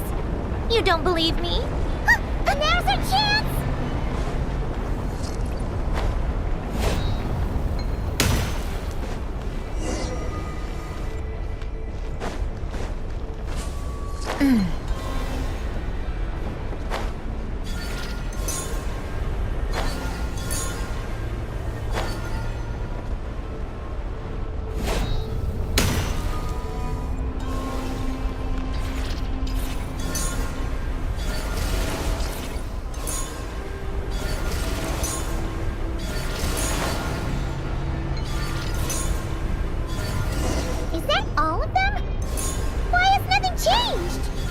There's a terminal over... Oh, that's a terminal, all right. We'll leave this to you, Eggy. Turbine 4, prepared. Ah! Monsters! Look sharp! We gotta protect Eggy while she reads the terminal!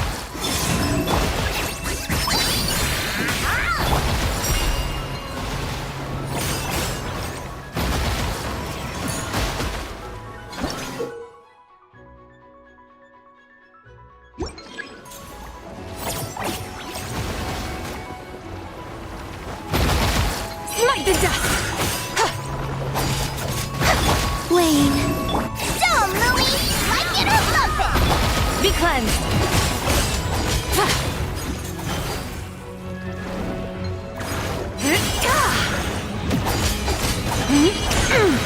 Lofty wisdom will show us the way! Smite the dust!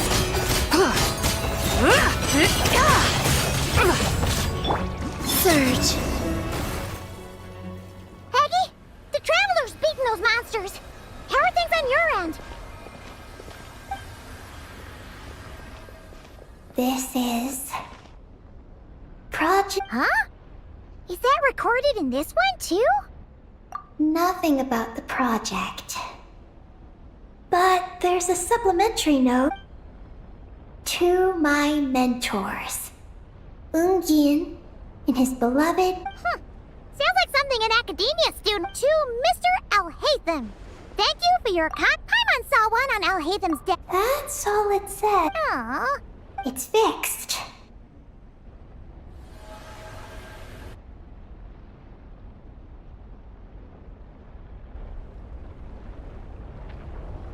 Oh, it worked! Uh-oh. Those big wheels are spinning so fast, they might suck us in!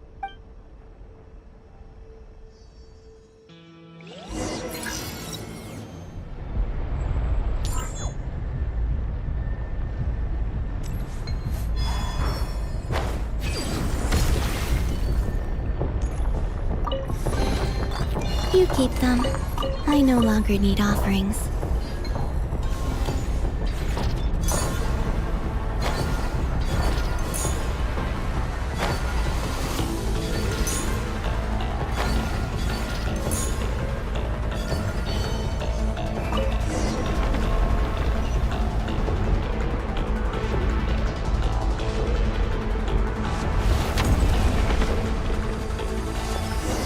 Malfunction detected.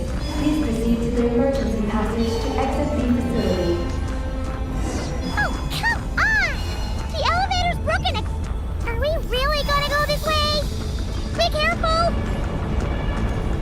Whoa!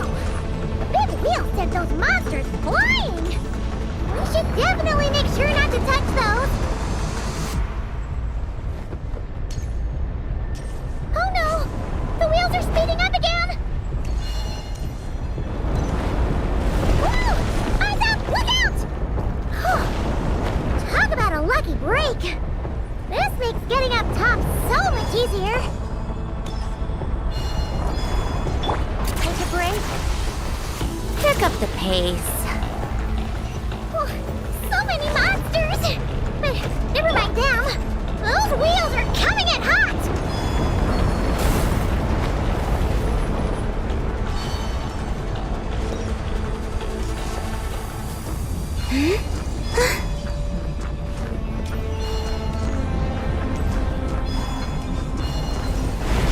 Not again! We gotta move fast! This place is falling apart!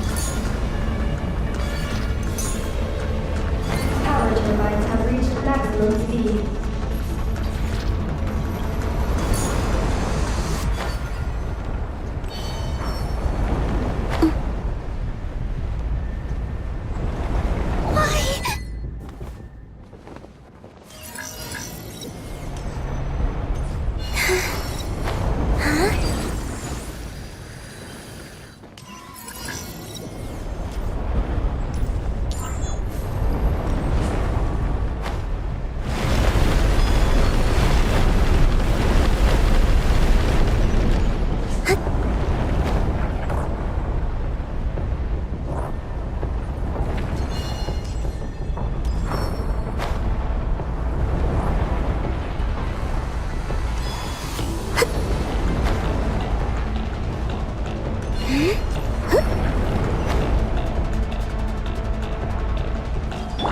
How tiresome. Pick up the pace.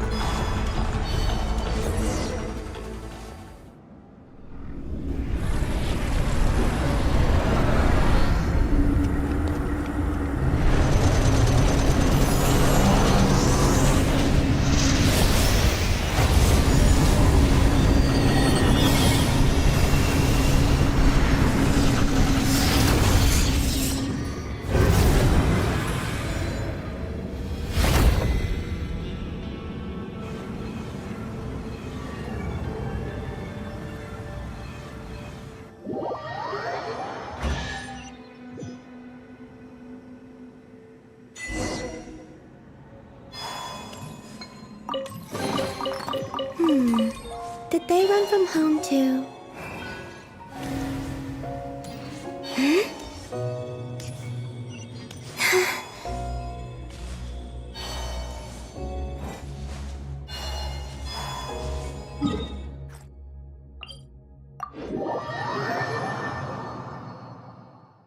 Come on, keep up.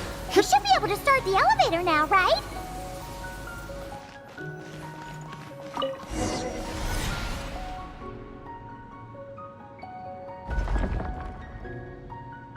Okay, nice and steady.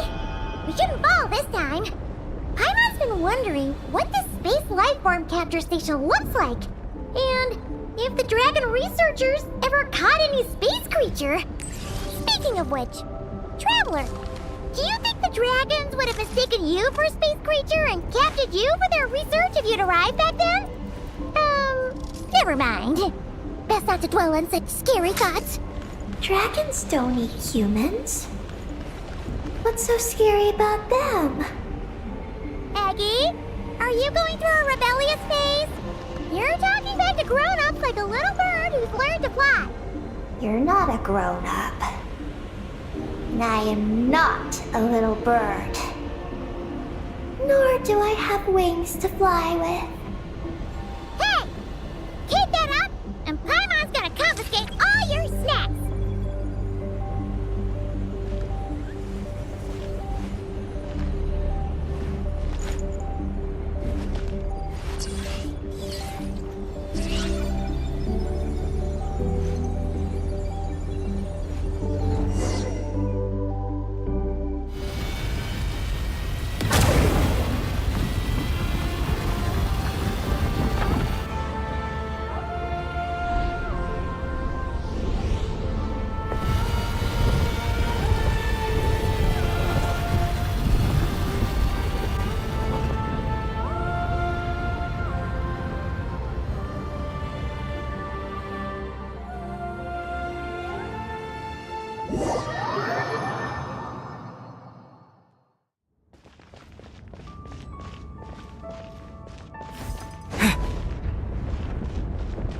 Look! Over there!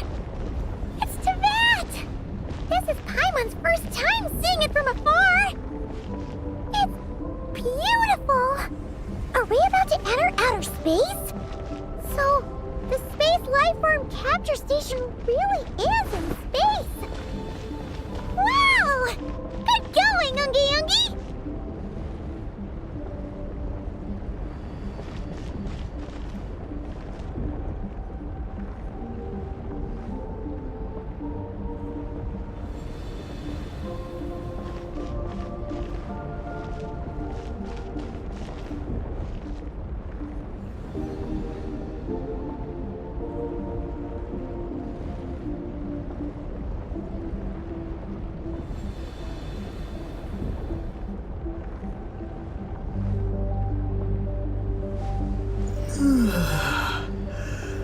You're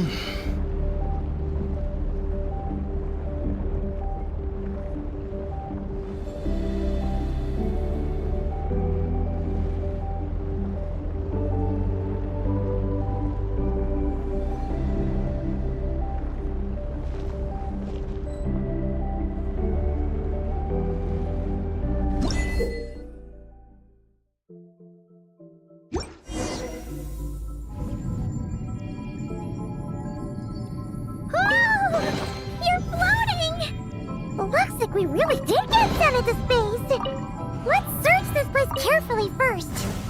Paimon just hopes we don't get jumped by any space life forms.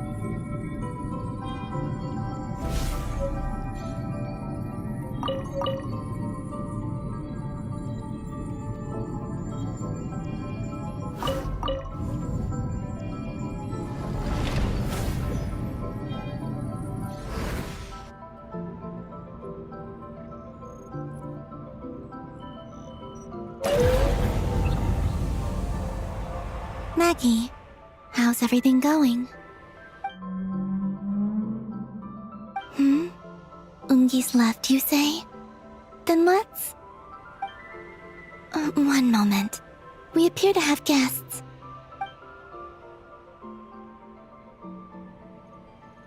Traveler, Paimon, how did you... Calabina! Oh, it's really you this time!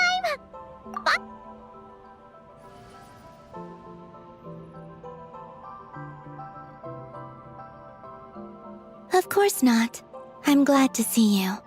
I'd go so far as to call this a pleasant surprise. What did Paimon say? Still, how did you get to the moon?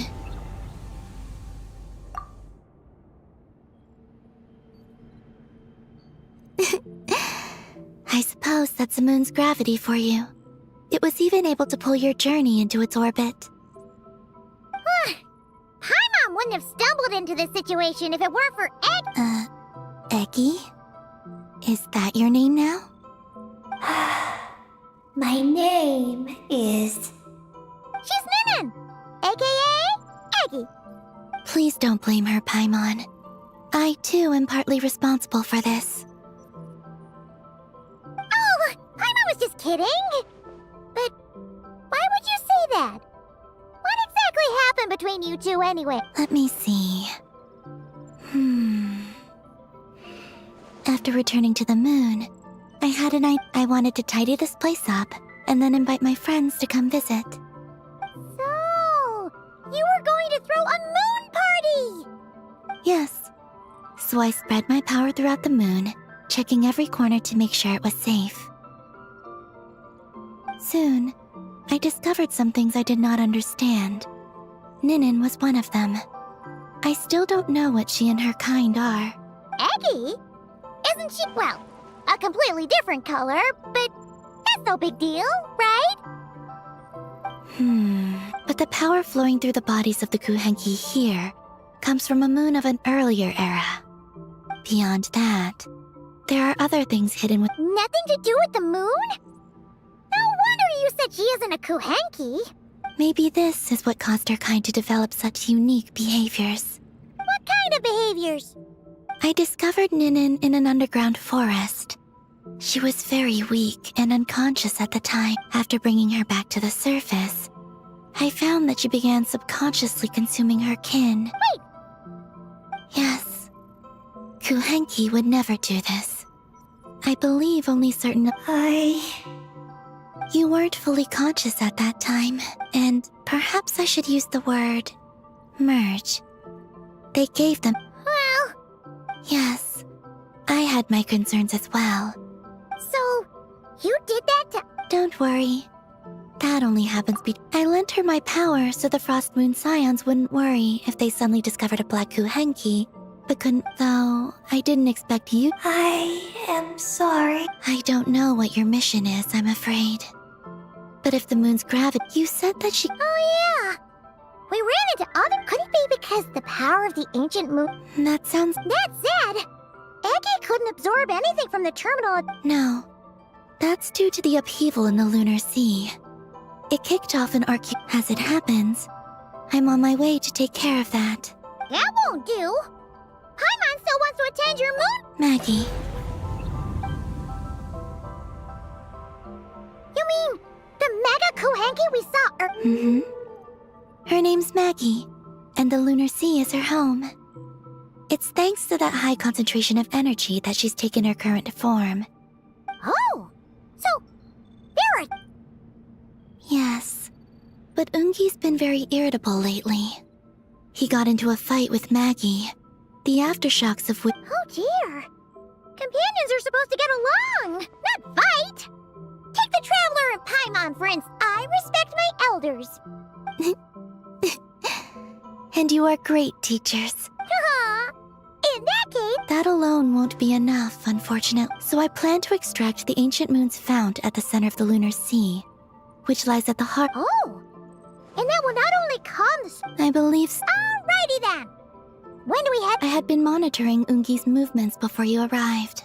If we want to avoid hurting him, it might be best if we wait for him to leave before retrieving the ancient moon's fount. Maggie told me that she can't detect Ungi's energy fluctuations at the moment.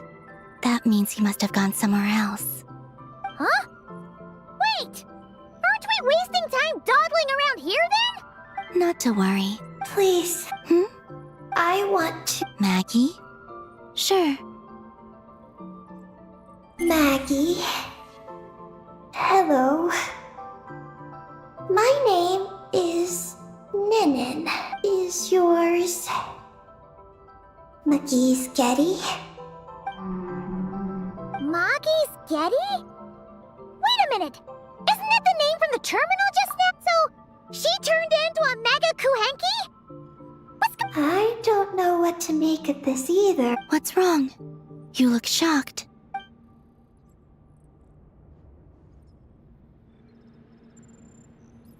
Two dragon researchers. Come with me for now. Okay!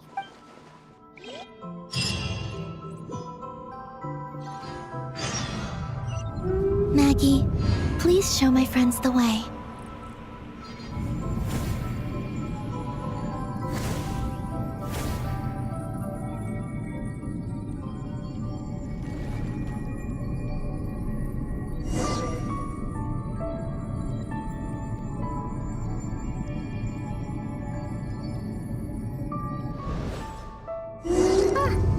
Are we gonna fly straight down? Don't worry. I'll keep you safe. Oh, here's a ton of wreckage outside the Space Lifeform Capture Station. Yes. This place seems to have suffered a serious collision. So we got rammed? Could it have been a creature from space? A ship is more likely, I think. I haven't looked too closely, but it's just over there. You should be able to see it soon. By the way, the terminal you're looking for isn't inside this capture station.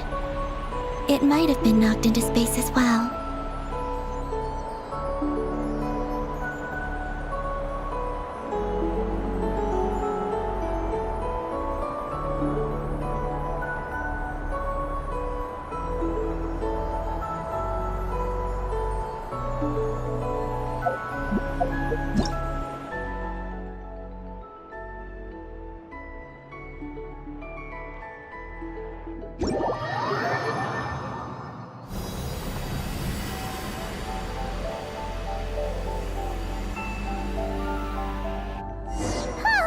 We finally made it down! That was even crazier than falling out of the escape pod!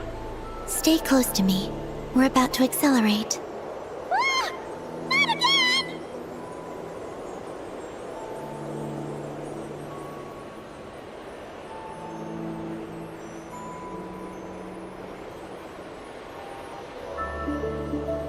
The Archeoloon storm is closing in. We'll need to pass through it quickly. Okay!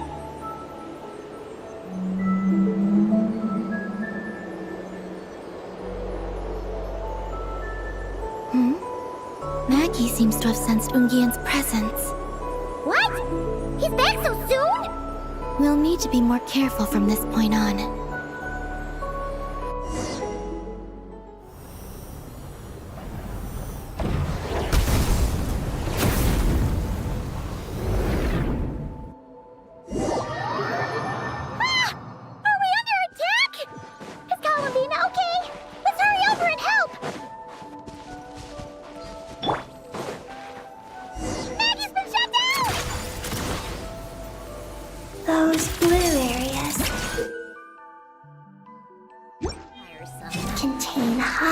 concentrations of the ancient moon's power. Are you alright? Maggie's hurt. Why is this happening? Is this what people call a domestic dispute? Where'd you even learn that phrase? Anyway, we gotta stop that guy. The only difference is, he's huge. Do you think he ate a few too many? Wait for me to grow as. Oh, fine. So, what do we do now? Yes. The Archeoloon's... Alright, I need time to treat. There are some small... Okay. I'll...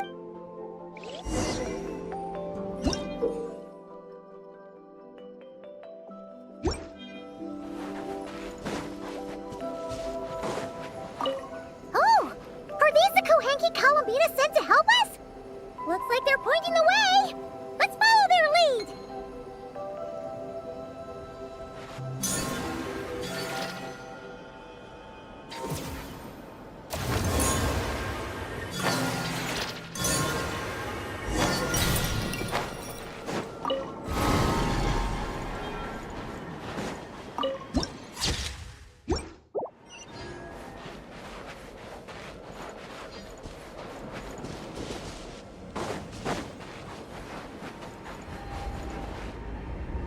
Come on, keep up. Pick up the pace.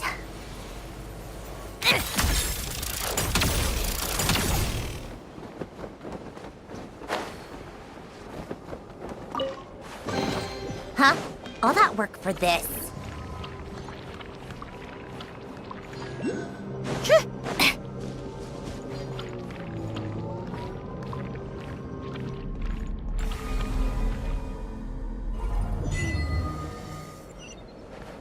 How tiresome.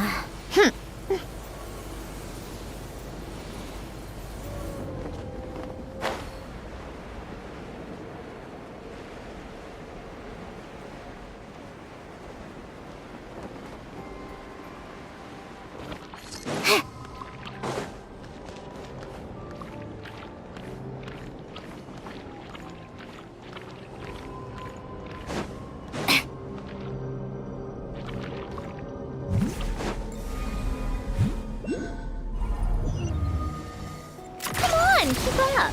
Why are they all crowding around here and not leaving? Their companions are trapped.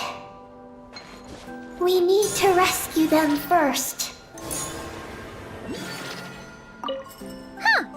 They're stuck together so tightly. It's almost like they're trying to imitate something.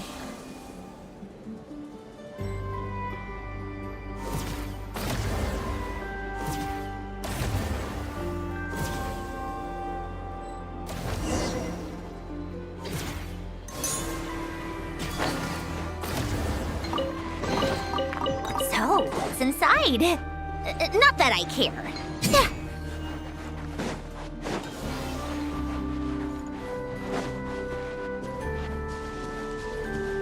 How tiresome. Do you think they could carry us across if they imitated those jellyfish? Wow! They pulled it off! They're awesome!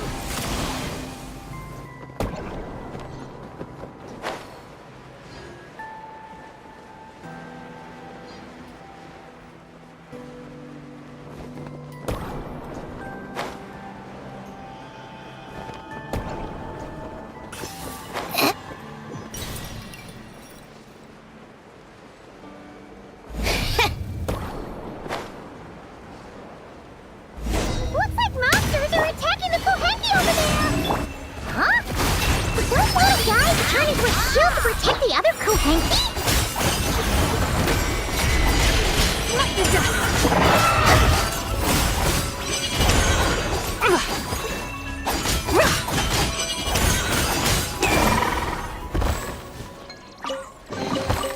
There is no harm in claiming forsaken possessions. Since this school of Kohenki can mimic jellyfish, do you think they could mimic that whale over there, too? Haha! They can! Aw, these little guys are amazing!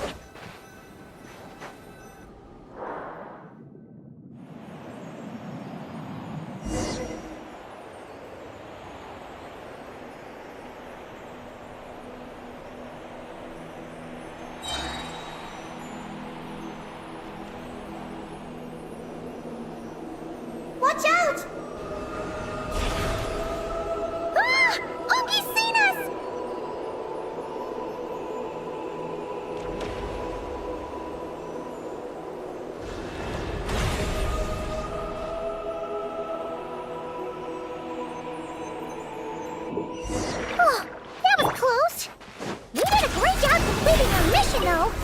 We've got Ungi's undivided attention. He's definitely tracking us down now. So we gotta be super careful moving forward.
Right?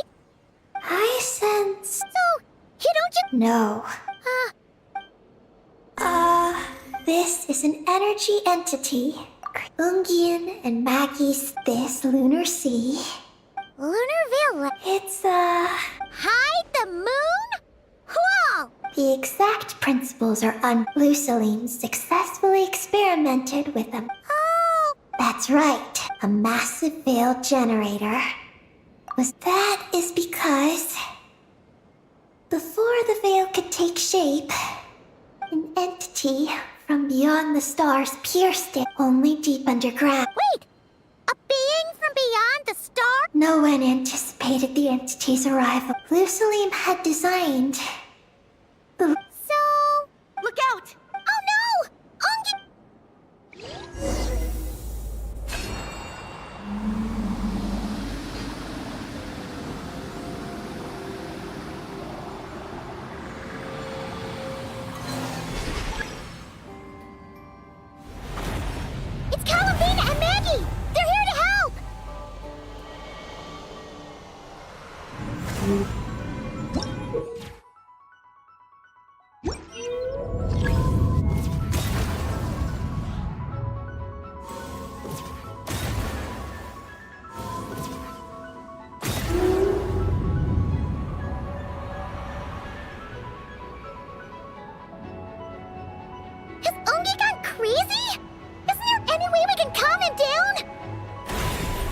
His body seems to be entangled in knotted moonlight vines.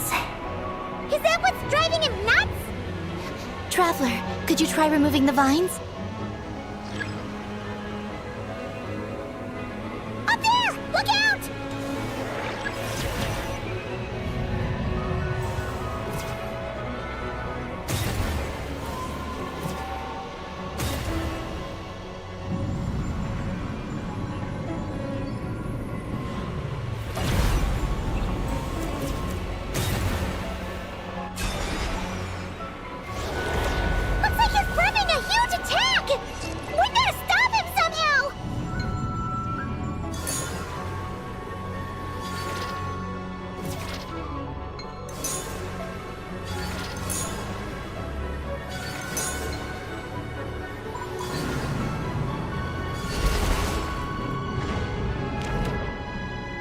Looks like it's working!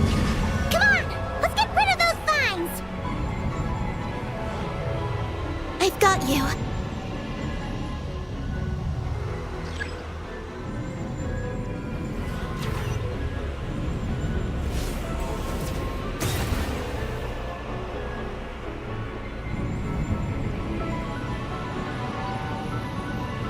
Hold on a little longer.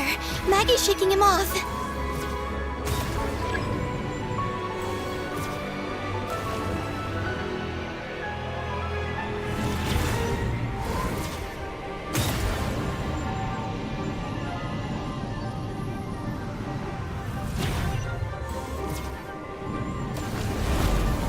chance!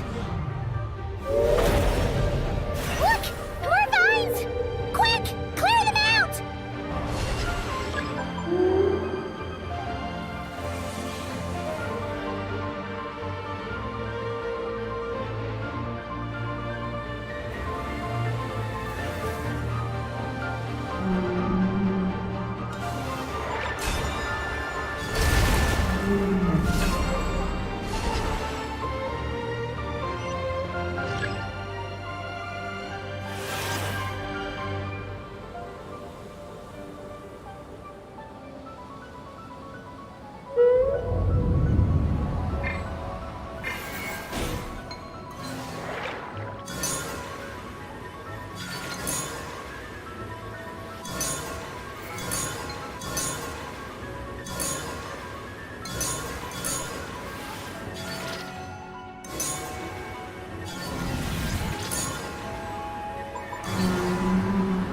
Look!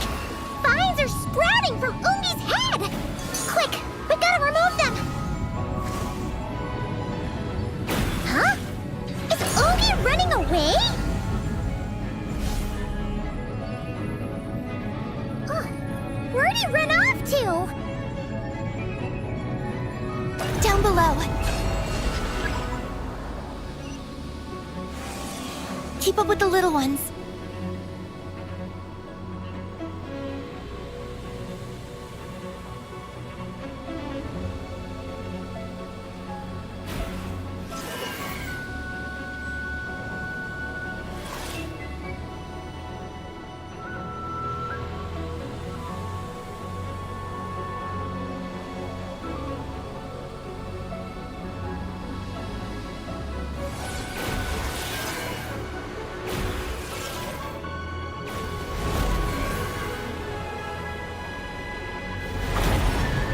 Here's our chance!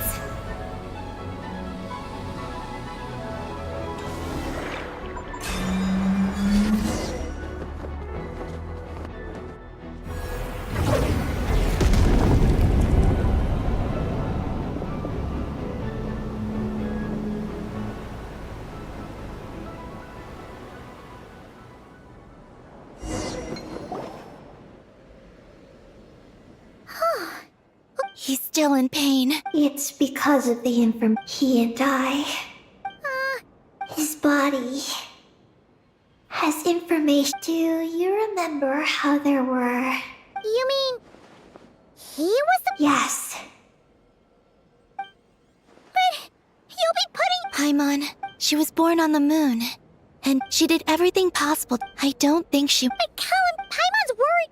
And maturity. Paimon. If that happens... Stubborn is one way to put it. That's right. Then go, Ninin. This is... Thank you. Come on, Eggy!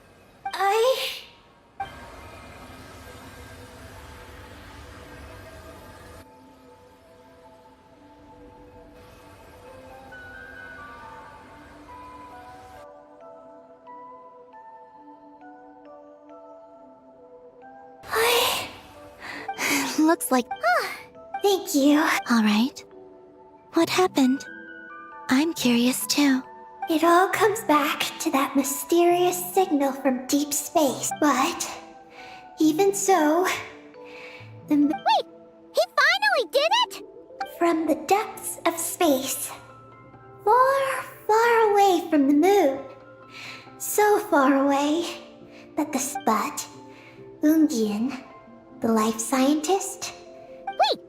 Did he go cuckoo or something? Perhaps it was enough. So? He disappeared into the sea of stars. So... No. Years later, after emergency repairs were complete... Cloaked? Like... Yes. It was the Moon Gazer. Though Ungian's wife, McGee's, was the first to enter the spaceship. Archeloon spectrometers indicated McGee's ran a series of tests, and thus discovered that her lover was fusing with some unknown creature. Oh, that's Unfortunately, the dragon researchers had never encountered such a situation before. Then, Ungian awoke, and he passed a message to them. There is... That's not the case. The ship's logs show that the creature emitting this in this way...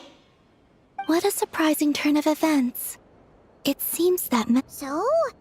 After delivering the message, Ungian began to die.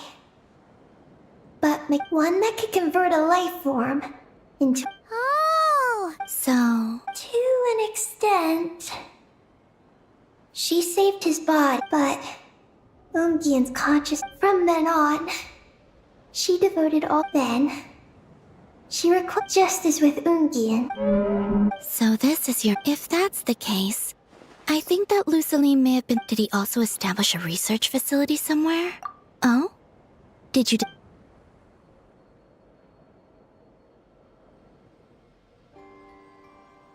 It was... destroyed by a descender from beyond the heavens?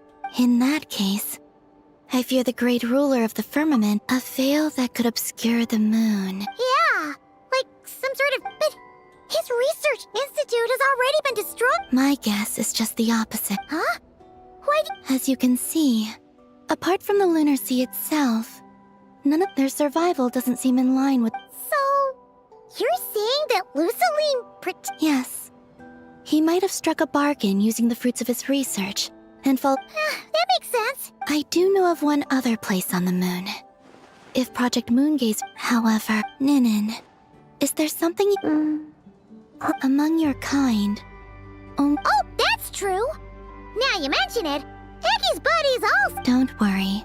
I won't After all, out of all the terminals we've seen... It's okay. What if I really am I'm just... Keeping secret, but if I do get angry... And Paimon will... I understand. Then I'll take your word for it. There's a base on the far side of the moon. I originally planned to... But now... Thank you. Look, Paimon. Don't you think Ninin's matured even more now? You're right. She's actually taught... Yes.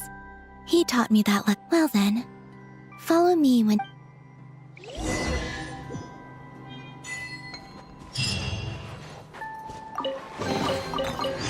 A gift from the heavens.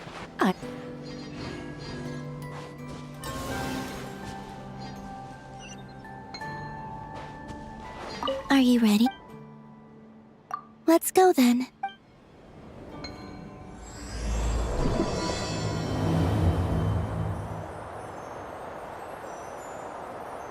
So, how does your friendship work? We share tasty food with each other? Yes. And Paimon has wonderful taste in food, especially in snacks. We also often chat and play games together. You know, in Silvermoon Hall. I remember that place.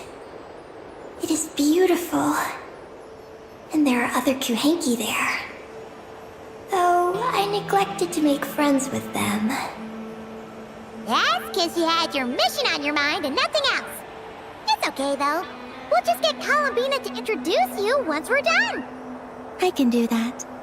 When the time comes, can we play some crazy party games? We won't be bothering anyone out there anyway. A party on the moon wouldn't disturb anyone either. Oh, right! And a moon party sounds way more exciting! Sounds like fun.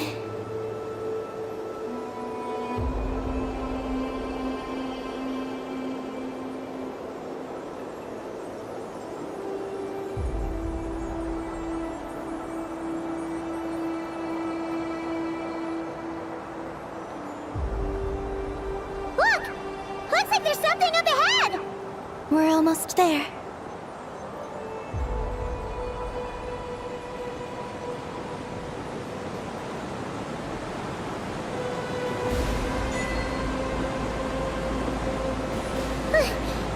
This place is huge! Is this some kind of weapons base? This feels completely different from the other places we've been. It looks really dangerous. It certainly feels cold and sterile, but for some reason, I feel an odd sense of familiarity. Familiarity? Have you been here before? No. I've only scouted the outskirts using Kuvaki, so I don't know where this feeling is coming from. Let's explore deeper inside.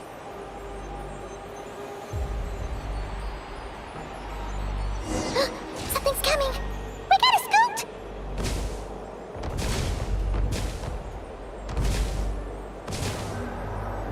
Getting caught in those searchlights will probably trigger an alarm or something. We better avoid them, too. So many searchlights! Quick! Follow the crates to avoid them! There are crates blocking the way up ahead! Don't crash into them, alright?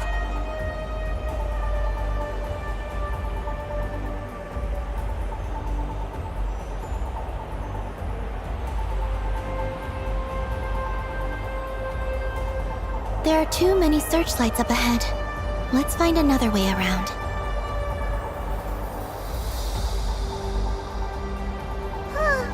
Those floating things look super dangerous! We better not let them touch us!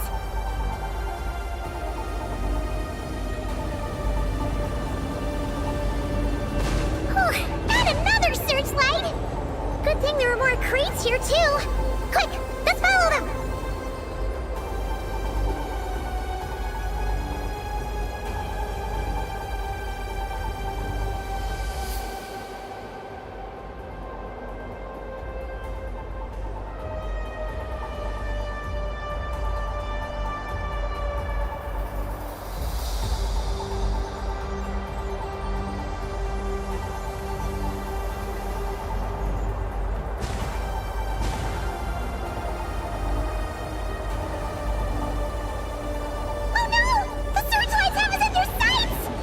Let's speed up and rush through.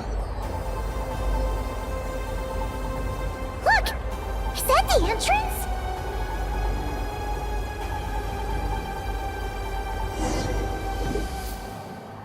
Looks like we can head... Who would have thought this base would still be operational? This is crazy. In that case... What are you talking about? Aren't you afraid that things might turn out like... I guess we'll have to... Yes. Also...